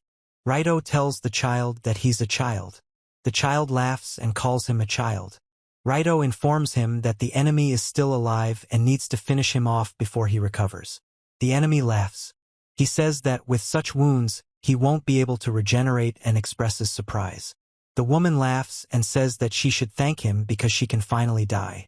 The girl announces that she has finally become human. Raito speaks as a human. Raito reports that it's finally over. He says thank you for saving him. The old man says it was fun. He leaves, leaving the old man lying on the ground. Raito announces that he has won. Raito and the wolf exchange barks. Raito says he is fine. Raito asks Gain why he thanked him. He thanks her for her hard work and asks Iris to tell him about Gain. Iris explains that because of his vampirism, people feared Gain, and his loved ones abandoned him. The loss of everything broke his heart, and he began killing mercilessly for pleasure. Iris reveals that Gain was originally. Raito says it's good that the recovery boost was activated. Otherwise he would have been in danger. He says he agrees. The man reports that at that moment, it seemed to him the dagger flew out from behind Gain's back. The man says he doesn't understand where the dagger came from or who threw it. Raito says the wound hasn't healed yet and suggests going to the mine to rest. The man agrees. Against the backdrop of a moonlit night sky, a man announces that he is warm and is leaving his guard to the beast. The beast roars. The girl says Raito. Raito says Yuto. He asks Iris if she's asleep. Iris says she's awake, or rather, she doesn't need to sleep. He asks how his mother is doing. The girl asks him to stay calm and says she's fine. Raito speaks clearly and asks if there's anything else he wants to know. He says he can't meet with either his mother or Ali right now. The girl says he can always tell them about them. Raito says everything is fine and explains that if everything is fine, then everything is fine. The man asks if that's really true. That's all the man lying on the ground is saying for now. The man with long hair stands, clenching his fists. Gain says that the clothes will not let you go wrong. The girl screams, "Ack," and asks, "What happened to you and why do you look so miserable?" And then asks why. The girl says that someone else killed her, not her. Then she lifts the sword with effort and declares that this is mockery and asks him to stop. The girl says she's the one who went to kill Raito. Raito cries and says it's him, and curses the situation, then punches the ground hard. The man says he saw and heard everything. The guy says hey. The man says he can't even believe that Mr. Gain was killed, and says, "Wow, what an interesting turn of events." The man explains that he's now the only surviving monster tamer. It's a shame about Basil and Gain, of course, but it will improve his standing in the tree. The man says the boys are lucky to be alive, but if they don't serve him, they'll be dead. The man asks what the other man will say. The man abruptly shuts the other man's mouth and warns him to be quiet, otherwise it won't be easy for him to kill. A hooded man suddenly attacks another man, covering his mouth and holding a knife to his throat. The woman says it's a weapon and identifies Mr. Gain. The woman explains that the mission is complete and they can return. A hooded man stands with a sword in his hand. Several goblins scream, noticing a wound on one of their own arm. Goblins say Gigi to each other. Goblins repeat Gigi with a puzzled expression. A goblin says Gigi with a puzzled expression. The name of the adventure city Luno is announced. Raito announces that he's finally back and remarks that the royal army soldier is a bit too numerous. The soldier asks why and shouts so that Raito can hear him. The boy reports that goblins have attacked the village and that it's somehow connected to the ancient empire. The woman explains that they're investigating. The girl tells the master she'll go with him to the guild. He exclaims that something terrible has happened. Raito says they were attacked. The girl says it was all Ms. Ball's doing and that she's been missing for the last few days. Raito exclaims that he doesn't understand what's going on. The woman reports that upon her return, she announced that she was resigning as guildmaster and says that everyone tried to stop her. The woman reports that Mrs. Ball then became angry and furious. The man asks what to do now, and the woman explains that things have reached this point. Raito says that it seems like everyone managed to stop her, and she's working in her office. Raito says he can't believe she tried to leave her position as guild master, and says she longed to kill the enemy with her own hands, but only he stood in her way. The woman says they are grateful to Lord On for the help of the followers of the ancient empire, and for this the kingdom has appointed a reward for the guild, so everything can be fixed, and also says that she makes it shine again. The woman suggests that after the restructuring, the number of adventurers may increase and asks. The woman reports that she recently snatched an A-rank adventurer from the Black Tiger, and he received a reward from the kingdom for it. The guy announces that a talented person has joined the Black Tiger. The girl says that after hearing this interesting information, she can't help herself and suggests going to the Black Tiger. Raito reports that after the battle with Gain, he returned to his normal life, and if only the peaceful days could last longer. The man explains what's happening. The man asks for a bigger hole to be dug. He says he's fixed everything. The man thanks him. He says he's on his way and explains that several weeks have passed since he dealt with Gain, and is now helping with the restoration of a village that was attacked by goblins. The man thanks him. Raito says he'll definitely drop by again. The man says he'll go then and thanks Raito for everything. He says it's so nice to help and reports that he seems to be enjoying life. Raito says he can contact him without calling him and asks if it's true. Raito yells that he scared him and asks him not to start talking to him so suddenly. He asks Iris when he should go fight the remaining tamer, and clarifies that there's still one left. Iris explains that he has nothing to worry about, then reveals that she's now on the same wavelength. The man agrees. Raito says that he is no longer in this world, and he asks why. The woman says he's dead and that's just how fate has it. The man says that what's more important. The voice tells them it's best not to take that route because bandits have set up an ambush. Raito says the bandits are targeting humanitarian aid sent to the village from the city and asks about the bandits. The woman says that when transporting cargo, an escort of adventurers and soldiers is required. He says something like that was said at the reception, and the girl warns that it's dangerous to go there alone. Raito says everything will be fine since his rank has increased and he'll be able to fight back. The girl explains that it's not a good idea, as it could stand out and cause problems, and suggests simply going to Raito's cousin, who's nearby, and informing her about the bandits. He says it's his cousin. The man asks now the girl eats meat. The guy says hello. The woman talks about what she's eating. Raito is silent. The woman informs Mrs. Now that Mr. On has arrived. Mrs. Now is surprised. The girl says that they haven't seen each other for a long time, and Raito calls her by name. In the background, a woman says, "So." He suggests they talk when the girl finishes eating, and the girl says, "Oh, okay." He agrees and says, "Oh, right?" Raito asks how the girl has been. The girl explains that she's still busy investigating the goblin attacks and their connection to the ancient empire, though she'd like to focus more on her original mission. She explains that they were lucky that Raito was brought to the city of adventure, and the man says that thanks to the princess, the damage from bandits has been greatly reduced. He says that's true. The woman says she heard about his rank being raised. The woman is skeptical and explains that she doesn't know of a single case of someone with a worthless profession being promoted to rank F or. Raito says that he can then look at his guild card and laughs. The woman says that he is indeed a support mage and an alchemist, and asks why he uses a large sword, since he is a mage and not mages have such a weapon or he can't use a smaller sword. He explains that his stamina is SOSO, so he trains himself. The woman says that this isn't a weapon that can be mastered with just practice, and that the size of the sword is of utmost importance. Raito says he understands and says, He says that on the way here he noticed bandits, and at the same time asks what is going on. The girl says she wants to know why they didn't report this sooner and asks if the man was hurt and where that location is. The man says they're moving and confirms this with a yes. Raito informs Princess Now that they're taking over the investigation, and the girl says she'll do her best. The man warns them to be careful. Raito says, "Go ahead, Valkyrie order." The girl says she wants to say something, and he says that he is returning to the moon, right?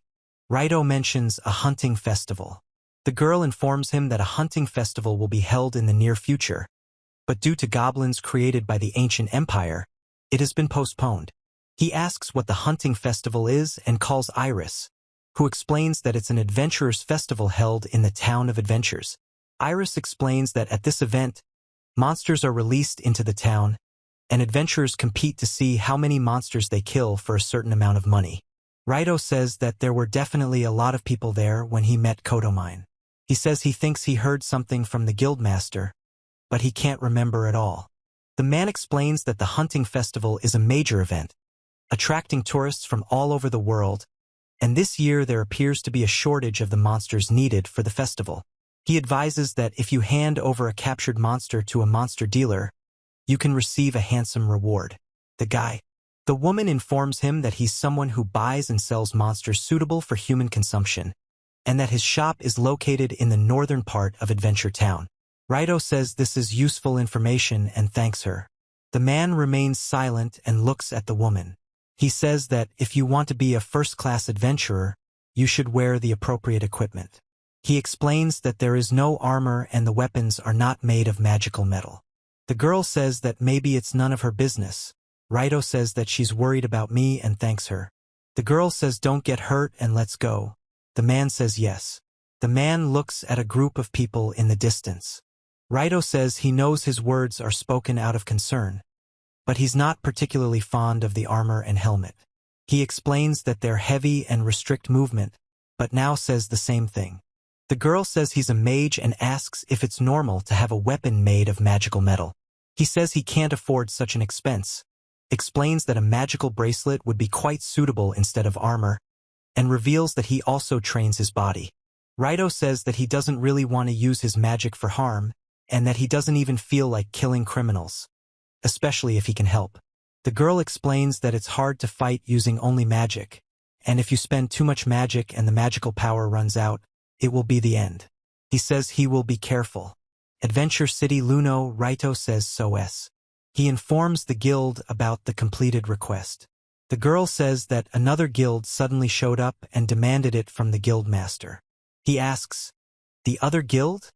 Raito reports that the guild master of the largest guild in their city, the Ice Rain Guild, has arrived. The woman asks him to hurry up. The guy says oh. He and the woman yell at him to stop pestering her with little things and call her Lisa. The girl says that he is still the same hot-tempered child and asks him to calm down, to which Raito replies that he should not be treated like a child, and then notices that he hears the voice of a stranger. The woman reports that she knocked on the door.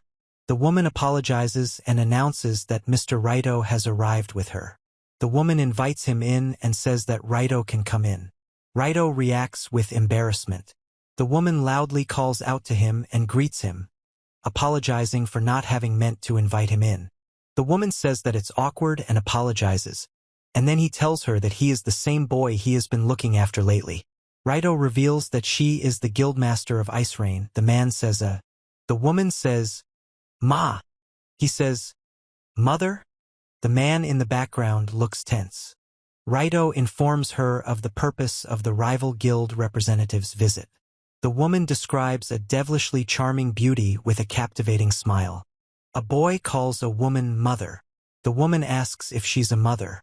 A girl with short hair and elf ears also asks if she's a mother. A woman with long hair and scars shouts that she has no children and calls it stupid. The boy warns about the forest people. A woman says she can't believe she missed the moment when another woman had a baby, and the girl tells her not to talk nonsense.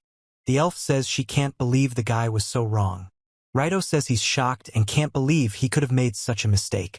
The woman says she was called mother, and asks if he means to say she looks like a woman with a child his age. The man says that if she's offended, she can safely deprive them of his company. The elf informs him that this topic is also important to Raito and says she's not finished talking yet. Raito says, "Yeah, it's too bad," and coughs. The elf asks why he is hesitating and orders him to sit down already. He says that it is good. The woman says the tea is cheap. The man thinks it's awkward. Raito sits between them. The woman says that she shouldn't serve something like that to her customers. The man says that he would keep quiet and adds that the girl should be grateful that he at least gave her that. Raito asks why he's here and why he's been summoned. The girl explains that she's the guild master of the side at odds with the Adventurers Guild. Maria introduces herself and explains that they're not enemies, but simply work in the same field, calling the term "at odds" nonsense. The girl says their workers are constantly being poached and a B-rank adventurer was snatched away. The woman explains that it's natural for top-notch adventurers to seek better conditions and asks if the girl hadn't switched guilds in her youth. The woman says she didn't force the B-rank adventurer, but merely invited him, and says there's no pressure. The man shouts, "Hey!" The girl says that he is deliberately taking away their adventurers, while noting that this is not the first time this has happened. The woman says it's 34, it seems, and explains that this means the A and B-rank adventurers have left the guild. Raito exclaims that this is serious. The woman asks if he thinks the guild will still exist after this. Raito. The girl says they have good adventurers working for them, low-ranking, but good ones just like this guy. He tells the guild master. The guild master explains that's why she came to meet him. The elf woman says she's heard rumors, but she's surprised he actually has a worthless profession. Raito says so. The man explains that this madam has a unique skill, the eye of appraisal, and she's able to determine the status of others simply with a glance. He says he just took a look. The woman says he learned a lot of skills there. The woman says she's never seen someone who has mastered so many skills, and he's only 14 years old. Raito says he did the right thing by coming here. The woman says she's taking him with her, and Raito is surprised. The woman says the guy is crazy and orders him to leave immediately. The girl says she's sorry. The woman says that she is giving up this time, but just in case, she leaves the item with the girl. Raito says hold on, then asks for the crystal. The girl tells him that if he wants to see her, he can come to the ice rain and he'll always be welcome. The girl explains that since she's met him, she can leave. He asks what. The girl says she can't get into the house because the door is locked. The man yells at her to get lost already. Raito says he can't eat the apple because it smells strange. The woman tells him it's from another world and warns him it could be dangerous. He says it's a magic stone that looks beautiful, but it has no special power. The girl screams, "Give it back," and expresses anger, trying to snatch the stone away. He yells at her and warns her about what she's doing. He then shows her the stone. Raito says there's another stone inside. He asks why he was given a stone that absorbs magical power. The girl explains that it's a magical stone called a magic absorber, which has the ability to absorb the magical power of its owner, and says it's revenge. The woman says that this is how she is made. If she cannot take possession of someone, she does so, and explains that she loves to pull off such petty dirty tricks. The woman says that Raito shouldn't accept everything given to him so easily. Raito expresses surprise. The woman explains that even such stones can be sold for money for drinks, and thanks her for the use she can find for such a stone. Raito reports that the guildmaster of Ice. He says he'll sort everything out and go feed you. The image contains no text or speech, only a chariot depicted against a backdrop of village houses. A man announces that the lady he is escorting must board the carriage. The girl says she is ready and asks not to delay. The elf says that Raito speaks to his mother. His mother explains that he really is quite a strange child, and can't shake the feeling that she's met him before. The woman asks if something is wrong. The man says she's here. His mother asks how the meeting went. The man replies that it was the same as usual. His mother says. The elf informs that they will work as usual and transmit requests discreetly, and also asks what the next steps will be. The woman says that otherwise they will be hated even more, and explains that this is how you become an unofficial intermediary in the highly paid work that the Black Tiger does. Raito reports what it means to not return to Lord Baru. The woman says that if you want to fully develop your talent, it's better to be an adventurer than a guildmaster. The girl explains that she thought playing guildmaster would get boring, because it's very difficult. The woman explains that, after all, she was in her guild and knows. The man asks what happened, and the girl tells her mother. The woman says she can't stop thinking about a funny boy and asks him to check on the black-haired boy she met today. The man confirms he will check on the adventurer and says he'll obey. The girl tells him not to run so fast or he might fall. Raito says he won't fall. The woman reports that the boy looks very much like someone, and now she realizes that this child reminds her of her little sister when she was little. She explains that it's probably just a coincidence, or the man reports that the unexpected lure led to the sudden discovery of some kind of connection, and that he gradually becomes. Raito says it was delicious and thanks him for the food. He says he can move on now. The day begins with soft, gentle sunlight. He yawns and says he's hungry and wishes me good morning. Raito says he'll bake the fish today and confirms it. He reveals that a month has passed since he defeated Gain, the vampire of the ancient empire, and that his adventurer rank has risen, leading a quiet, peaceful life. He says it seems the fruits of the Orin have already ripened. He reports that he now has the opportunity to take on requests with higher rewards and explains that the situation has changed a little for him. Raito says it's wonderful and tells him it's his home. He says that he moved from the hotel to a separate two-room house, although it is rented out and is a bit old, and that in addition to the house there is a garden. He says good morning and says that he is going to make breakfast, so he suggests waking up. He says that now he can live without. Raito announces that he is frying dumplings. He says heh and tells me that this is the life of an ordinary person. He explains whether this is happiness while he eats at the table. Raito says that's it. He says he has no work today as an adventurer. Then he announces that it's high time to visit the village of Fas, after which he suddenly becomes frightened. Raito says he needs to continue the restoration work and agrees with the girl, who advises that they should definitely spend their days without requests to travel there. Raito explains that Fas village is the first village they came to after leaving the forest, and that it's the same abandoned village. He says that no one lives here and asks if there is any point in restoring it. The man reports that. The girl says that if the village of Fas is restored, it will bring enormous profits in the future. Raito tells her not to say that and explains that he is the only surviving resident of the village. He says that with his abilities it will be easy to prevent monsters from entering the village and asks to trust him.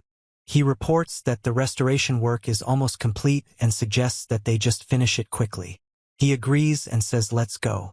Raito says that it's not just magic that has to be used here. He says that this is part of the adventurer's job description. He also reports.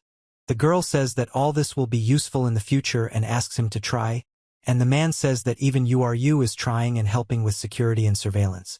Raito says he understands. He announces that he's finished with this. He explains that the fields are ruined, the goblins have taken all the harvest, and the soil is severely depleted. He says that he suggests they start breeding sandworms. Raito remains silent. The girl says that something is moving towards her. She says that this creature wants to eat her. He says that then Princess now won't be able to visit them, so they should refrain, and the creature asks if everything is okay with her. Raito reacts to the unexpected sound. Raito asks what happened, and the wolf growls. The girl rejoices. He says that something is approaching them. Raito announces that they've finally arrived and expresses concern that at this rate, the village could be in danger. He asks who it is and calls the elephant a mammoth. Raito's gaze registers the observer's farsightedness and gaze. A huge mammoth appears on the road, rushing toward. The girl tells him that, despite everything, she's asking him to help those people in the carts. He's surprised and asks if he knew this would happen. The girl says good. She heard him and will save them, and won't let the newly rebuilt village be destroyed. The man asks what Raito is doing in such a place and orders him to get out of the way, threatening that otherwise he'll be killed. Raito tells him not to worry about him and to ride to the village immediately. He reports that the door is locked and there is no key. Raito casts the earth block spell. The elephant runs towards Raito. The elephant breaks the earth in front of itself. He says, asking if it worked. The elephant starts to break out of the ground, and he reports that he is getting out. Then he suggests something and asks how it is. Raito mentions an ice blade bullet and a fire bullet. The man says it's useless. Magic doesn't work on him. Raito is surprised it doesn't work. The girl explains it's a mamu, a magic-resistant monster originally native to the beastman's territory. He says that this is not an opponent that can be defeated only with the magic he has learned and asks what they should do then. The girl tells him that his weak spot is located between his eyebrows and that it needs to be pierced with a magic sword. Raito says he understands and thanks her. The boy asks for help in detaining him and rejoices. The wolf growls and lunges at the elephant, who prepares to attack. He tells Uar to back off. The wolf growls again and lunges at the elephant. Raito announces the name of the move Gravity Blade and strikes the opponent with his sword. He sits on an elephant. Raito says phew. He reports that he managed to penetrate the monster's weak spot. He says that he will disassemble it and gather materials a little later. The men thank him for saving them and admire him for being able to defeat such a monster. He calls them forest people and says he is glad that they are too. The boy asks if it's Lord Recap. The man thanks him for his help and asks why a human is commanding the white wolf. Lord Recap orders the boys to retreat, and the man calls him Lord Recap. The elf says the boy is a monster tamer. The boy says the beast is his family. The elf explains that such a disgusting monster is the boy's family and calls him a weirdo. Raito says he doesn't understand what kind of idiot he is and asks who saved them anyway. He and the man are looking at a girl hugging a large furry animal. The text says it's a beautiful girl enjoying the furry you are you. The boy says he can't afford to lose another person. Raito explains he's not giving up and intends to keep fighting. He says that this guy reeks of aggression. The man smiles. The elf says wow, the girl says it's so cute. Raito screams princess. The girl says he's so fluffy. Raito asks who it is. The man warns her not to touch such a filthy creature. The girl says the duck is absolutely adorable, so white and soft, and wants such a cute thing for herself. Raito says, ahem. The woman reports crying, while the man enjoys the softness and fluffiness. Raito tells him his friend isn't quite comfortable, and the girl apologizes, explaining that she can't help herself when she sees something cute. The girl thanks him for his help, saying that if something happened to the princess, it would be a disaster. The man thanks him for his help and warns him that if something happened to the princess, he says that his place is. The man says that he will have to enlighten such an ignorant fool as he is, and is surprised that he is not even able to notice the emblem. The boy says they are emissaries of the Yotsuba kingdom. Raito asks Iris, Yotsuba kingdom?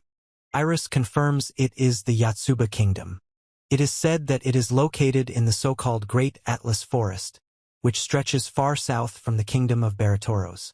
Raito says that it is known as the land of the forest people. The man says that is understandable. The man explains that they were sent as emissaries from the Yotsuba kingdom, and the girl explains that the girl is most likely a princess. The girl reports that before heading to the royal capital, they decided to stop by the adventurer's city of Luno, and it seems to be to see the upcoming hunting festival. Raito apologizes for his rudeness. He says he understands and thanks her. The girl runs to Raito and tells him he's a monster tamer, holding his hand tightly. The man yells at the princess that she shouldn't have done that and explains that he says we need to get out of the way. Raito says hooray, the girl says rp, the man makes a kh sound, and the wolf growls. Two men ask him if he's okay and call him Mr. Rakoff. He tells him to step aside. Then, with a sword in his hands, he screams, "You vile creature!" A girl screams no, blocking a man's path. Three men shout, "Princess." The girl says the same thing. Raito suddenly moves forward. The man with the sword shouts enough, trying to defend himself from Raito's kick. The boy reproaches him, who falls to the ground with a sword in his hand. He says he made a mistake. The guy says he'll kill the bastard, and Raito says he dared to disgrace him. The woman orders him to stop. The woman accuses Rakoff of hitting the dog first and demands that he apologize. He explains to Rakoff that he must obey the princess's orders. Rakoff clears his throat. Raito and the girl are standing. The man is on his knees asking for forgiveness. The woman says she's very sorry and that Rakoff acted rudely, and the guy asks him to keep his head up. Raito says that you isn't offended anymore either, and you responds with a like. The woman thanks him and says she hasn't introduced herself yet. She says her name is Tina and asks him to call her by her first name. He says his name is he. The woman repeats the name he. He calls the woman princess and says her name is Tina. He doubts he can address her by her first name. Raito says he already knows why they're here, but still asks what brought them here. Tina says she can just call her Tina and expresses displeasure. He says to let him explain. He reports that on the way to the adventurer's city of Luno they were attacked by this monster. The man reports that thanks to the help, the princess and the gift for the kingdom of Baratoros were protected. The woman says it's time for them to move on, and the girl says okay. The man explains that he doesn't seem to appreciate being treated this way, so he asks to call him you, and the girl is surprised. The man bids farewell to the barking puppy and addresses the woman as a princess. The girl apologizes to you and wonders if their paths will cross again. Raito explains that he and you are members of the Black Tiger Adventurers Guild, and if they want to see you again, they just need to visit the guild. The girl happily confirms this and promises. The girl says she'll definitely come visit, and Raf replies. The girl says goodbye. He tells her to take care of herself, princess. The man explains he'll refrain, and the girl asks if he wants to interrupt them. Raito is silent. The word Yazavat Sya is written on the top right. He says that every day he tries to restore the abandoned village with his own hands, and it's even interesting what he'll make today. He tells that the princess has safely departed, after which he says that now. The guy announces that they'll start gathering materials. He explains that it's expected that such a huge thing won't be easy to dismantle, and says he'll only take what's necessary, but wonders where to put the rest. Raito says that, by the way, he's wondering where Mamu came from. The woman explains that his attack on the wagons was a setup, and if not for Raito's intervention, the deaths would have been inevitable. Raito says that's a good point and exclaims that he's in. He asks why someone would attack Tina and her entourage, and the girl explains that it's a typical struggle for the throne. She informs him that Princess Tina is the king's third daughter, and Raikov, who was with her, is her fiancé. They have come to the attention of Tina's older sister, who is rushing. Raito says the attack was deliberately planned during the visit of the princess of the Baratoro's kingdom and asks why such subterfuge was being used. The girl explains that if the princess of the forest people had died in the Baratoro's kingdom, the kingdom would have had to take some of the responsibility, which would give. He says it's terrible and wonders how they managed to transport such a huge monster, then says that it was probably smuggled across the border, claiming it was a beast prepared for a hunting festival. The woman explains that after so much effort spent transporting Mamu, the handler must be devastated to see how easily and simply Mamu was killed, adding that he must be crying his eyes out. Raito suggests that perhaps they shouldn't have let Tina go so easily, and the elf explains that the girl guarding the princess is an outstanding warrior and easily deals with ordinary attackers.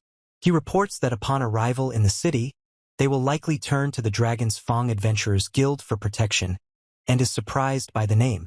The man says it's time to get something to eat. Raito says the food is too hot and suggests they take a walk around the village until it cools down a bit. Raito says it's delicious, and the dog makes a woof sound. He says it doesn't look like there's anything worth saving here. Raito asks if he can eat yet, and the man expresses surprise. The guy says that Dayan is just huge and asks if he's a giant. The man says the food is amazing. The guy asks who else is that. The man eats and tells him to swallow. Raito says, "That's it." The man with the wolf's head asks, "What is it?" The man says it was delicious. He says he's glad the man liked it. The guy with the cup says that he is, and expresses surprise. Raito stands in front of the large beast and says that he is. The man with the cup suddenly exclaims, "Oh." He and the wolf watch as the man apologizes and asks for forgiveness. Raito says he was so hungry he couldn't resist, then asks what happened to him. The guy says that he is an adventurer and was clearing out monsters nearby, completed the task, but in the process managed to lose all the provisions and was already thinking about it when suddenly he smelled the aroma of something delicious. The man says that before he knew it, everyone had already eaten everything, and he deeply regrets it. Raito says that it was hard for him. The man offers Raito some food. He says there's some dried meat and water and asks if it's enough to get him to the city. The man says he's not sure he can take it. Gonzo from the Dragon's Fang Adventurers Guild says that if you need his help, you can call him and invite him to the guild anytime. Raito says it's okay, especially since they have plans for tomorrow, and offers to go with him. Gonzo apologizes, but that's all. He reveals that he is an adventurer from the Black Tiger and will definitely remember Gonzo's words from Dragon's Fang. Gonzo says that they can just call him Gon. He is unhappy with being addressed as official. Gonzo vows to repay the favor. He explains. Raito says that afterward we need to stop by the guild, and will sell the rest of the meat and materials at the market. The text states that the action takes place in the adventurer's city of Luno. Raito reports that the mammo meat turned out to be expensive. The man says it's excellent. Raito hands the man a large package. The girl tells Raito that they still have things to do. Raito asks if there's more. He is silent.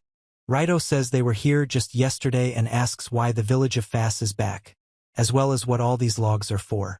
Raito explains he wants to understand what they'll make with them. The man asks Raito to calm down. The girl says that the construction of a water mill has been entrusted to her. He reports that the water mill will be needed to restore the village. Raito explains that the water mill will pump water from the river and send it through irrigation canals to the village and fields. And all this is done to create suitable living conditions in the village. He says he's never built a watermill before, confirming this with the word, aha. The girl tells him not to worry and that her support will be with him throughout the journey. Raito reports that it turns out it's not that difficult. He says it's strange that the design for the watermill just popped into his head, and says that at this rate, he could probably become a professional carpenter. Raito says everything is ready and perfect. He says that all that remains is to put the wheel back in place and reports well. The creaking sound indicates the movement of a wooden wheel. Raito says the water is moving. He reports that the watermill is ready. He says he's installed a magic stone to repel monsters and says everything should be fine. The man says he's done really well today. The woman explains that if he tidies up the fields, it'll be quite livable. He says, ha, and names the fields. The man says it's wonderful. Raito says there won't be any harvest in these fields and says they'll have to catch sandworms after all. The man explains they can't do without them. He tells them to go catch them. He is surprised. The water suddenly shoots up near the water wheel, causing the building to collapse, and he screams in surprise. Raito says the landing was smooth and successful, and then asks which one. Raito notices that the voice is familiar to him. He shouts Kotomine, and Kotomine says in response he. Raito asks Kotomine what she is doing here, and Kotomine replies that she has the same question. The girl says she was just practicing in the water. He says she jumped out so suddenly that she's now all wet, and the girl explains that such jumps are normal for her.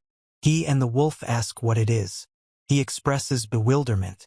Raito says that here it is. He reports that the watermill is destroyed. The girl says she just remembered and needs to go somewhere urgently. He demands she stay put and accuses the girl of seriously considering running away after destroying his creation. The girl explains that he has a creepy face. Raito says that he just finished it and wasted a lot of time. The girl apologizes and explains that she didn't mean to do that. The girl says that she hasn't swum like this for a long time and that the mermaid's blood has started bleeding. He reports the mermaid. Kotomine reveals that she is not human and introduces herself as a true mermaid. Kotomine. Raito points out that she doesn't look like a mermaid, as she has no fins or tail. Kotomine explains that she is 100% a real mermaid and asks Raito to take a closer look at her legs. He asks if they're looking at his feet and says he thinks they're just ordinary. The girl tells him to take a closer look. He looks closely. The girl says this is direct evidence that people don't have. The man says this is what a mermaid looks like in real life. The girl exclaims that these are scales. Raito says that the interlocutor will be here soon, then says that he will return to the topic. The girl says she must help repair the watermill. He says that even if it's difficult, she must help him, because she just went and destroyed the result of their painstaking work in an instant. The girl sighs and agrees. He warns her to make sure everything is in order tomorrow morning. The girl. Raito says he'll get the girl if she dares leave anywhere in the world. The girl says he sounds threatening and she's scared. He says they'll meet here tomorrow morning. The girl says she'll come and says goodbye until tomorrow. He explains that he's scared because of the girl's swimming style. He says that means we agreed. He suggests you clean up the place and go get new boards. The dog barks. The next day, Raito and the wolf ask if Kotomina is still around. The girl says it's her. Raito is surprised. The girl says it's breakfast and asks if there will be any. He explains that raw fish isn't to his taste and thanks her for not having it. The girl is surprised that he's eating such a thing and explains that for them, mermaids, eating raw fish is normal. Raito says they'll wait a minute. The girl looks at him with a questioning expression. Raito remains silent. He says he fried the fish he caught over a fire with salt, and the girl says the aroma is simply amazing. He offers to try the fish, warning her that it's hot. The girl remarks that the fish looks delicious, then tries it, and exclaims that it's very tasty and Raito says that he didn't even expect such a reaction. The girl eats, and Raito says that she's wolfing it down. The girl asks for more, and the man says she's already eaten everything. He says that since she's eaten, they'll get to work, And the girl replies that she has nowhere else to go. The girl takes the board, and the man hands her the tool with a smile. He then begins sawing the board, and the girl and the wolf help with. Raito reports that she has earned it. The guy reports that the watermill is ready again. Raito says he feels exhausted and like he's experiencing some kind of déjà vu, and the girl says she's exhausted and hungry and can't even move. He thanks Kodomin for getting it done in a couple of hours and asks what kind of fish she wants for lunch. Kodomin replies that any kind will do, but she wants something bigger, and asks if he plans to catch it himself. He says there will be big fish and asks her to wait. Raito states that it is a skill that allows him to sense everything around him with his eyes closed. He reports that he can sense where the fish are swimming and what size they are without using his eyes, and says that he has found. Raito says the target is over there. He reports that a fish jumped out of the water. The girl says wow. Raito says the catch is excellent and that it's a mirror fish. The girl explains that its scales were once used as small mirrors. Raito explains that the fish needs to be cleaned first and asks if it's edible. The girl explains that it's best to roast the whole thing over coals, it'll be juicier that way, and he says he understands. He announces that he's starting to cook. Raito asks the dog to bring water from the well. The dog responds. The girl watches the scene unfold. He says it's storage magic. The girl calls him by name. Raito explains that he's a support mage. The girl says she's never seen such magic before and calls it cool. Raito asks if it's true, and the girl confirms. The girl asks what it's for and if it improves the taste. Raito calls the girl Kodomine. The girl offers to cook fish together if are. The girl says she will do it with pleasure and asks if this is really so. Raito announces that the first thing they'll do is remove the fish's scales. The girl says it's ready and shows her the cleaned fish. Raito is surprised that she removed all the scales with her bare hands. The girl thanks him for the treat, saying that the fish was incredibly delicious and that she ate her fill. The girl asks him if he lives in this village, and he explains that he's here on business and lives in the adventurers' town where they first met. The girl explains that she's actually lost and tells him that she lived with her mother by the lake, but they had a fight. The girl says she ran so far that she couldn't find her way back, and then fell into the hands of bandits and settled near a nearby river thanks to Raito's help. Raito asks how long the girl had been lost. He says it's been about 3 years, and is surprised by the length of time. The girl explains that as long as there's a pond nearby, she's provided with fish, but it's been sad to be alone. He thinks about not seeing his mother for 3 years. Her story somehow echoes his. The girl says that she usually doesn't. The girl explains that previously, all people who discovered her true nature were either horrified or tried to capture her. Raito asks why she acted differently. Raito clarifies the meaning of the question why. Raito explains that he probably has no reason to capture her. The girl says that not only. The girl says that he fed her delicious food and now she is sure that he is a good person, so she wants to be friends with him. The girl says he'll wait, then offers Raito a gift and asks him to take it. Raito asks what it is, and the girl explains that it's a magical water element stone. A crystalline stone that, when inserted into a bracelet, will greatly enhance his water magic. Raito says he's lucky. The girl says it's her treasure, and he asks if it's more precious to her. The girl explains that her mother told her that when you meet someone who's truly important to you, give them this, and that he became her first friend, so she wants to give it to him. He thanks her and promises to take it. The girl says she'll definitely come. Raito says it means friend. Raito hears a voice and asks if he's there. The man says he's here and says he learned about this place in Black Tiger and asks if this is his village. He says Gong. Gong says that's where he is. Raito asks Gon how he's doing and says he's come to thank him for his recent help. Gon announces that he's presenting him with a large trophy as a token of his gratitude. He says he got this boar after a hunt on request. The customer shared part of the trophy with him, and he offers to accept it without hesitation. Gon says the boar is huge and asks if it's really his. He invites Gon to join him for a meal, and Gon explains what he'll cook. The guy says he has this little thing. Raito expresses bewilderment. The guy shows a flask of water and tells him to look, explaining that it's a special magical stone called a storage stone, which can be used to store items in a separate space. almost like storage magic. He asks if storage magic can be used too, to which the guy replies no.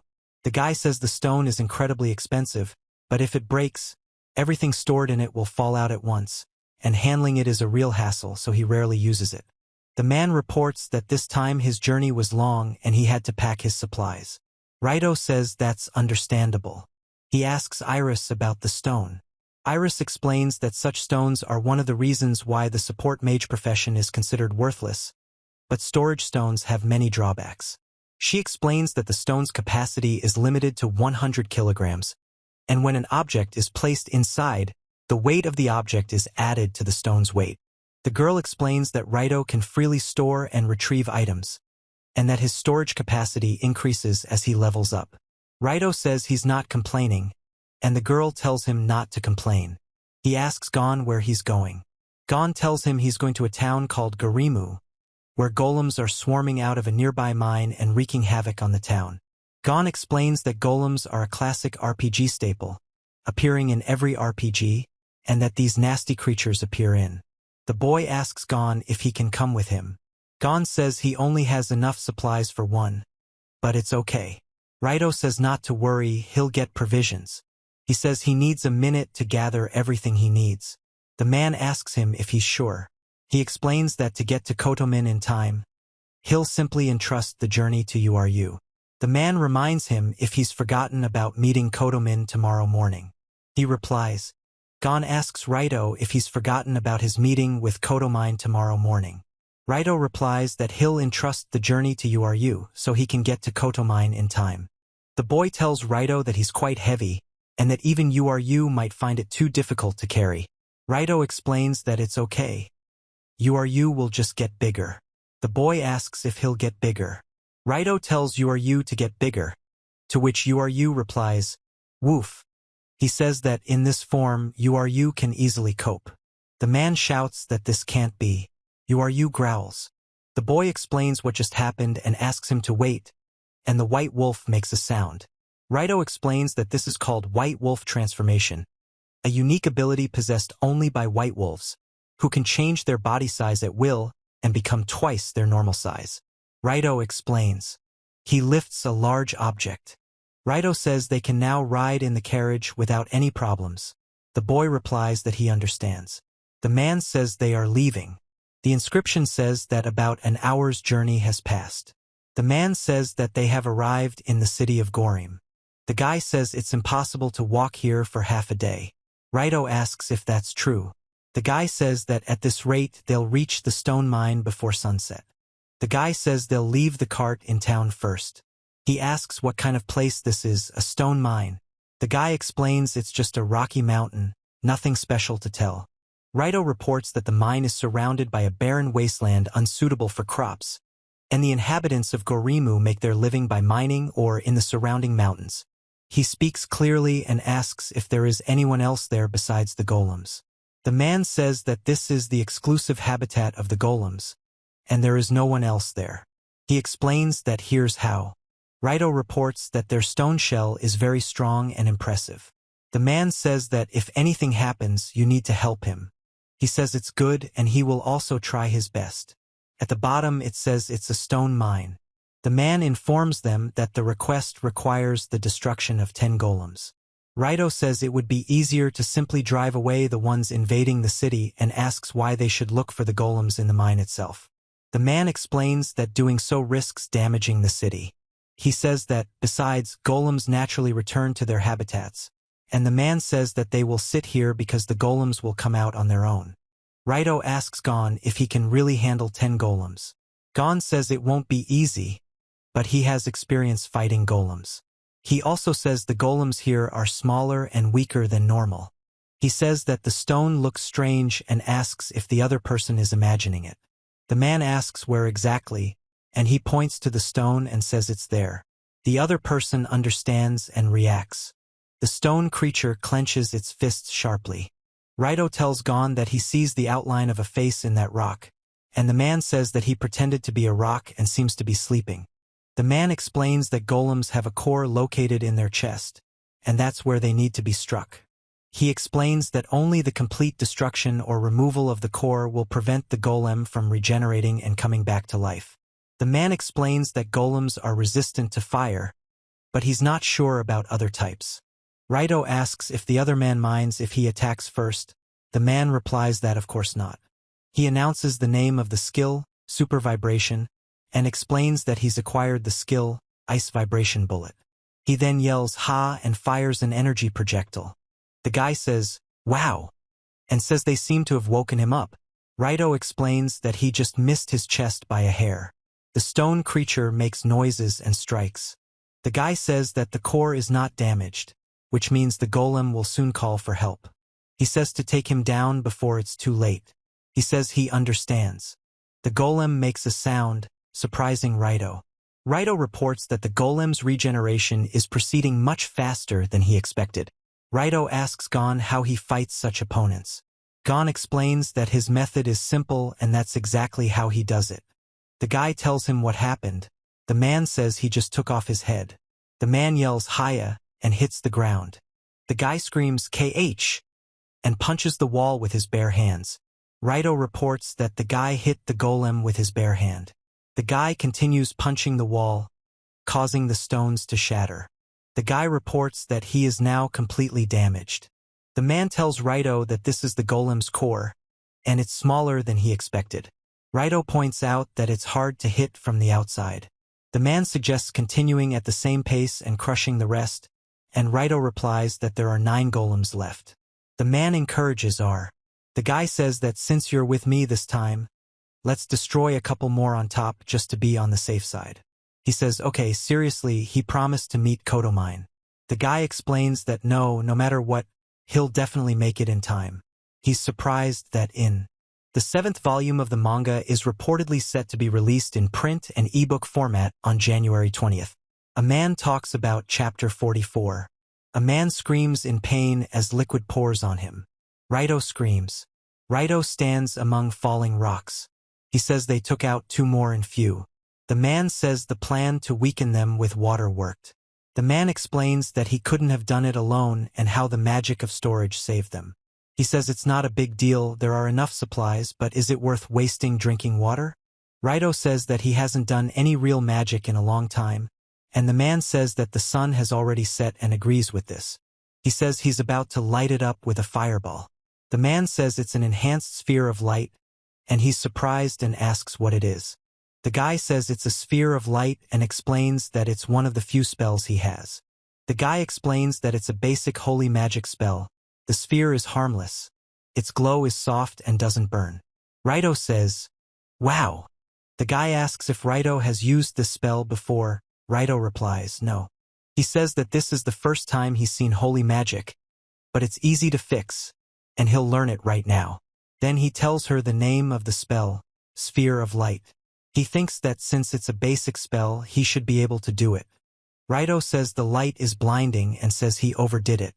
He then explains that the basic light sphere spell has been learned and says it worked. He says he'll add brightness, explaining that it's brighter and easier to control than the fireball, and that the golems will be more visible with this light. The man says it's incredible how quickly he mastered the spell. He asks, "HM?" The man says there are 3 golems hidden there. The boy says he doesn't understand where exactly. The girl points there and asks him to look, and the boy apologizes to Gon for not having night vision. The man exclaims that he can't believe his eyes. The man says Raito has the skills of some kind of stealthy assassin and asks about night vision. Raito explains that they seem to still be confident they haven't been spotted. The guy says that they only need to light the sphere and they will be immediately burned, and without it in such darkness they won't be able to take a step, let alone fight, and asks what they should do. He tells them not to worry and promises to slow down the enemies, then casts the spell Earthen Gly. 2 men in helmets announce the approach of a strong earthquake. 2 stone golems notice something and react, then begin to destroy the wall surrounding them. The guy says he magically collapsed the ground right under their feet and says he's leaving. The man says it's an earthquake. Raito strikes with his sword, then steps back sharply. He announces the name of the spell Helmet Splitter and delivers a blow that destroys stones. The boy says he won't just stand by, then expresses surprise. The man says this with surprise, watching the man with the sword stop in front of the group of seated warriors. The guy yells "Ha!" and delivers a powerful blow with the bat. The guy screams and delivers a powerful blow that destroys the stones. Raito says it's great that two were destroyed in one fell swoop, and reports that everything was going smoothly until now. But now there aren't any golems nearby. He explains that 4 more are almost there, and explains that such is the power of an S-rank adventurer. Raito adds that the rest. He asks about the mine. The man explains that they settled there and made something like a home, although this is illogical since they adore the ore. Raito informs that clearing the mine is also part of their mission. The man speaks clearly. He says that maybe it is there and reports that there is a sign there that says "No entry." The image has no text or characters, only an entrance to a cave or mine with a wooden structure and stairs. Raito says this place is bigger than the Emer mine. The man says that here they are. Raito's name is. The man reports that they have found an entrance to the cave. The man says that it is not a stone, but a person, and explains that he cannot believe it. Raito says they can handle that many and asks if it's only 6. The man explains that if they take out the enemies one by one, they'll quickly be pinned down, so that's not an option, and asks if there's a way to gather them together. Raito says stop and says you can play a role. The guy says The man says wow and asks if the dog was standing behind him the whole time. The dog says woof. Raito says something is glowing. The guy says it's not a glowing stone, but a rare mineral whose light never fades. He explains that it's used as a light source, and the man says it's a wonderful find, congratulating Yuryu on his accomplishments. Raito says that even though Yuryu went to great lengths to find it, he still wants to give it to his interlocutor. The man is surprised and asks if this is true. Raito explains that he essentially has no use for it, especially since he possesses the sphere of light. He tells them to set an ambush at the entrance and set a trap. He explains to distract the golems and lure them outside the mine. The man thanks him. Raito says he relies on the dog, and the dog makes a woof sound. He says they'll dig a hole like last time and deal with all the golems. The man says they need to hurry outside. The guy reports that they've arrived. Raito looks towards the dark silhouette in the passageway. The boy makes a running sound as 2 large stone golems run after him. The boy says it's time. Raito shouts the spell Earth Block and summons stone golems. The boy reports that everyone has fallen through. The stone golems rise from the ground. The stone golems inside the pit say they can't seem to get out and ask how to destroy them now. He says that they need to bring the magic cores later, otherwise they won't have proof that the request was fulfilled. Raito says okay, I get it. He explains that if they had a supply of water, they could simply dissolve everything except the cores and the job would be done, but right now they're running low on water. The girl says it's time to resort to the crystal stone and suggests simply mixing ice water. He explains that these elements don't mix well and that using them together is very taxing on the body, then says he's going to take a chance. The man asks what he's up to, and he asks her not to mind if he tries something. Raito says he'll create a stream of water and melt the golems. He reveals he's created an ice block of unprecedented size with the power of the crystal stone and will now create a fireball. He says he'll melt the ice with a fireball. He says it's very difficult to control 2 opposing elements at once. The guy says wow and tells how huge the flow of water is. The man coughs. The upper right depicts a powerful stream of water rushing noisily into a pit surrounded by rocks, causing circular waves. A floating object is visible in the water at the bottom left. At the bottom right, a man observes the resulting pool of water. Raito reports that his mana is at 0 and it might be easier to deal with them the old-fashioned way, but at least the request has been completed. The man says it's too dangerous to stay here overnight. The man says they're heading back to the city. He's surprised that right now. He asks for a piggyback ride. The dog barks. The man hands over half the reward for the completed request and says that's his share. The man says not to argue and to take it without further ado, period. The man says okay. The boy thanks Gon for his help and says he'll stay in the city for now, asking about his plans. Gon replies that he's going to take Devian back to the village and has a meeting with a friend tomorrow. The boy notes that night isn't the best idea, as night monsters are already prowling outside the walls.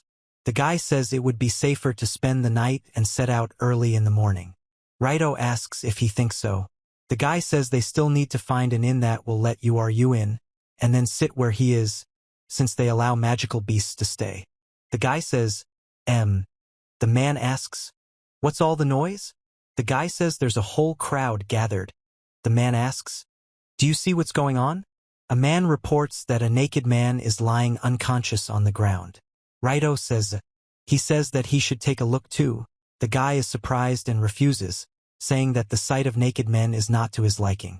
The man and the guy notice an emaciated man lying on the floor. The guy exclaims the name Mummy. The man says that he seems to be still alive, and he asks what's wrong with him. The man says he can't believe this happened. The man says they have to move on now. A woman with horns announces that the new 7th book of the comic has been released. Raito asks what happened here. A man in the crowd shouts for everyone to wake up, and someone answers him hesitantly. The man says they have no idea, but suddenly they heard a terrible scream, and they ran outside to find an old man lying on the ground. The man explains that he's not an old man, but has a young face. Raito says he's brought the blanket and offers to take it to a healer, asking Iris what's wrong with it. Iris explains that all the life energy has been drained from it and that it needs healing magic to recover. Raito understands and asks them to wait. The man says that in a minute he says that he will use healing magic on him. The guy says he's not exactly a healer and casts a healing enhancement spell. The man expresses admiration. The guy says it's incredible he's recovered. Raito says he's fine now. The other guy says Raito is awesome. He says and lets out a scream, "Aya." The man asks what happened to him. The man says that the bitch set him up and says he knew it, expressing dissatisfaction. The guy with the question mark asks a question. A guy shouts at someone, asking if they've seen a blonde with large breasts and a curvy figure. He explains that he's asking about someone from the forest people. The guy says he didn't notice anything suspicious. The man asks if he saw such a woman, to which the guy replies no. He saw a perfectly ordinary human woman. The guy explains he didn't see anything, and the man says it can't be. Raito asks if the thief will tell him what happened to him. The thief reveals his name. A man reports that some woman came and stole all his gear and money, and he asks, "What were you robbed?" The man confirms and says he missed. The man explains that he met a stunning woman in the tavern and honestly admits that he was simply tricked. And then, the woman says they only exchanged a few words and immediately hit it off. The man explains that she suggested he stop at a hotel in an alley and was attacked on the way. Raito asks what this inn in the alley is. The man explains that he's also underage. The man and woman say they shouldn't discuss such things in front of minors, and the other man advises telling the guy instead. The guy says he doesn't understand. The man expresses surprise. The girl explains that the so-called alley hotels are essentially brothels in the local sense and also function as a permanent adult court. Raito says he was tricked by some woman, but he doesn't understand why he looked like a desiccated corpse. He notes how much of this world is unknown to him. The woman explains that he imagined that he was hitting on her, but in reality the hunt was being conducted on him, and she was just waiting for the right moment. Raito asks what they're talking about. The girl explains that, simply put, she's a succubus. The boy clarifies that a succubus is something like an incubus. The angel confirms that this is correct. Succubi are a type of demon and should be familiar to Raito from games and manga. The girl says that they look like ordinary people, and the man explains that their weapon is seduction. They lure their victims and feed on them. Raito explains that succubi are capable of draining life energy from people and are especially fond of the energy of young men. The boy explains that he was attacked by a succubus. The man says he saved up for a year to get his anti-magic staff and complains about losing it. The man tells the boy that he better go home quickly, and the woman explains that if he wanders around like this, the guards will detain him. The boy makes a mooing sound. Raito says stop and wait. The man says damn. The man asks a question. He says he'll find and catch that woman. The man and the boy call out to him in surprise. He asks Iris where the succubus who tricked him is and whether he's going to try to catch her. Iris replies that since it's him, There shouldn't be any problems. Raito says that having someone in debt isn't so bad. He then explains that if he catches her, he'll cover the cost of his overnight stay as a reward. The man says he doesn't mind. The guy on the right asks him if he's sure, considering he just returned from a request. He replies that he can handle it because he has the search skill. The man on the left reacts with surprise. Raito says okay. The man asks for a deal and is counting on him, demanding the staff be returned. The girl explains that he's a naive simpleton and that thanks to him, she's made a good profit. Raito explains that a succubus only needs one touch to captivate its victim and warns them to be careful, as a woman reports being hit by a bullet. The girl screams and asks what's going on. Raito says she easily took his punch. The girl says, oh. The girl says he's just her type and a cute, adorable little guy. The woman says he hired the kid and calls it touching. He says the stolen money and staff must be returned immediately, and that demons shouldn't be treated with ceremony. Raito tells him the girl has such amazing magical powers. The girl says she won't be able to resist him. She'll knock him down and take both his money and his body. He says she's not his type, so it's a definite no and adds, no. The girl explains that she'll show her the full power of female seduction and laughs. Raito says that until he gets down to business, he'll immobilize his interlocutor. The woman asks how he plans to do this, and he shows off a chain with a heavy round weight. The girl asks what Raito plans to do with her with these chains and wonders if he's into perverted bondage play. Raito says he'll make sure she can't touch him and that these chains will restrain her. The girl. He says take it and swings the chain towards the girl. The girl says what just happened, because he completely missed. She explains that the chains didn't work on her. Raito says that it did and that she was caught. The girl is surprised by the appearance of a magical artifact in the form of chains, and he explains that these are not simple chains, but a binding technique that combines shape-shifting and metal transmutation.